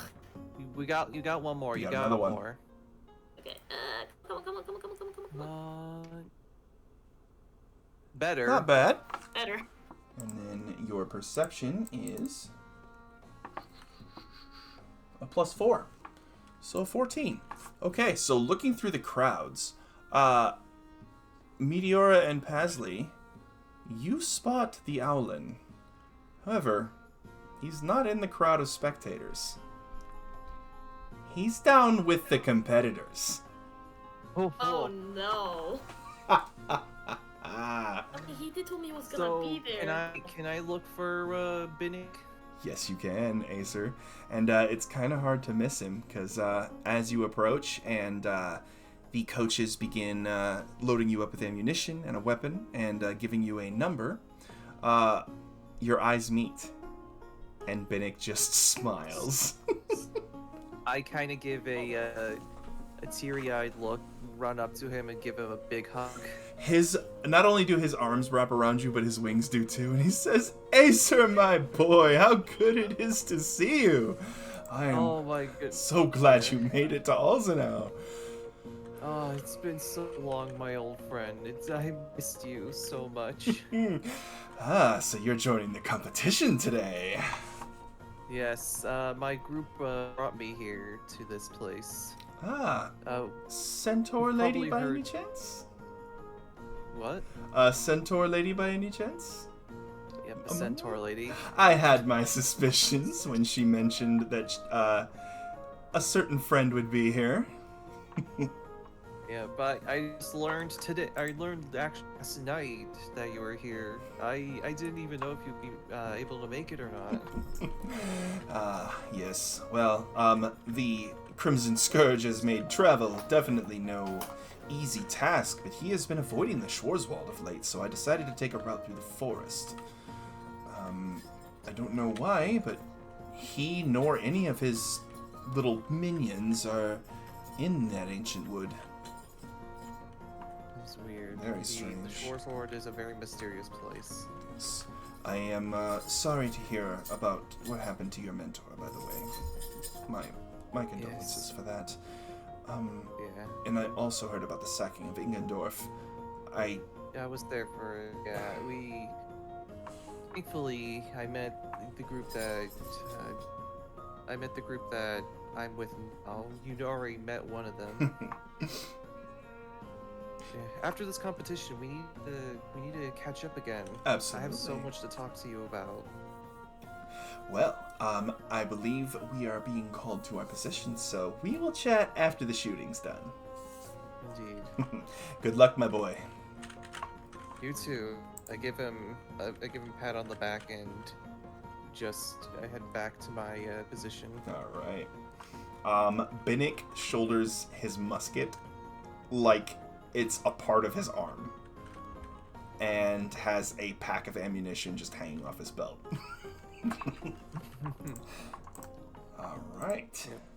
So, rules for the competition. After I finish my description. So, as you kind of scan downrange, you see that the targets have an assortment of movement patterns, replicating motions of various creatures, objects, or creatures and objects. As the patterns vary, the targets rotate, spin, and even change direction abruptly. To ensure the safety of both competitors and spectators, an elevated platform runs along the length of the shooting range, offering an optimal vantage point for judges and referees. From this platform, they oversee the competition. Surrounding the range, elevated seating areas, which is where the rest of the party is, provide ample room for spectators to observe. The seats offer a clear view of the shooting lanes and the mechanical targets. And the shooting range itself is bathed in soft ambient lighting, casting a warm glow upon the competitors. Alright, so the competition rules are 3 shots, 8 rounds, 256 competitors. So, on the player side, Acer, for the first 6 rounds, all you need to do to progress is to score at least 3 points. Okay, come on, buddy. You got this. Alright. Do I get any proficiencies at all? Mm-hmm. Or like, can I use the archery fighting style? So not only can you use the archery fighting style, but as you hold the musket, something comes to your mind, something you haven't felt in a long time. You go from fiddling around with this strange contraption to holding a weapon like an expert. Whoa. So when you make attack rolls with this musket, you are going to make them just as if you were shooting a bow. Alright. Okay, so round 1, I need you to roll your first shot.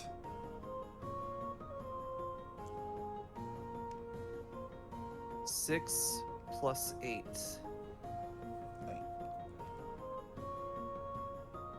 So that would come out to 14, which gives you a single point. You hit the outer ring of your first target. Alright. The shots all ring out in unison as each competitor takes their shot. And, yeah, you've scored a point. You've got 2 more shots left. Roll the second shot. Come on. Same thing Oh, again. man. Mm-hmm. Another single not bad. point. The shots ring out, and Acer, you're still, even though you feel confident holding the musket, it has still been a long time since you fired it. The kickback is not something you are quite used to yet. Go ahead and roll your third and final shot. Come on. Come on. Oh, There you go. Ooh, okay. 24. 24, which puts you at... No, wait, that's 25. 25 gives you 3 points. You hit a bullseye. Oh. All right. And the first round is complete. All that remains is 128 competitors. So as we move to round 2, the lanes, the walls separating the lanes retract into the floor.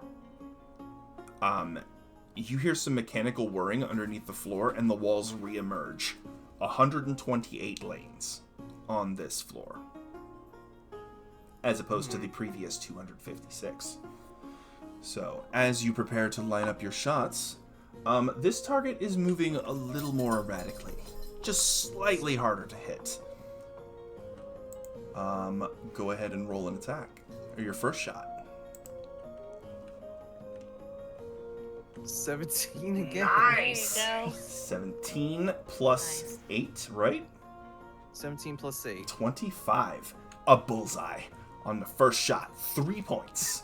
You are guaranteed to move to the next round. So, we are going to go ahead and skip forward to that point. Oh, before you skip though, Sure. Ainsley, I need your help with something. Yes.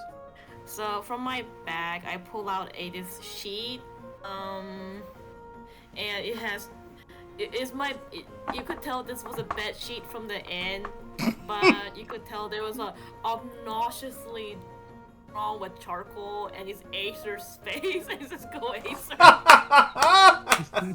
And I said, it's made up of charcoal. I'm sure you'll wash out. I'm sure the inn people doesn't mind. So, Acer, you and Binnick both kind of take a glance at the same time back towards the crowd before this round ends, having both scored bullseyes on your first shot. And you, Binnick, you hear his laughter. He's doubled over in his lane. I kind of also laugh as well, just like, oh my goodness, they're doing this for me.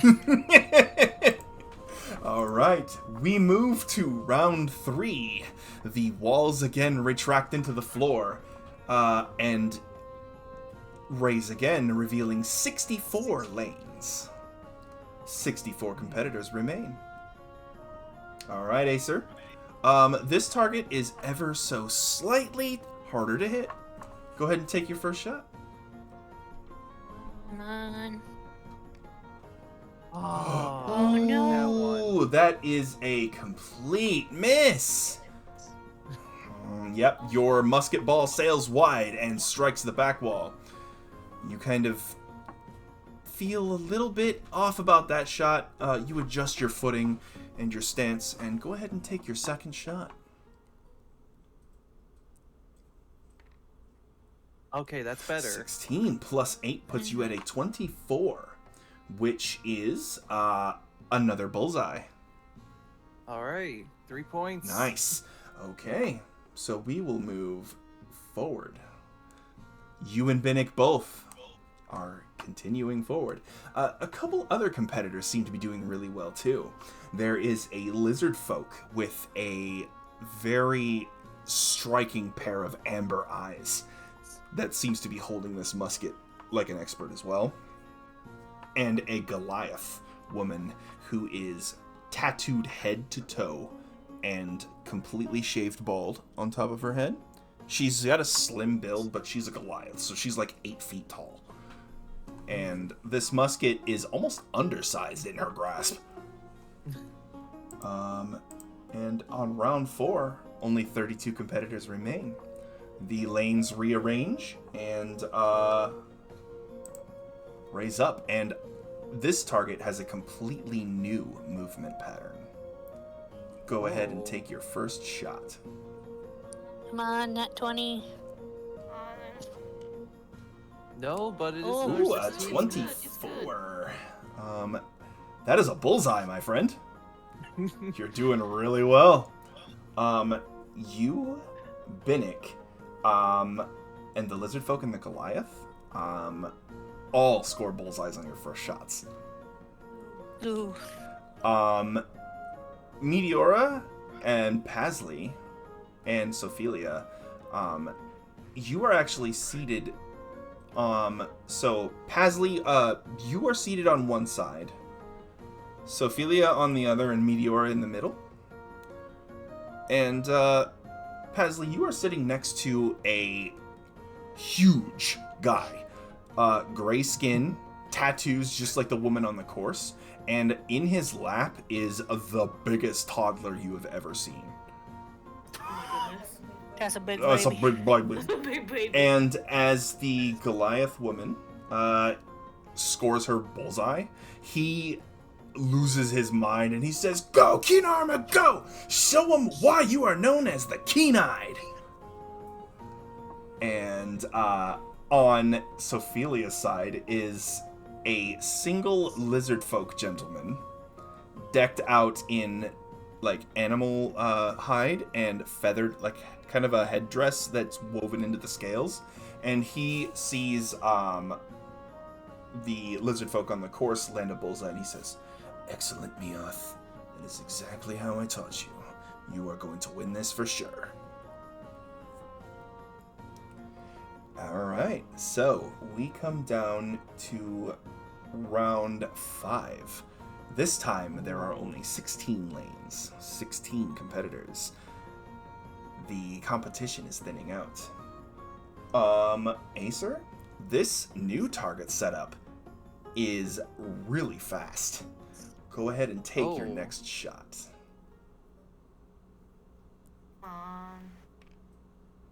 Ooh, 9 plus man. 8, so that is a 16? No, it's a 17. 17? Okay. So you hit the outer ring, you score a point. Alright. So, as you hit the outer ring and pop the target, a new one pops out, and the pattern shifts shooting, mid-volley. Go ahead and take your second shot. Oh, that's even worse. 7 plus 8. 7 plus 8. Another single point. That is a 15. You're still in this. Focus, Acer. Go ahead and take the third shot.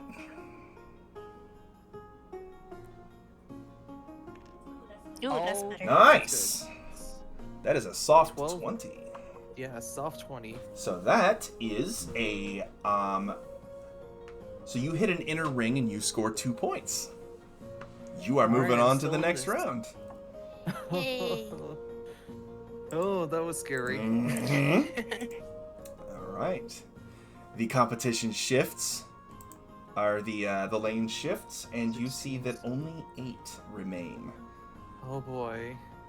You and Binnick are now on opposite sides of the 8-man group of competitors.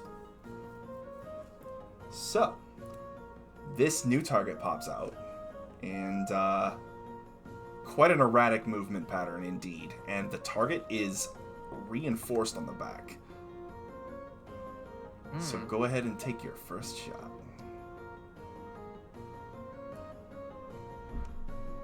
Ooh. 7 plus 8. 7 plus 8, that is 15? a 15. You hit the outer ring and score a single point. Okay. Come on. Come on, baby. Oh no! It was on a 16 for a second there. So your musket ball hits the wall behind the target as the movement pattern. The musket ball is literally right in front of the target when the target moves down to a lower spot, and the musket ball hits the wall. Go ahead and take your third and final shot. Come on. Come on. There you go. Hey, all right. So that comes out to a 25, which is a bullseye. All right. Oh, I got scared there for a second. All right. Oh. So now the competition changes a little bit. The rules are going to change because now, with only 4 competitors left, I'm rolling too. Oh. I'm rolling for Mioth, for Kinarma, and for Binnick. Oh. my goodness. So I have to beat their rules? Yep. Not their rolls, their scores. You just have to be the one that is not. You have to be in the top 2 to continue. I have to beat the top 2. Mm-hmm. Hey, sir. Look at the art channel. This is what you're seeing at the podium. Aww. I gotta see this. It's so cute. Oh, that's great. Oh, that's definitely going in my slideshow. All right. So, Acer, go ahead and make your roll. Your first Okay. shot. Come on. Ooh. 2. Gonna miss. That will miss. All right. So here we go with Mioth.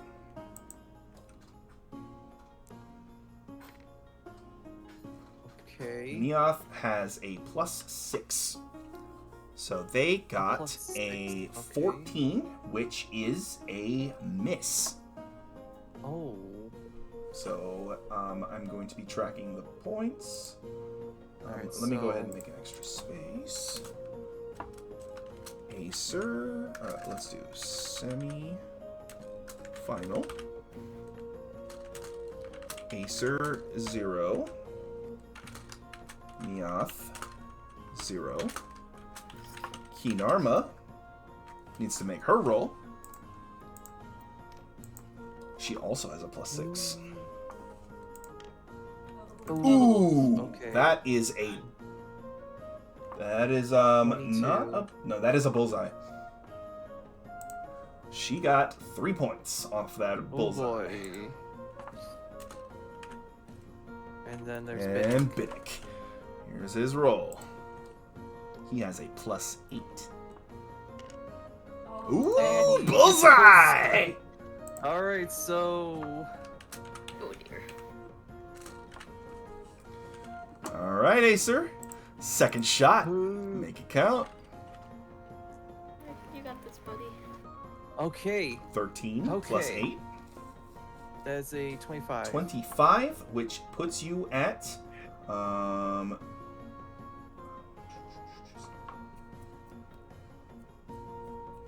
If I That remember is a correctly, bullseye. let's- Oh, goodness. Oh, good. 3 points for Acer. 15, 16, 17, 18, 19, 20, 21. So, essentially, what is happening here? The target has an AC. It has an armor class. If you hit the armor class, Oh, wait. you score a single point. Yeah. If you beat the armor class by 4, you score 2 points. If you beat it by 8, or if you crit, you score a bullseye, and that is 3 points. Okay. So that is what is happening. All right. No, wait, hold on. I need to redo my math. So let's see, 13... Oh, 21. 21, yeah. So the target's AC is a 16. So you got 2 points. So not a bullseye. You hit the outer ring. I need to make sure I did that correctly. Didn't Mhm. want to... Yep, that is Yeah. fine. Thank you for checking me. Okay, so Miaf. Okay... Ooh. 16. 18, which is AC 16, a single point. Okay. Keen Arma. Come on. Miss. 8 plus Okay. 8 is 16, which is the target's AC. Ah, So Keen Arma got a single point. She now has 4. And Binnick. come on, miss. Ooh, Oh, Binnick got a nat yes. 1. No Oh, I'm points. sorry, Binnick. I'm sorry. You just hear Binnick just, damn. It can only be one. All right, Acer, third and final shot. Come on. Oh no! No. All right, that is a miss. Oh, Mia? well, I tried. Nat 1 for Miaf, no points. Man, all these ones. Keen Arma. That comes out Yeah. to a 21, which is I think that's 2 again. points. Yeah, Yup. 2. And Binnick.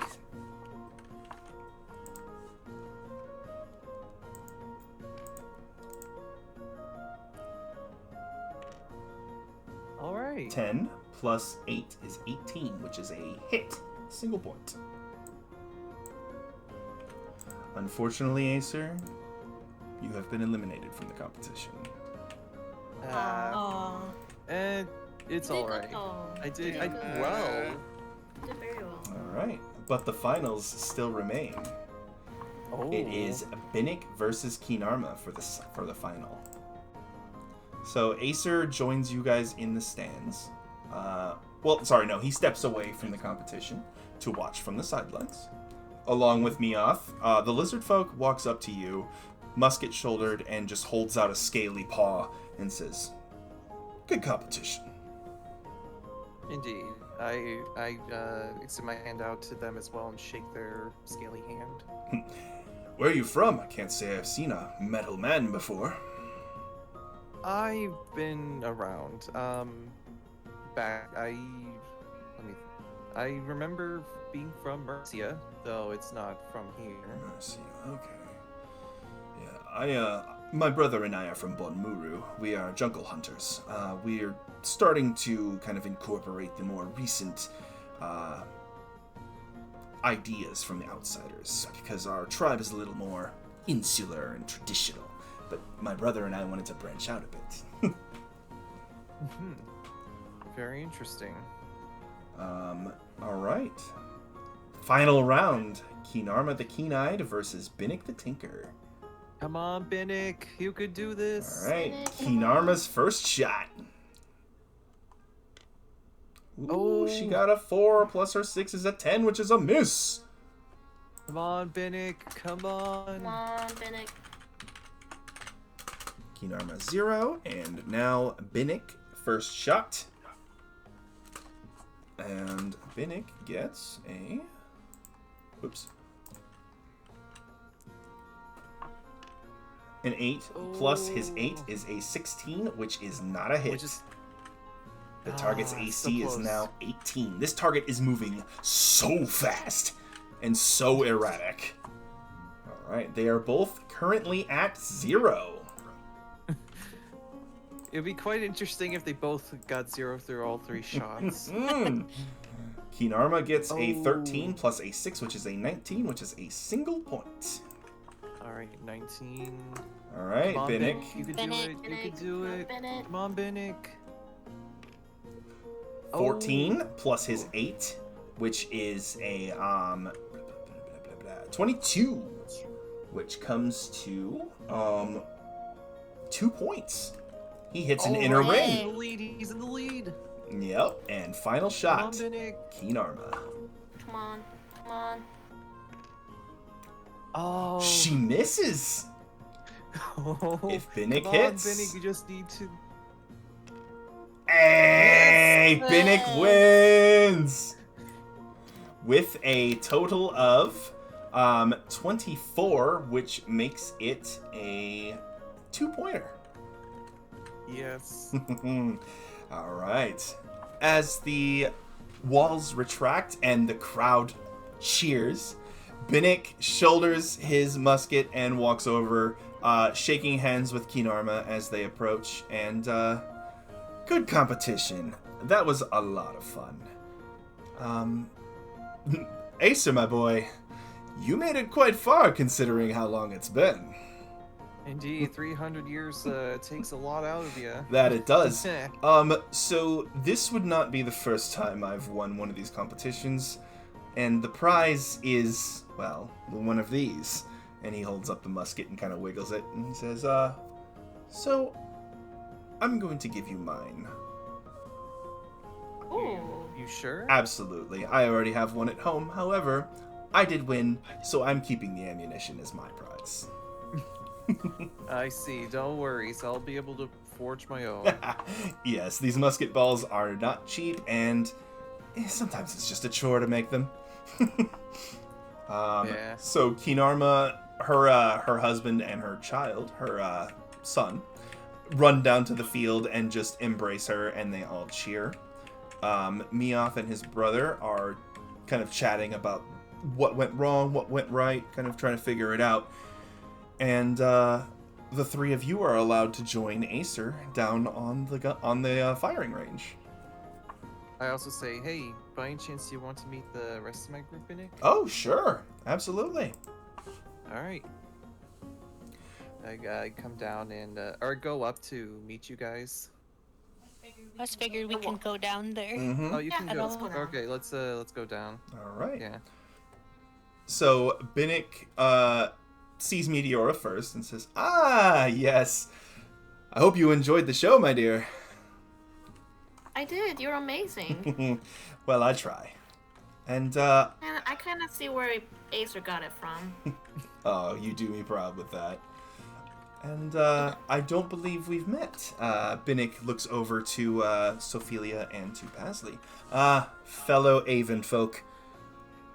It is wonderful to meet you. Oh, yes, nice to meet you. I'm, this one's, I just call him a pal. We tried the whole dad thing, it didn't quite work out. I'm joking. Yeah, I'm joking. Oh, yeah. It was a bit awkward all day.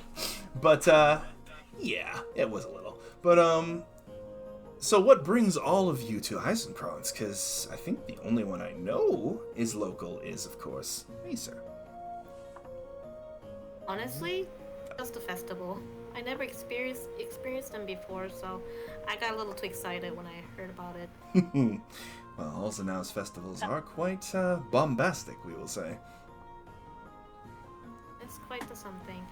Benedict, I'm sorry, but I have a question for you. Oh, sure. So I hand Charlie over to Benedict. I tried to get him to activate yesterday, and it didn't work. Okay. My friend said that it needs something else to be able to enter, if you get my drift. Okay. So while I work on this, we'll continue our little chat. Let's go ahead and step off the gun range and go somewhere a little bit quieter. All right. So Yeah. Binnick takes Mr. Charlie, and as you guys continue to walk, as he leads you away, he says, so Pasley it was, where are you from? Oh, well, I'm from Cams. Oh. See, I'm almost from the Eisfeld. I'm like right on the line where the snows meet the trees. I live in the Schwarzwald, in a little kind of secluded place, but you definitely seem more at ease here in the city than I am. Yeah, I guess so. And Sophelia, it was. What brings you here?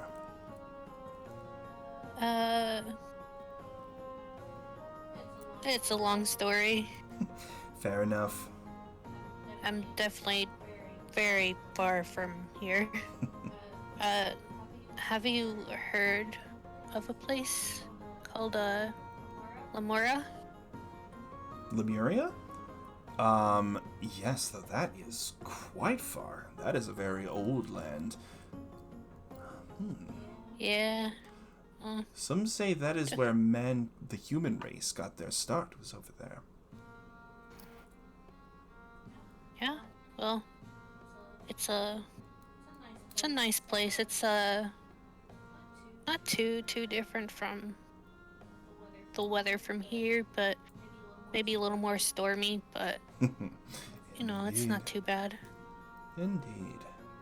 And Binnick opens up a little side door, and you find that you're actually really close to the workshops where Meteora was learning. And Binnick places the auto gnome, Mr. Charlie, down on the table, and he brings out his tinker's tools, and he says, actually, Acer, Meteora, why don't you do the honors of popping open the back panel on this auto gnome? Alrighty. Mind the screws. Okay. Do not strip them. Yep. Alright. Okay, so the two of you are going to roll Tinker's Tools. Both of you will. At advantage. Okay. Because you are helping each other. Alright, a 15 plus dexterity, which is a 3, plus proficiency, which is a 3, so that's a 6. So let's see. I low pretty low. 15 plus. Let's see, so 15 plus 6. Give me a second. I'm sufficient, so. Yep, proficient, so does that help? You get a +3, and you add your dexterity or your intelligence bonus. So that comes out to a total of 9. Okay. I have a 21. All right, so I'm going to average them now, which would come out to a 15. Alright. So you guys managed to pop the panel off without stripping any of the brass screws. And Binnick reaches into his belt and he pulls out a little glowing stone. And he just sets it on the outside of the cavity. And he says, oh, that's what's missing. So this auto gnome does not have an internal soul gem. This is pretty much just a hunk of metal right now. I understand. However, I do know where you can get some soul gems. You will need to reach Sheergrund. They are a little bit more lenient with their policies on certain types of magic items, and a soul gem would not be impossible to procure there, though it might be a little bit on the dangerous side, so watch your backs. We face danger. We'll manage. I do not doubt that at all, my dear. Tell your friend I am sorry about their plight, and I hope you are successful. Thank you. I hold up Charlie and I put it by next to Acer's face. Ahaha, you heard that? You're gonna have to deal with me a lot longer. All right. Come on, you love me. Admit it. You guys reassemble the back panel, and yeah, and it's actually pretty late at night now after the shooting competition. Yeah. I was going to say one more thing to Binnick when Meteora left. Mm-hmm. Certainly. So, one thing that happened on my journey to here, after we had evacuated everyone from Ingendorf, I had met someone. Remember that bandit I told you about a while ago? That one that my master killed? Yeah, I remember. He had a brother. Oh, okay. And apparently this brother is the leader of a bandit group. And remembered me. So much so that I died. He killed you. And yet you are did. here. Yeah, this is the weirdest thing though. While I was being ready to be judged, I was pulled back by something. It felt like a hand. And I was left looking at everyone, but from an outside perspective as what I think is my old programming kicked in as a backup. Did it use the word Kingslayer by any chance? It did. Okay. So I've had my theories of exactly why you are fully autonomous when several of your similar builds are not. And I think it has to do with the countermeasures that those fighting in Mercia had to implement to fight their threat. Do you know anything about that war? Besides your fragmented memories, do you remember what you were fighting? I don't, but can I make a quick history check? Certainly. Make it with advantage, because Binnick is with going to be advantage, helping out. Yep. 14, and then 16. You focus, and Binnick just kind of guides you and he says, you can remember this. And you get a flash of a tall, skinny figure with sallow, purple skin, a head that doesn't seem to have a skull, but more of a sack of flesh hanging off the back, and 4 tentacles hanging down the front. This figure stands roughly 7 feet tall, and the memory you get is you blowing the head off of one of them.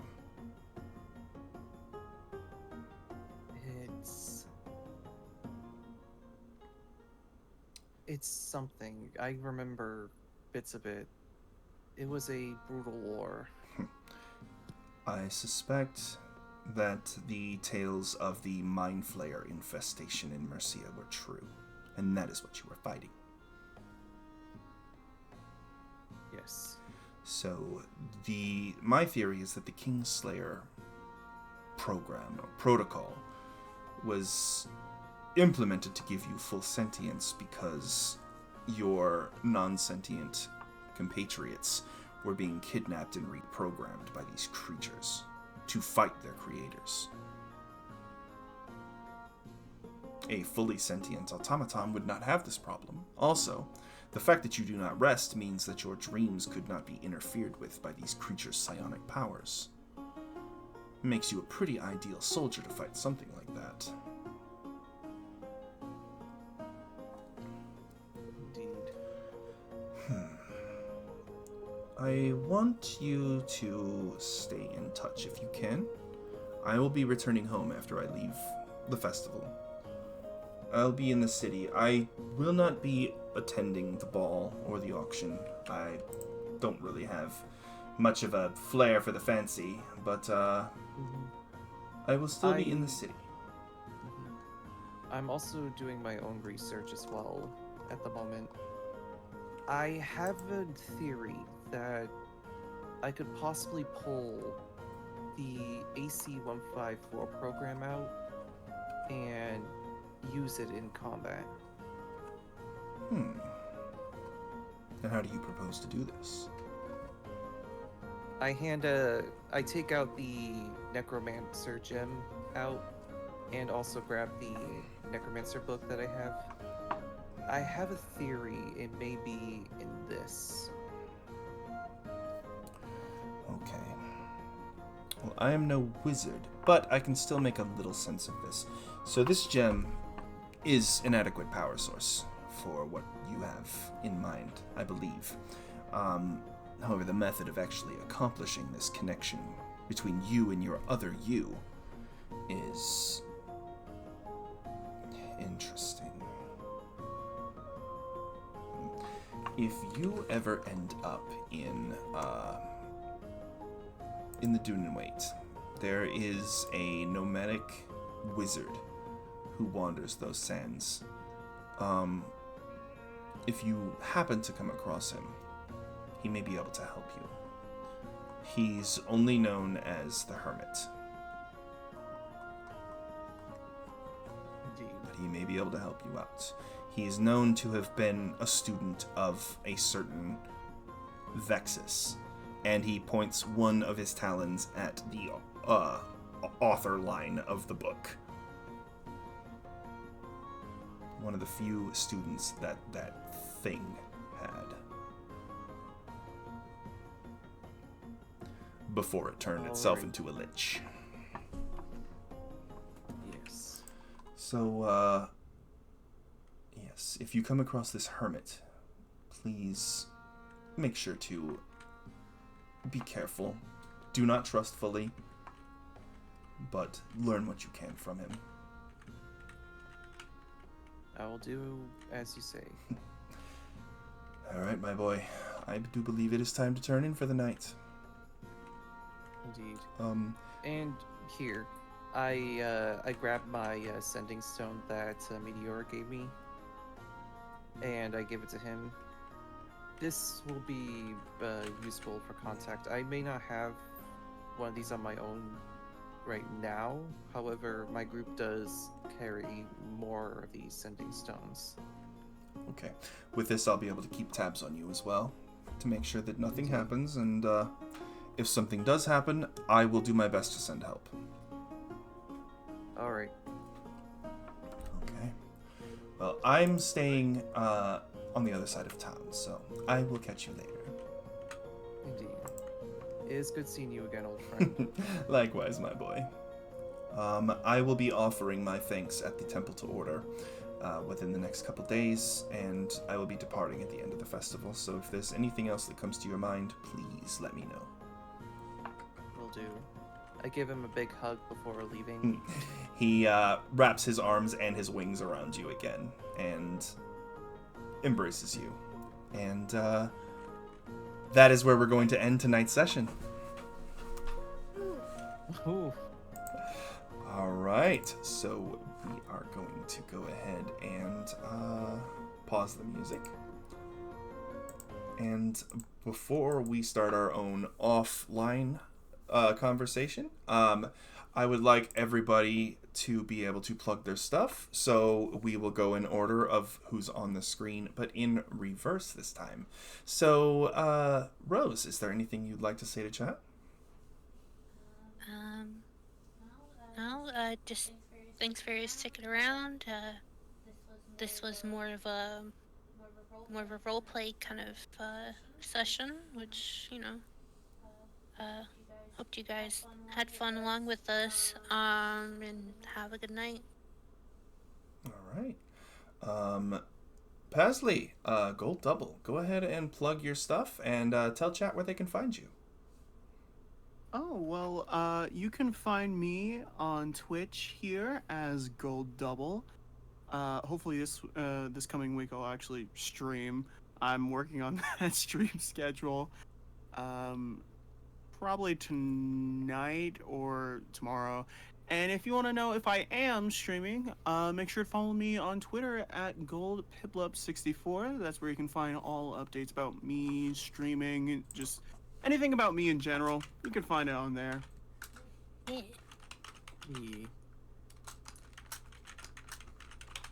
All right.